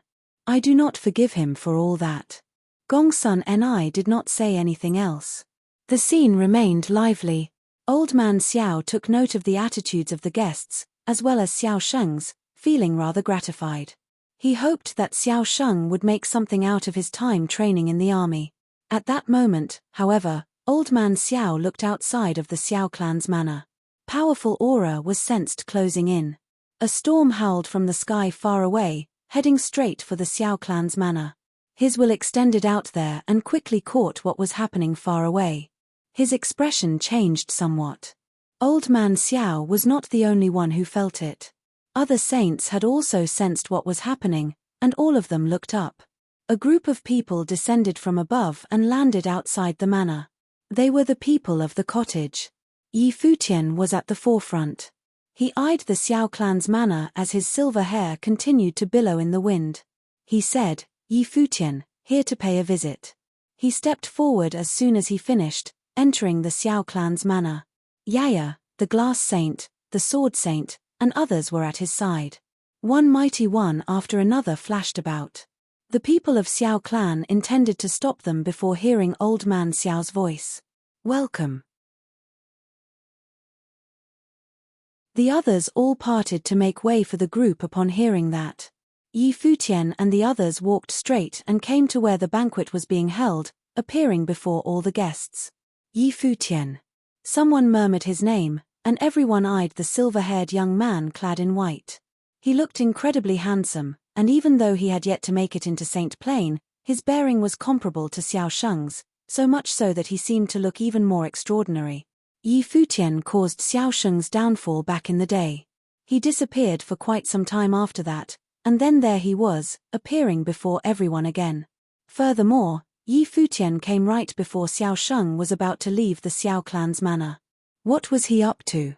Based on what had transpired between Xiao Sheng and Futian, no one present thought that Futian was there to send Xiao Sheng off. Furthermore, he had brought the sword saint of the void with him, and one could easily feel that ready-to-fight tension within the group. They were up to no good. Futian did not look at Xiao Sheng after he came but instead bowed to greet Old Man Xiao, saying, Futian, here to greet Senior Xiao. Old Man Xiao nodded and asked, May I know what business you have, bringing your people here? I'd like to ask you a few questions, Senior, Futian said. Ask away, Old Man Xiao said. During the period where I seem to have disappeared, I have made a trip to Dali Dynasty. Did you know that, Senior? Futian asked. I learned of it as of late, Old Man Xiao responded. Someone tried to do something against the Holy Ji Palace, then tried to harm 2 young women, almost killing them with poison while I was away at Dali Dynasty. Did you know that, Senior? Futian asked again. Old Man Xiao frowned and continued, I heard that the incident was caused by someone who was infatuated with a young woman from the Holy Ji Palace. His love turned into hatred before doing something crazy. Xia Qingyuan had investigated Xiao Sheng due to that. There was no way he would not have known. Futian did not explain as he continued, when I was at Dali Dynasty getting ready to return to Emperor Xia's realm, someone sent a message to Li Yaro, Prince of Dali Dynasty, blowing my cover, almost killing me there. Did you know of that, Senior? Old Man Xiao's expression worsened. He said, I would say the same thing. I have only learned of that as of late. What are you getting at? Since you already knew all that, Senior, did you think it was all simply a coincidence? Futian asked again. The princess is already looking into those matters. Whether they be coincidence or not, the princess will find out, Old Man Xiao said. The princess is half a member of the Xiao clan. There are things she knows well but is unable to do anything due to her relationship with the Xiao clan. Futian continued, as such, I'll be the one to do it. All of it has to do with Xiao Sheng. Futian, Xiao Sheng was training here all that time, and there would have been no way he could have participated in whatever was happening outside. Watch your words, Xiao Qianhe, at the side, said coldly. They were about to send Xiao Sheng off that day, yet Futian showed up at the manor. Futian, do you have any evidence that any of this has to do with Xiao Sheng? Old Man Xiao asked coldly. While the princess trusted him and Emperor Xia had rewarded him as well, the Xiao clan was the clan where Queen Xiao was from. Futian's actions looked incredibly unruly, and it seemed that he did not hold any respect for the Xiao clan. Even the queen herself had agreed to let Xiao Sheng leave and train in the army. I'm here today to prove it, Futian replied before turning his eyes to Xiao Sheng, who was sitting quietly. He then continued calmly, "You have stepped into Saint Plain, and since you wanted me dead so badly, I shall give you a chance to do so today. If you can win, it will be the end of the fiasco. The princess shall no longer look into it, and I shall die." Everyone present looked up, and their minds were rattled as they gazed at Yi Futian. Is he nuts or something? While his bearing was extraordinary, he was nonetheless at the sage plane, while Xiao Sheng was already a saint. Yi Futian is about to fight Xiao Sheng? Many wondered. Furthermore, he is saying that he will let it all slide if he dies in battle. Gongsun Zhong, Gongsun Ni, and the others from Divine Cloud Valley looked at that silver-haired figure, finding him to be crazy indeed. Xiao Qianha's eyes were gleaming as he glared at Yi Futian. As for Xiao Sheng, he looked up and gazed at Yi Futian with a cold expression. He was getting ready to venture out to train to fight Yi Futian in earnest in the future. He never expected Yi Futian, who was still a sage, would challenge him, a saint. Yi Futian, watch your words. His Majesty and the princess trust you. The odds are stacked against you. If you die in battle, the princess shall blame us for it, Old Man Xiao said coldly. Yi Futian appeared rather insolent. Saints were saints, after all. However, as soon as he finished, a powerful aura was sensed in the air. The blue phoenix sacred beast dove down, and many mighty ones descended from above. A voice was heard from the sacred beast, "Grandfather, I agree to this arrangement." All eyes were drawn to the sacred beast that descended from above. Xie Qingyuan was right behind the beast. All of them felt shaken deep down. So, even Xie Qingyuan thinks that Yi Futian is able to fight a saint, then? Xiao Qianhe looked at Xie Qingyuan and felt speechless. Xiao Sheng, if you lose, then you shall give me the answer I seek. If you refuse, I shall seek it on my own, Yi Futian looked at Xiao Sheng and said. Xiao Sheng looked at Yi Futian. He had broken into the Saint Plain, but Yi Futian actually wanted to fight him despite being a sage. He turned to look at Xie Qingyuan, and it was apparent that Xie Qingyuan thought that Yi Futian, despite being a sage, was able to fight Xiao Sheng, a saint. That was some level of trust. He had made it through that chasm and broken the shackles in his mind, becoming a saint, yet that silver-haired young man continued to be as unruly as ever. Xiao Sheng did not say anything. He rose up and stepped forward before flashing and shooting into the clouds, standing in midair. Saintly aura shrouded the place at that moment. The will of the Great Path was extremely overpowering. He looked down at Yi Futian below and said, "Come up, then." Yi Futian took one look at the sky. His body was covered in dazzling brilliance as he stepped into the air. Both of them came to stand in the sky. Countless rose up and looked at the sky at that very instant. Xiao Sheng of the Xiao clan had broken into the Saint Plain. Yi Futian, a sage, was about to fight a saint. Xiao Sheng's eyes glanced at Yi Futian in midair. Powerful might of the Great Path expanded in an instant, seeping everywhere, and pressing onto Yi Futian. In that instant, Yi Futian felt as if Xiao Sheng had become one with the Great Path, and he was everywhere. Xiao Sheng lifted his hand and grabbed at Yi Futian. The pressure of the Great Path pressed down in an instant. The palm of the Great Path descended from above, heading straight at Yi Futian. Their surroundings rattled as the power of the Great Path seemed to be in Xiao Sheng's control. One thought was all it took for him to put all the powers in his surroundings to use. Stifling might of the Great Path pressed onto Yi Futian, and the palm print squeezed the space around him, preventing him from escaping. The ones below saw the incredibly huge palm coming down right away in a direct, overbearing fashion. Saints were able to shake their surroundings simply by lifting their arm. Dazzling golden brilliance burst from Yi Futian's body at that moment. Matrix images materialized, and the might of the Great Path of all attributes circled about him. The power within him seemed to have resonated with the Great Path. In that instant, Yi Futian's body seemed to have become a furnace of the Great Path, capable of refining the Great Path of the world around him, siphoning power into his physical body. His body melded with the Great Path, and holy light shot up. His aura continued to climb and had gotten infinitely close to the Saint Plain. It was the training method that the imperial advisor of Dali imparted to him, the deed of thorough comprehension.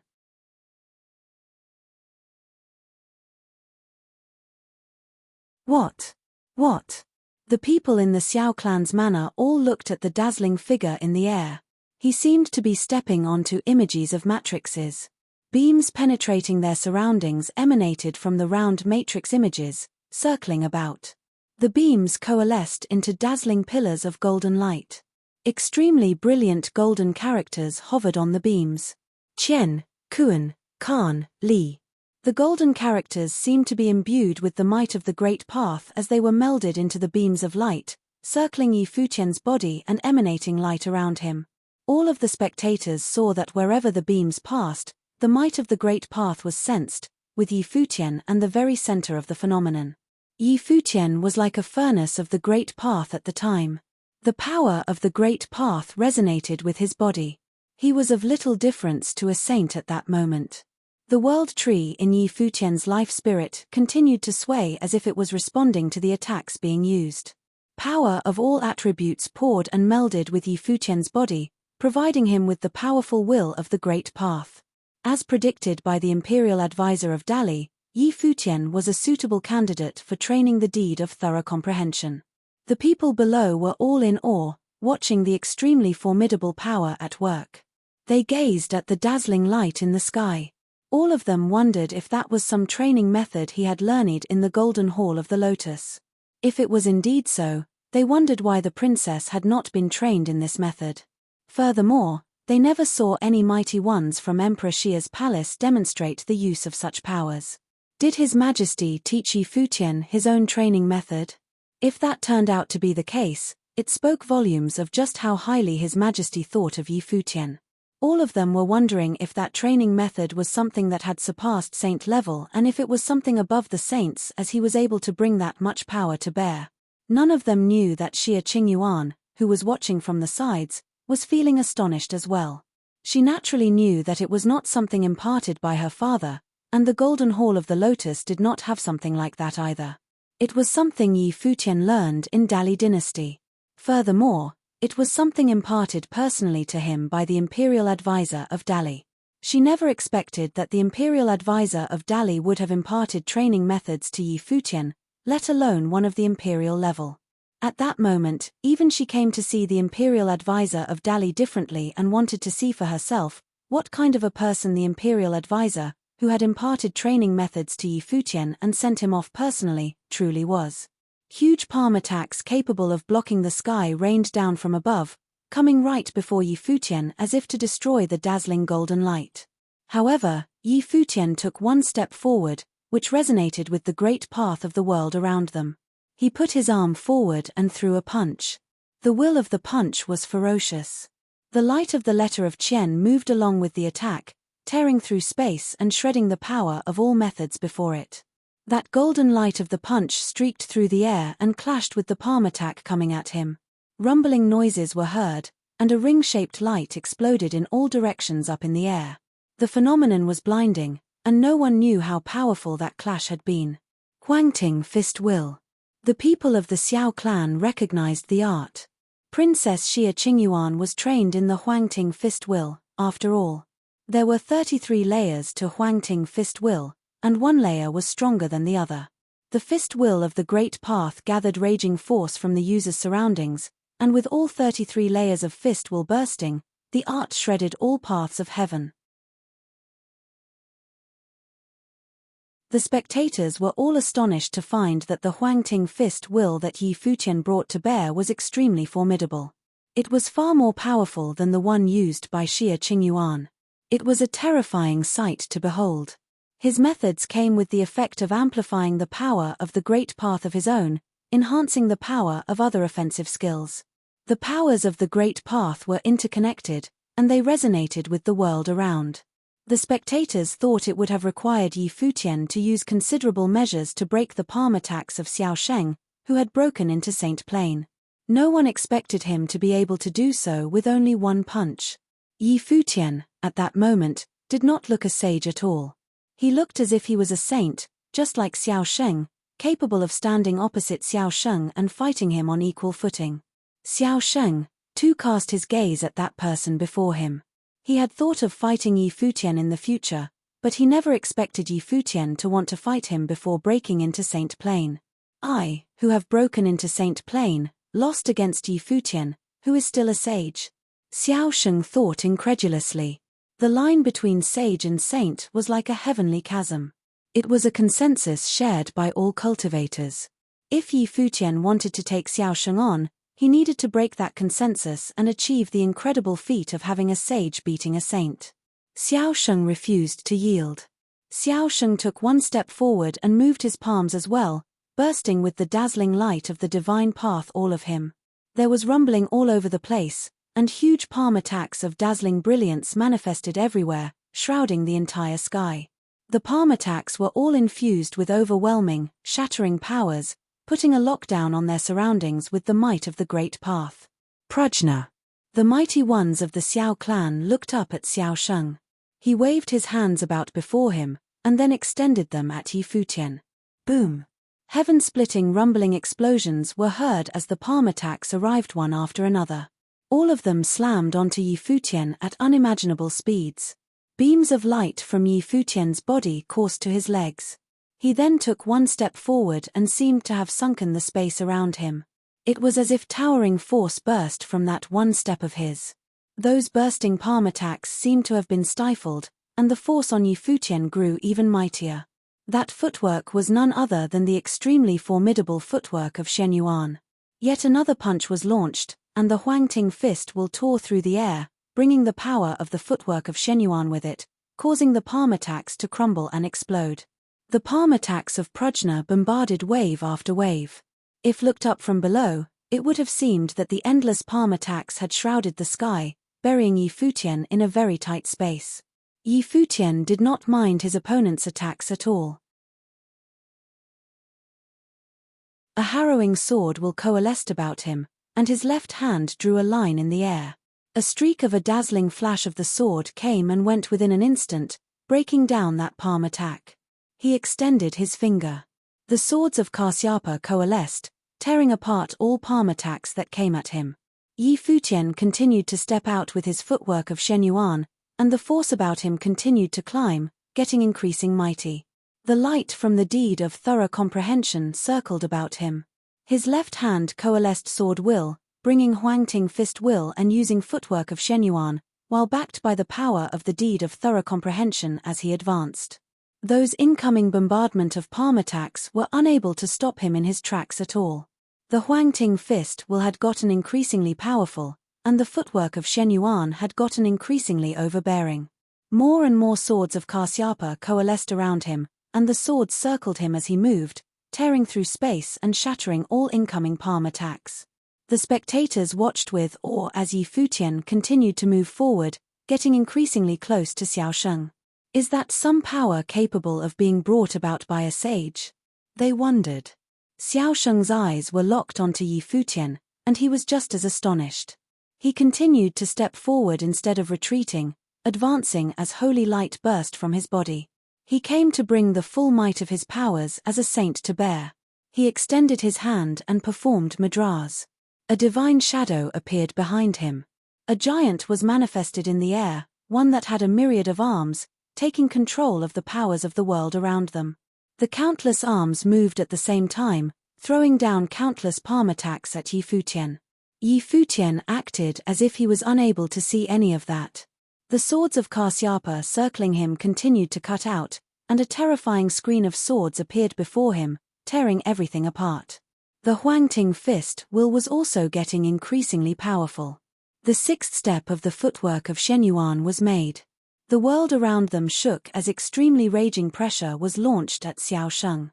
Yi Futian, who continued to advance at that moment, was enveloped by the holy light emanated from the deed of thorough comprehension, sweeping forward like a tidal wave.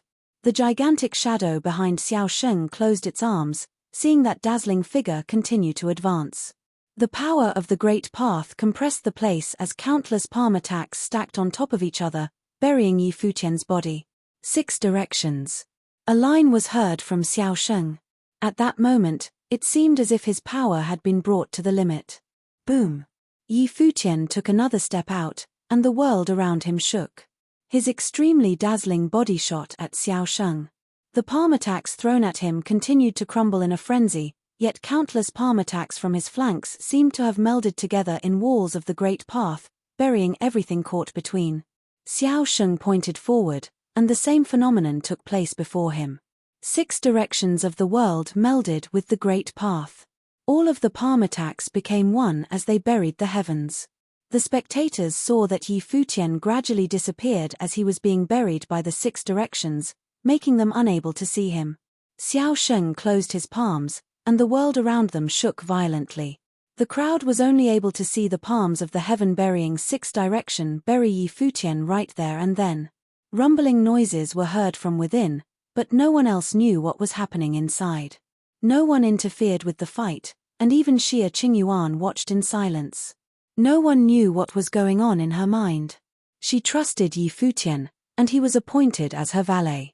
Many knew that the princess held Yi Futian in high regard. The one whom Yi Futian was fighting was her cousin. Everyone understood the words that Yi Futian said before, that there were things that Xia Qingyuan would have found inconvenient to do. But could he carry those things out? Palm attacks continued to rain around them, becoming a part of that wall of the great path as they closed. Everyone had their eyes fixed at the sky above. The rumbling continued to be heard, and people gradually saw cracks on that wall of 6 directions. The cracks continued to extend and spread in all directions. Extremely brilliant light was seen unleashed from within, and the hearts of the spectators raced. Intensely blinding light was seen, and with an earth-shattering rumble, the wall crumbled, and all of the palm attacks were no more. Yi Futian emerged from within, clad in holy light. His towering sword will tore at the space around him. His body turned into a bolt of lightning, arriving right before Xiao Sheng, who was no longer able to bring attacks of greater power to bear. Yi Futian threw a punch, and Xiao Sheng threw a palm attack without retreating. Boom! A rumble was heard as the sky shook. The spectators saw Xiao Sheng's body rattled violently, and his internal organs felt as if they had been rattled. Cracking sounds were heard from his bones. The light of the divine path remained glittering, yet his aura continued to weaken. Blood was seen at the corner of his mouth, yet his eyes remained fixed on Yi Futian. Do you admit?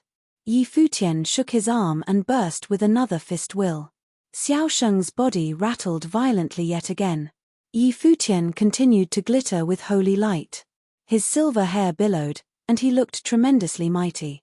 Everyone knew at that moment that Yi Futian, as a sage, had beaten Xiao Sheng, who was a saint. Despite there being a chasm between sages and saints, Yi Futian made it through, nonetheless. There were countless living beings in Emperor Xia's realm, and there had been many legendary figures throughout the ages. However, none had been capable of defeating a saint while they were still a sage. No one would have expected that Xiao Sheng, who had only made it into Saint Plane a short while ago and showed signs of rising again, was met with one unspeakably legendary figure. Despite having broken into Saint Plane, there he was, defeated. The Xiao clan wanted to change Xiao Sheng's fate, and Yi Futian was against it.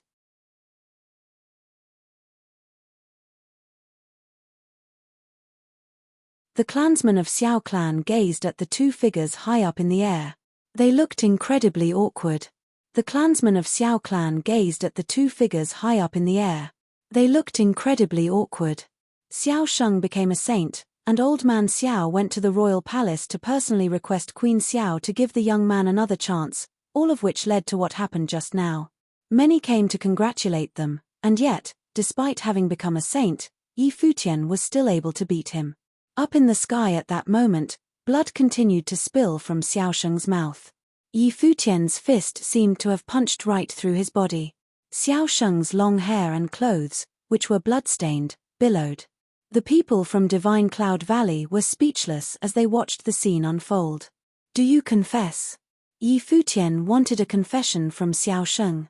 He wanted to hear that the losing young man was guilty of those horrible actions. The relations between Xia Qingyuan and the Xiao clan meant that she was unable to pull something that extreme if she did not have the evidence to back her claims. As such, Yi Futian came to see it through personally instead.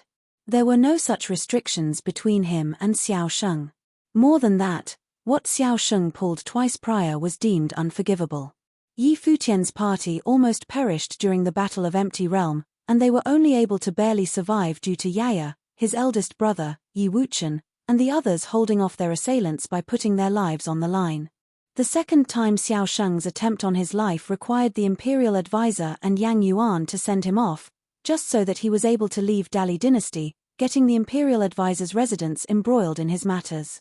Yi Futian learned from Xia Qingyuan that the imperial advisor had resigned from his position as the chief of Dali Academy.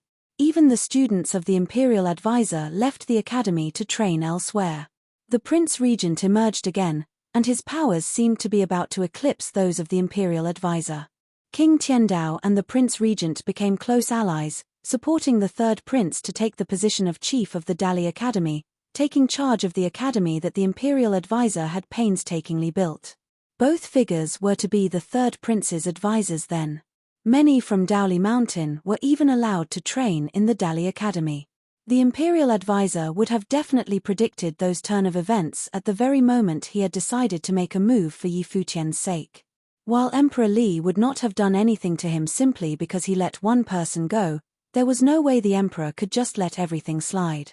The imperial advisor was still a subject of Emperor Li's realm, one who played a crucial role in determining the outcome of the Battle of Empty Realm. In both attempts to take his life, someone from Emperor Xia's realm, Xiao Sheng, had colluded with Li Yarou, a prince of Emperor Li's realm. Such actions meant that even if Xiao Sheng had truly confessed and repented, Yi Futian would still not have forgiven him, let alone that Xiao Sheng had only become a saint. There were things that one could not merely let slide, things that did not deserve to be forgiven. If it had not been for Queen Xiao's intervention before, Yi Futian would not have let the matter slide back then. All of that had nothing to do with one's state of mind or magnanimity. Xiao Sheng, at that moment, looked at the silver-haired figure right in front of him, the figure that was basking in holy brilliance. At that moment, Xiao Sheng felt as if Yi Futian was the saint while he was the sage. Despite having become a saint, Xiao Sheng was still unable to beat him, and any talk of besting him in the future was now pointless. Do I confess, then? He wondered. While Xiao Sheng had not done anything himself, he was still involved in those incidents. It was due to him that the attempts at Yi Futian's life came to be. Seeing how Xiao Sheng was looking at him without saying anything, Yi Futian lifted his arm and sent a burst of dazzling sword will through Xiao Sheng's body without hesitation. The force raged throughout Xiao Sheng's body, making him shudder throughout. His face was ashen. He continued to look at Yi Futian, who then threw punches at him. Every single punch worsened his condition as the powers of the punches ravaged his internal organs. Countless who were watching below were shaken at that scene. Yi Futian was taking care of things his way.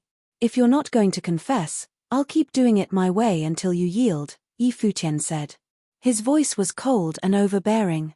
Even the ones below came to be confused about what was going on. Who among the two was the saint again? Who among the two was the sage again? Yi Futian was truly ravaging Xiao Sheng's will by then. Boom! Another punch landed, and Xiao Sheng's body seemed to have been penetrated. He looked very wobbly. Not only did his aura feel shriveled, but it also seemed as if his spirit and vital signs were quickly disappearing. It was only then that Xiao Sheng realized that until Yi Futian got the answer he sought, there was no stopping what was going on. Enough! A voice was ringing throughout the air. Many looked at the one who spoke and saw old man Xiao step forward with cold eyes, looking at Yi Futian. Yi Futian, are you going to use such means to make him confess to something he didn't do? Old man Xiao asked coldly. If he truly is innocent, I shall be willing to pay the price with my life. But if he truly is guilty, what will you do then? Yi Futian glanced at old man Xiao and answered in an equally cold tone. Old man Xiao understood from Yi Futian's eyes that he was sure that Xiao Sheng was behind all those attempts on his life. Only through a transformation of one's mind, reaching completion and flawlessness, can one achieve sainthood in one's training in the Great Path. Xiao Sheng has been of such a state of mind, as he was able to make it into sainthood. How can you be so sure that he was the one behind all of that? Old man Xiao asked again. After Xiao Sheng was able to make it to Saint Plain, the old man came to think that he might have been wrong and had misunderstood Xiao Sheng. The princess was unable to find out anything, after all. They had restricted Xiao Sheng's mobility, and yet what followed still happened, which meant that Xiao Sheng could not have been the one behind it all. Even some things that happened before could not have been pulled off by Xiao Sheng, judging by the resources he had at his disposal. Flawless state of mind?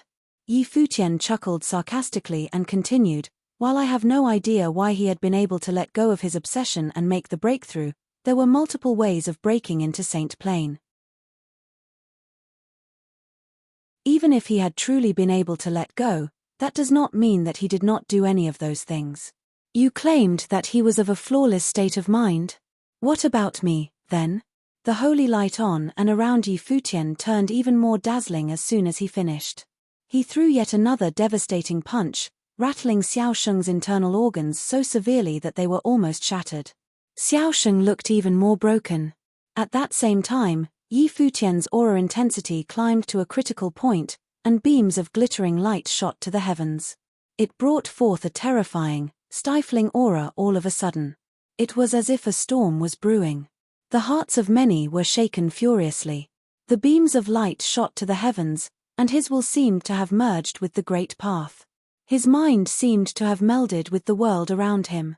Yi Futian looked up to the sky and said with a brimming voice, I now ask the heavens. Is my conscience clear?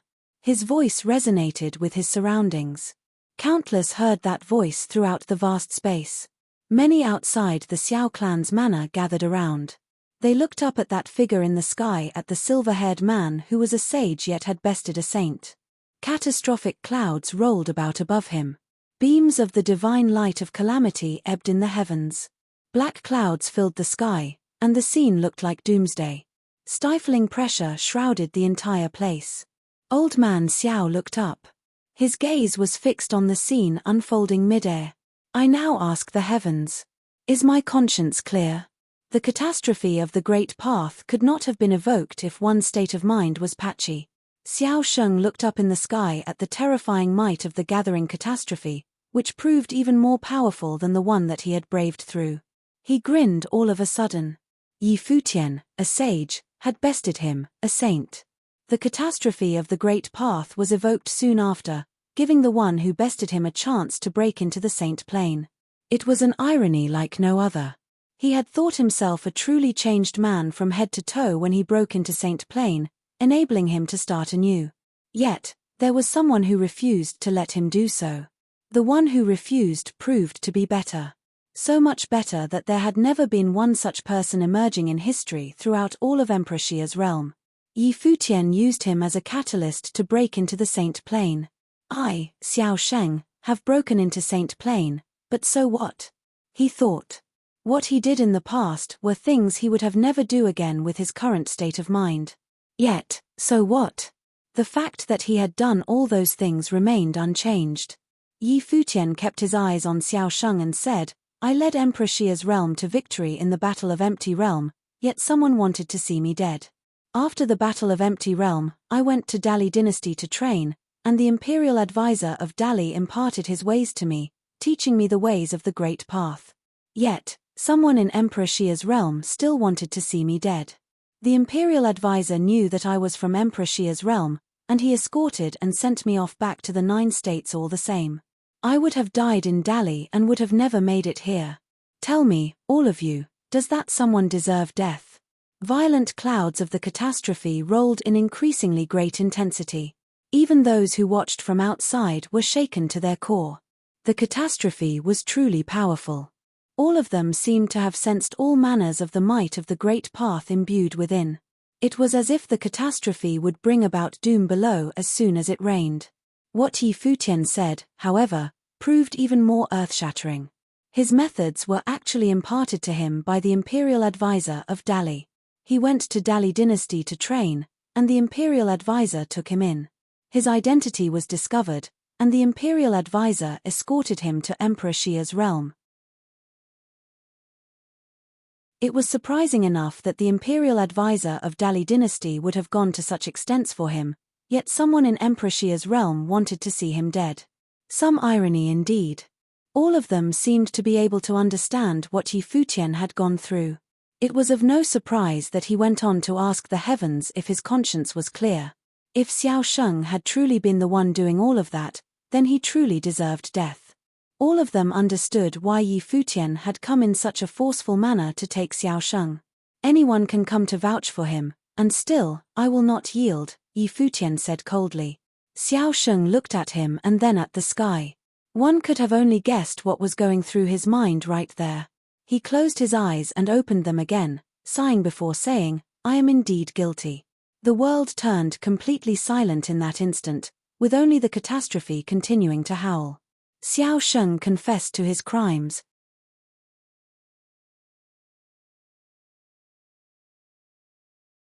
Everyone looked up into the sky.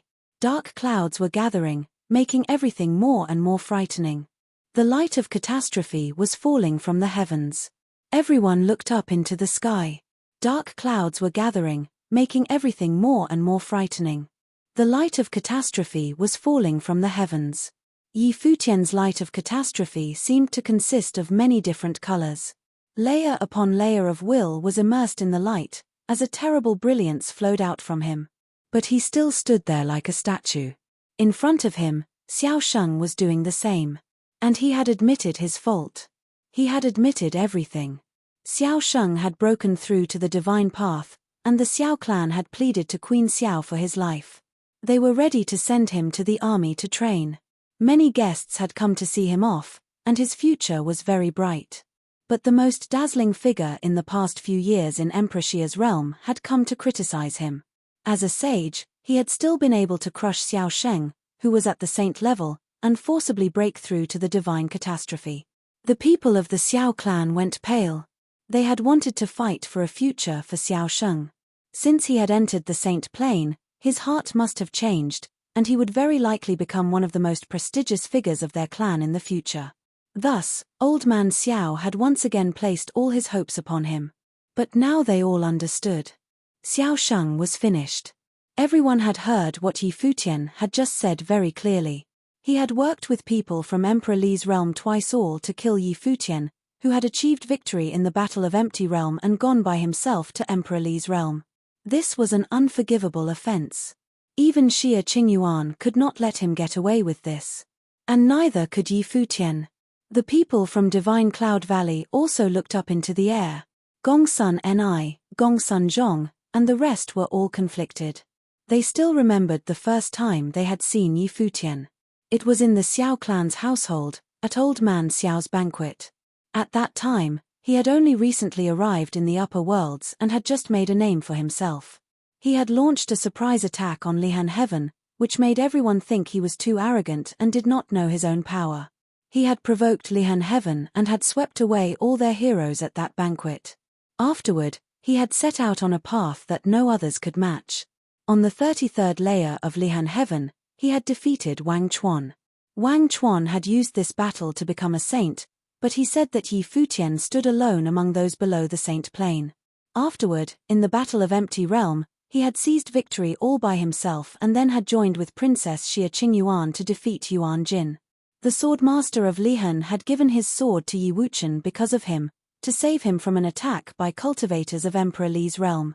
And now, he had defeated a saint-level cultivator as a sage, accomplishing a feat for the ages, and now was using the majesty of this battle to step onto the divine path. Those who had been called the greatest figure below the saint plane in Emperor Xia's realm, those dazzling, unparalleled heroes seemed to lose their luster before him. He seemed to be the only person who mattered in that generation of cultivators from Emperor Xia's realm. He was absolutely without equal, and eclipsed everyone else's glory. No one could compare with him. Some people looked at Princess Xia Qingyuan not far away. Once, it had been said that she stood alone in her generation and that none could compare with her. But now, what about Yi Futian? Could he stand shoulder to shoulder with the princess? At that moment, everyone understood what Xia Qingyuan had seen in Yi Futian, and why she appreciated him. Perhaps Xia Qingyuan and Emperor Xia had known of Yi Futian's talent from the start. Even the imperial advisor, who was from an enemy power, treated him like this.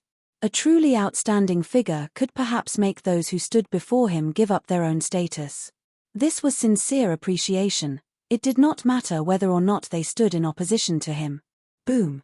A rumbling sound pulled everyone back from their reveries. The light of catastrophe was falling from the sky and crashed violently upon Futian. His white hair was dancing in the wind as his white robes fluttered. The brilliant light around him became even brighter as the light of catastrophe flowed across his body. But he still stood up straight without wavering even a little bit. His body was not moved even an inch. With a start, many people realized that not only was terrible will flowing around Futian, but his flesh itself was also suffused with a powerful will. The terrifying light of catastrophe baptized his spiritual willpower and changed it. At that same time, it baptized his flesh, making it divine. In front of him, Xiao Sheng was also suffering the waves of the divine catastrophe. His weak flesh trembled, and he spat up another mouthful of blood. His face was as white as paper. Xiao Sheng's breathing was growing weaker and weaker. He looked at the impossibly brilliant figure before him and felt a burst of sorrow. If he had known it would turn out like this, he would not have done the things he did. That way, the incomparably brilliant Futian would have had nothing to do with him. He could still have become a saint. Given his status, he could have done anything that he wanted to. Princess Xiao and Xia Qingyuan would have promised him anything. Why had he decided to compete with Futian and worry that he would steal his position? Now he understood that there were some things you should not strive for, as to do so would be meaningless. It was only a momentary slip, but it had made it so that there was no way to escape, and had led him to this point. He felt sort of pitiable. He naturally understood that Futian would not give him another chance. He would do the same, regardless of his mood or his amount of tolerance. Who else?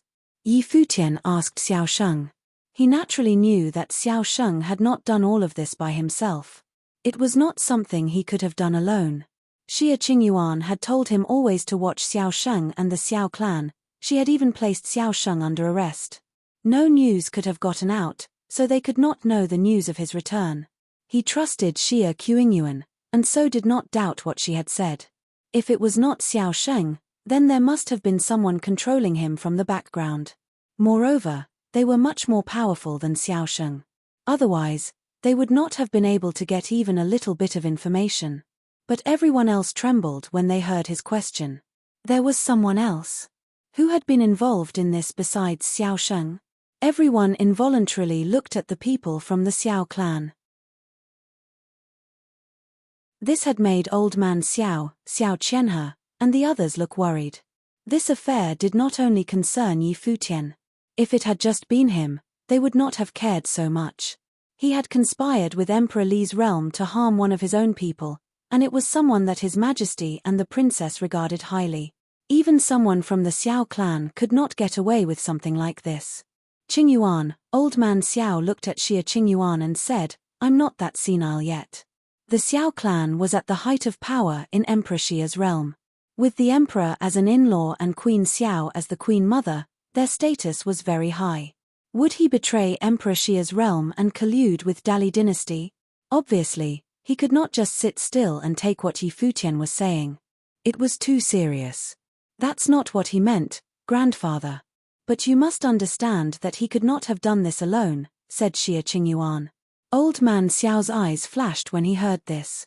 When he had seen Xiao Sheng become a saint, he had thought that Xia Qingyuan had been mistaken about him.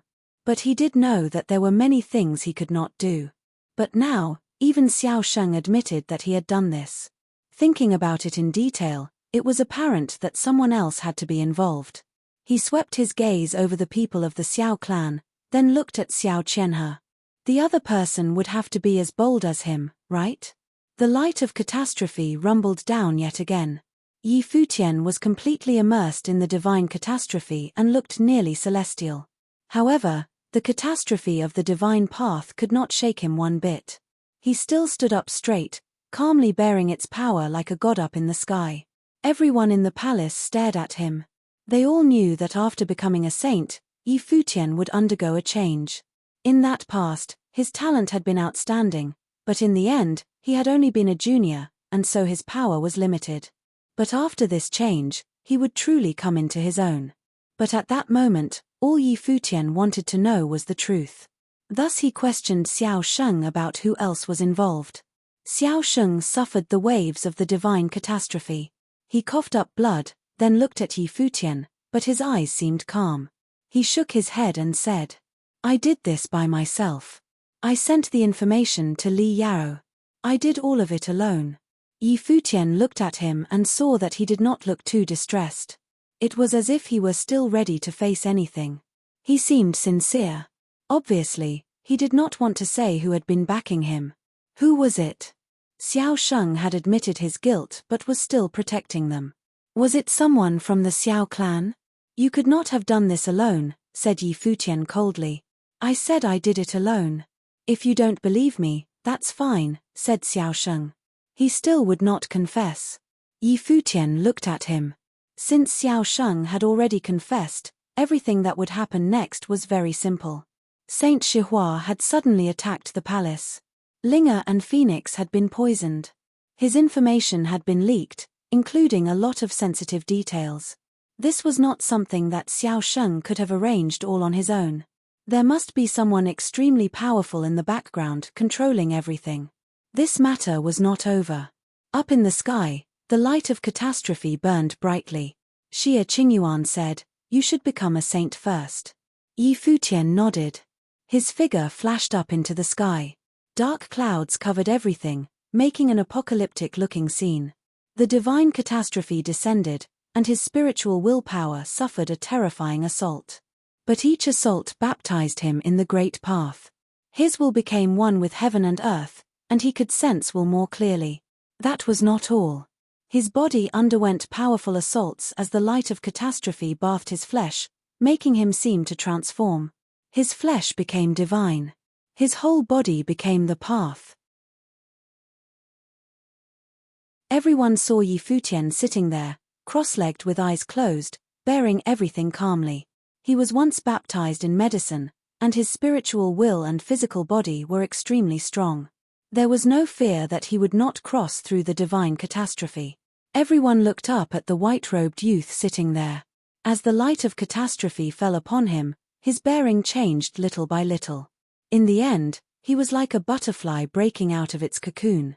Divine light flowed from him and covered everything. Rays of morning sunlight filled the vast sky, dispersing the terrible light of catastrophe. The divine catastrophe grew weaker and weaker. The dark clouds dispersed, and morning sunlight came down from the ninth heaven. The white-haired youth opened his eyes. They were deeper than before, and divinity seemed to shoot out from them. He rose and looked out at the crowd. He was suffused with a supernatural aura. Yi Futian had become a saint.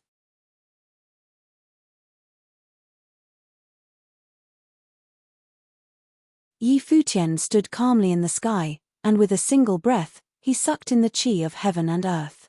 Yi Futian stood calmly in the sky, and with a single breath, he sucked in the qi of heaven and earth.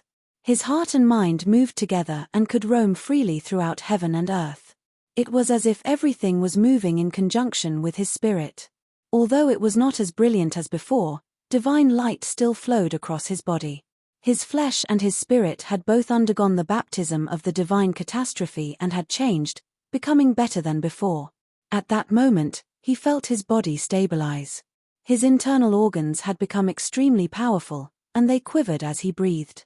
His limbs and bones were completely unobstructed, and he could see extremely far away with his naked eyes. In his life palace, the world tree swayed with divine radiance. The other life spirits curled around it as if it was supporting them all.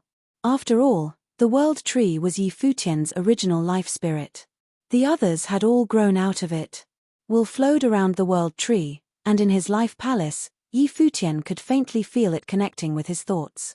It seemed to be in both his body and his mind. The trunk of the world tree seemed to be his body, and it provided him with a constant stream of the breath of life and strength. Yi Futian felt like his life spirit had been set free, and could actually touch heaven and earth, turning into an incomparably holy tree that would touch the sky. Unfortunately, he had not truly released his full life spirit in combat as of yet. He was a saint. He had extraordinarily become a saint. This was a barrier. Most people were stopped by this barrier. Many people in the world of cultivators thought that advancing through the first 3 tiers of the saint plane was not as difficult as advancing from a sage to a saint. It was a huge test of one's character, and thus it was one of the most important steps. By taking this step, he had stepped over the barrier. From now on, he just had to steadily increase his level. Now that he had reached the saint plane, his state of mind had improved so that he could break through even higher levels. This step was a huge change. From now on, he would be advancing. Of course, crossing from the 3rd tier of the saint plane, flawless sainthood, to the 4th tier, the holiness of nirvana, was also an incredibly difficult step to take, and it prevented countless heroes from reaching the 4th tier. To break through to that plane, one needed a lot of luck and a lot of perseverance. After reaching the saint plane, Futian felt much stronger than before. Even though it was only a single step, that single step had brought great changes. Divine radiance shot out from his eyes as he swept his gaze over Xiaosheng below him. Before starting on the divine path, he had already been able to defeat Xiaosheng. Now that he had become a saint, he could easily and swiftly crush him. He did not need to expend as much energy as he would have before. Even those below them could tell where Futian and Xiaosheng stood in relation to each other. Even though they were both saints, the difference in their auras was great. If Xiaosheng was a supernatural saint and had completely changed, then Futian was like a god who was even greater than a saint. They would never have thought that even after they had both become saints, there would be such a great difference between them. Everyone sighed inwardly. Perhaps this was truly a hero whose name would be heard around the world. Before taking that step, he had been able to crush Xiaosheng. Now that he had taken it, Xiaosheng could only despair. They even sort of felt that someone who had been a saint for many years would be crushed if they fought with Futian, even though he had just become a saint. They even wondered about Futian's family background. Could he truly be just a cultivator who had come from the lower worlds? Why would he be so outstanding? His aura was even more powerful than the juniors of the greatest houses of the upper worlds. There was even wonder in Xia Qingyuan's eyes as she beheld Futian. He was truly dazzling right now. She wondered when she would be able to become a saint. She wondered what he would be like now that he was a saint. If he was like he was now, what would be the outcome? Everyone from the cottage looked on in reverent silence. Seeing his elegant demeanor, they all felt a burst of joy in their hearts. Their little brother had become a saint. Long ago, Futian had come to the cottage at age 18 and was pampered by his sworn brothers and sisters. Now he had become a saint while he was still young. When he returned to the 9 states, he would stand at the peak and look down upon the whole world. It all seemed like a dream. He was a saint. He had attained what had once been unreachable. Now, after his sworn brother, he had finally taken this step. Now, he would not need Yusheng and the cottage to protect him anymore. He was the strongest disciple of the cottage now. Futian, the saint, stepped forward, traversing the sky in a single step. He descended before Xiaosheng. Xiaosheng looked at him. At that moment, he felt unworthy to be in his presence. Once, he had been the heir of the Xiao clan, and Queen Xiao's niece. Therefore, even though Futian was an outstanding talent and was becoming famous throughout the upper worlds, he had not paid him any mind. He thought that by merely blocking his path he could get rid of him. Now, looking back, he saw that the gap between them was huge. To become a saint was to be detached from the ordinary. However, Futian's detachment had advanced by leaps and bounds, much faster than other people's. Even though no one knew what his family background was, he was in Emperor Xia's good graces, and the princess treated him favorably. As far as he knew, Xia Qingyuan had never treated anyone else like this. Even without this incident, Futian would still not be comparable to him.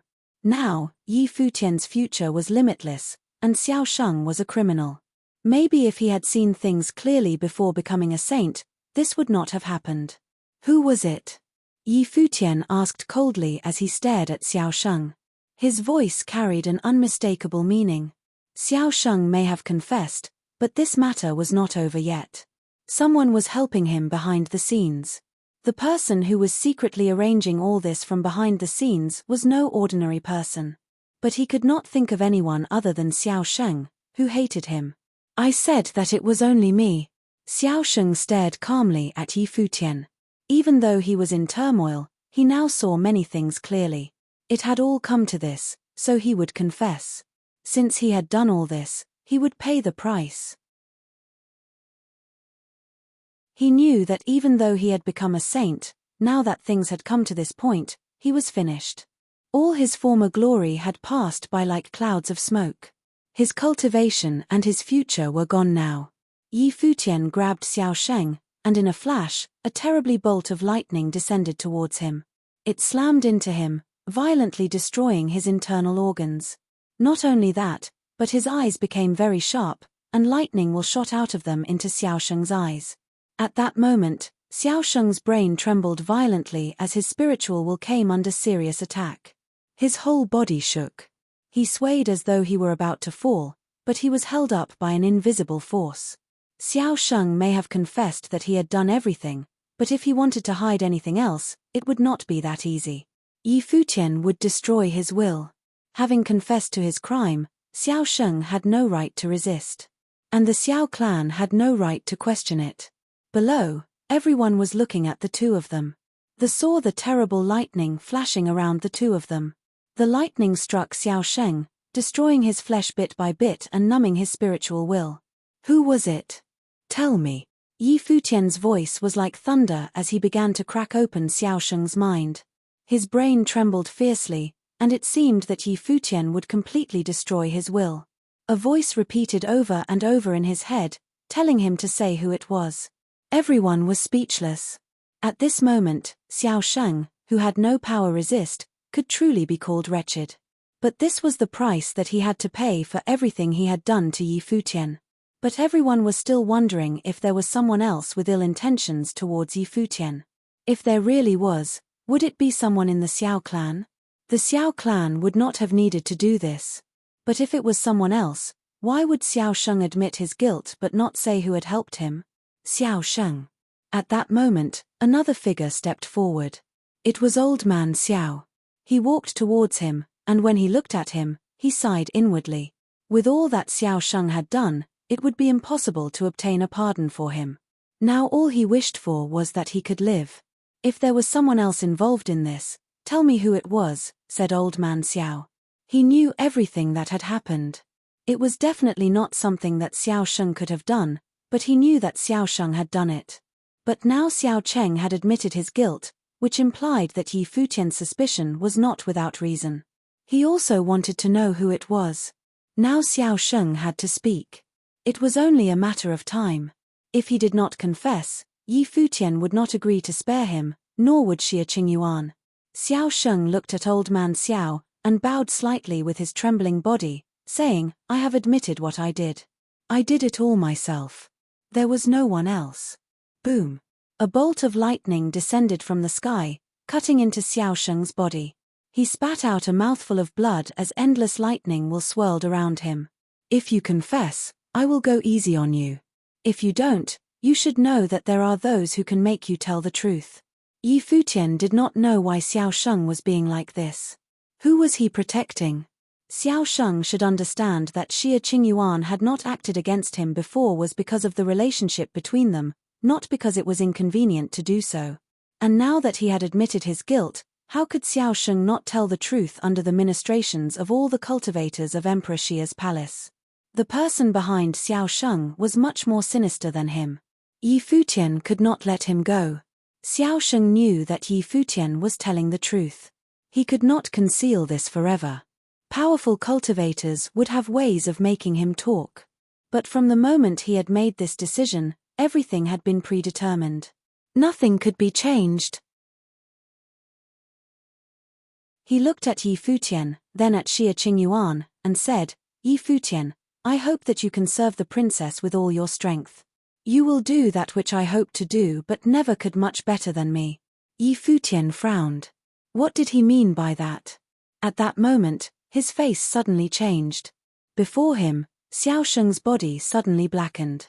His whole face suddenly seemed to have countless dark lines flowing over it. Not only that, but they covered his arms and his body as well. His vitality drained away with frightening speed. There was almost no more chance for him to talk. You're tuning in to the Celestial War YouTube channel. Don't forget to subscribe and join us on this journey to catch the most captivating stories.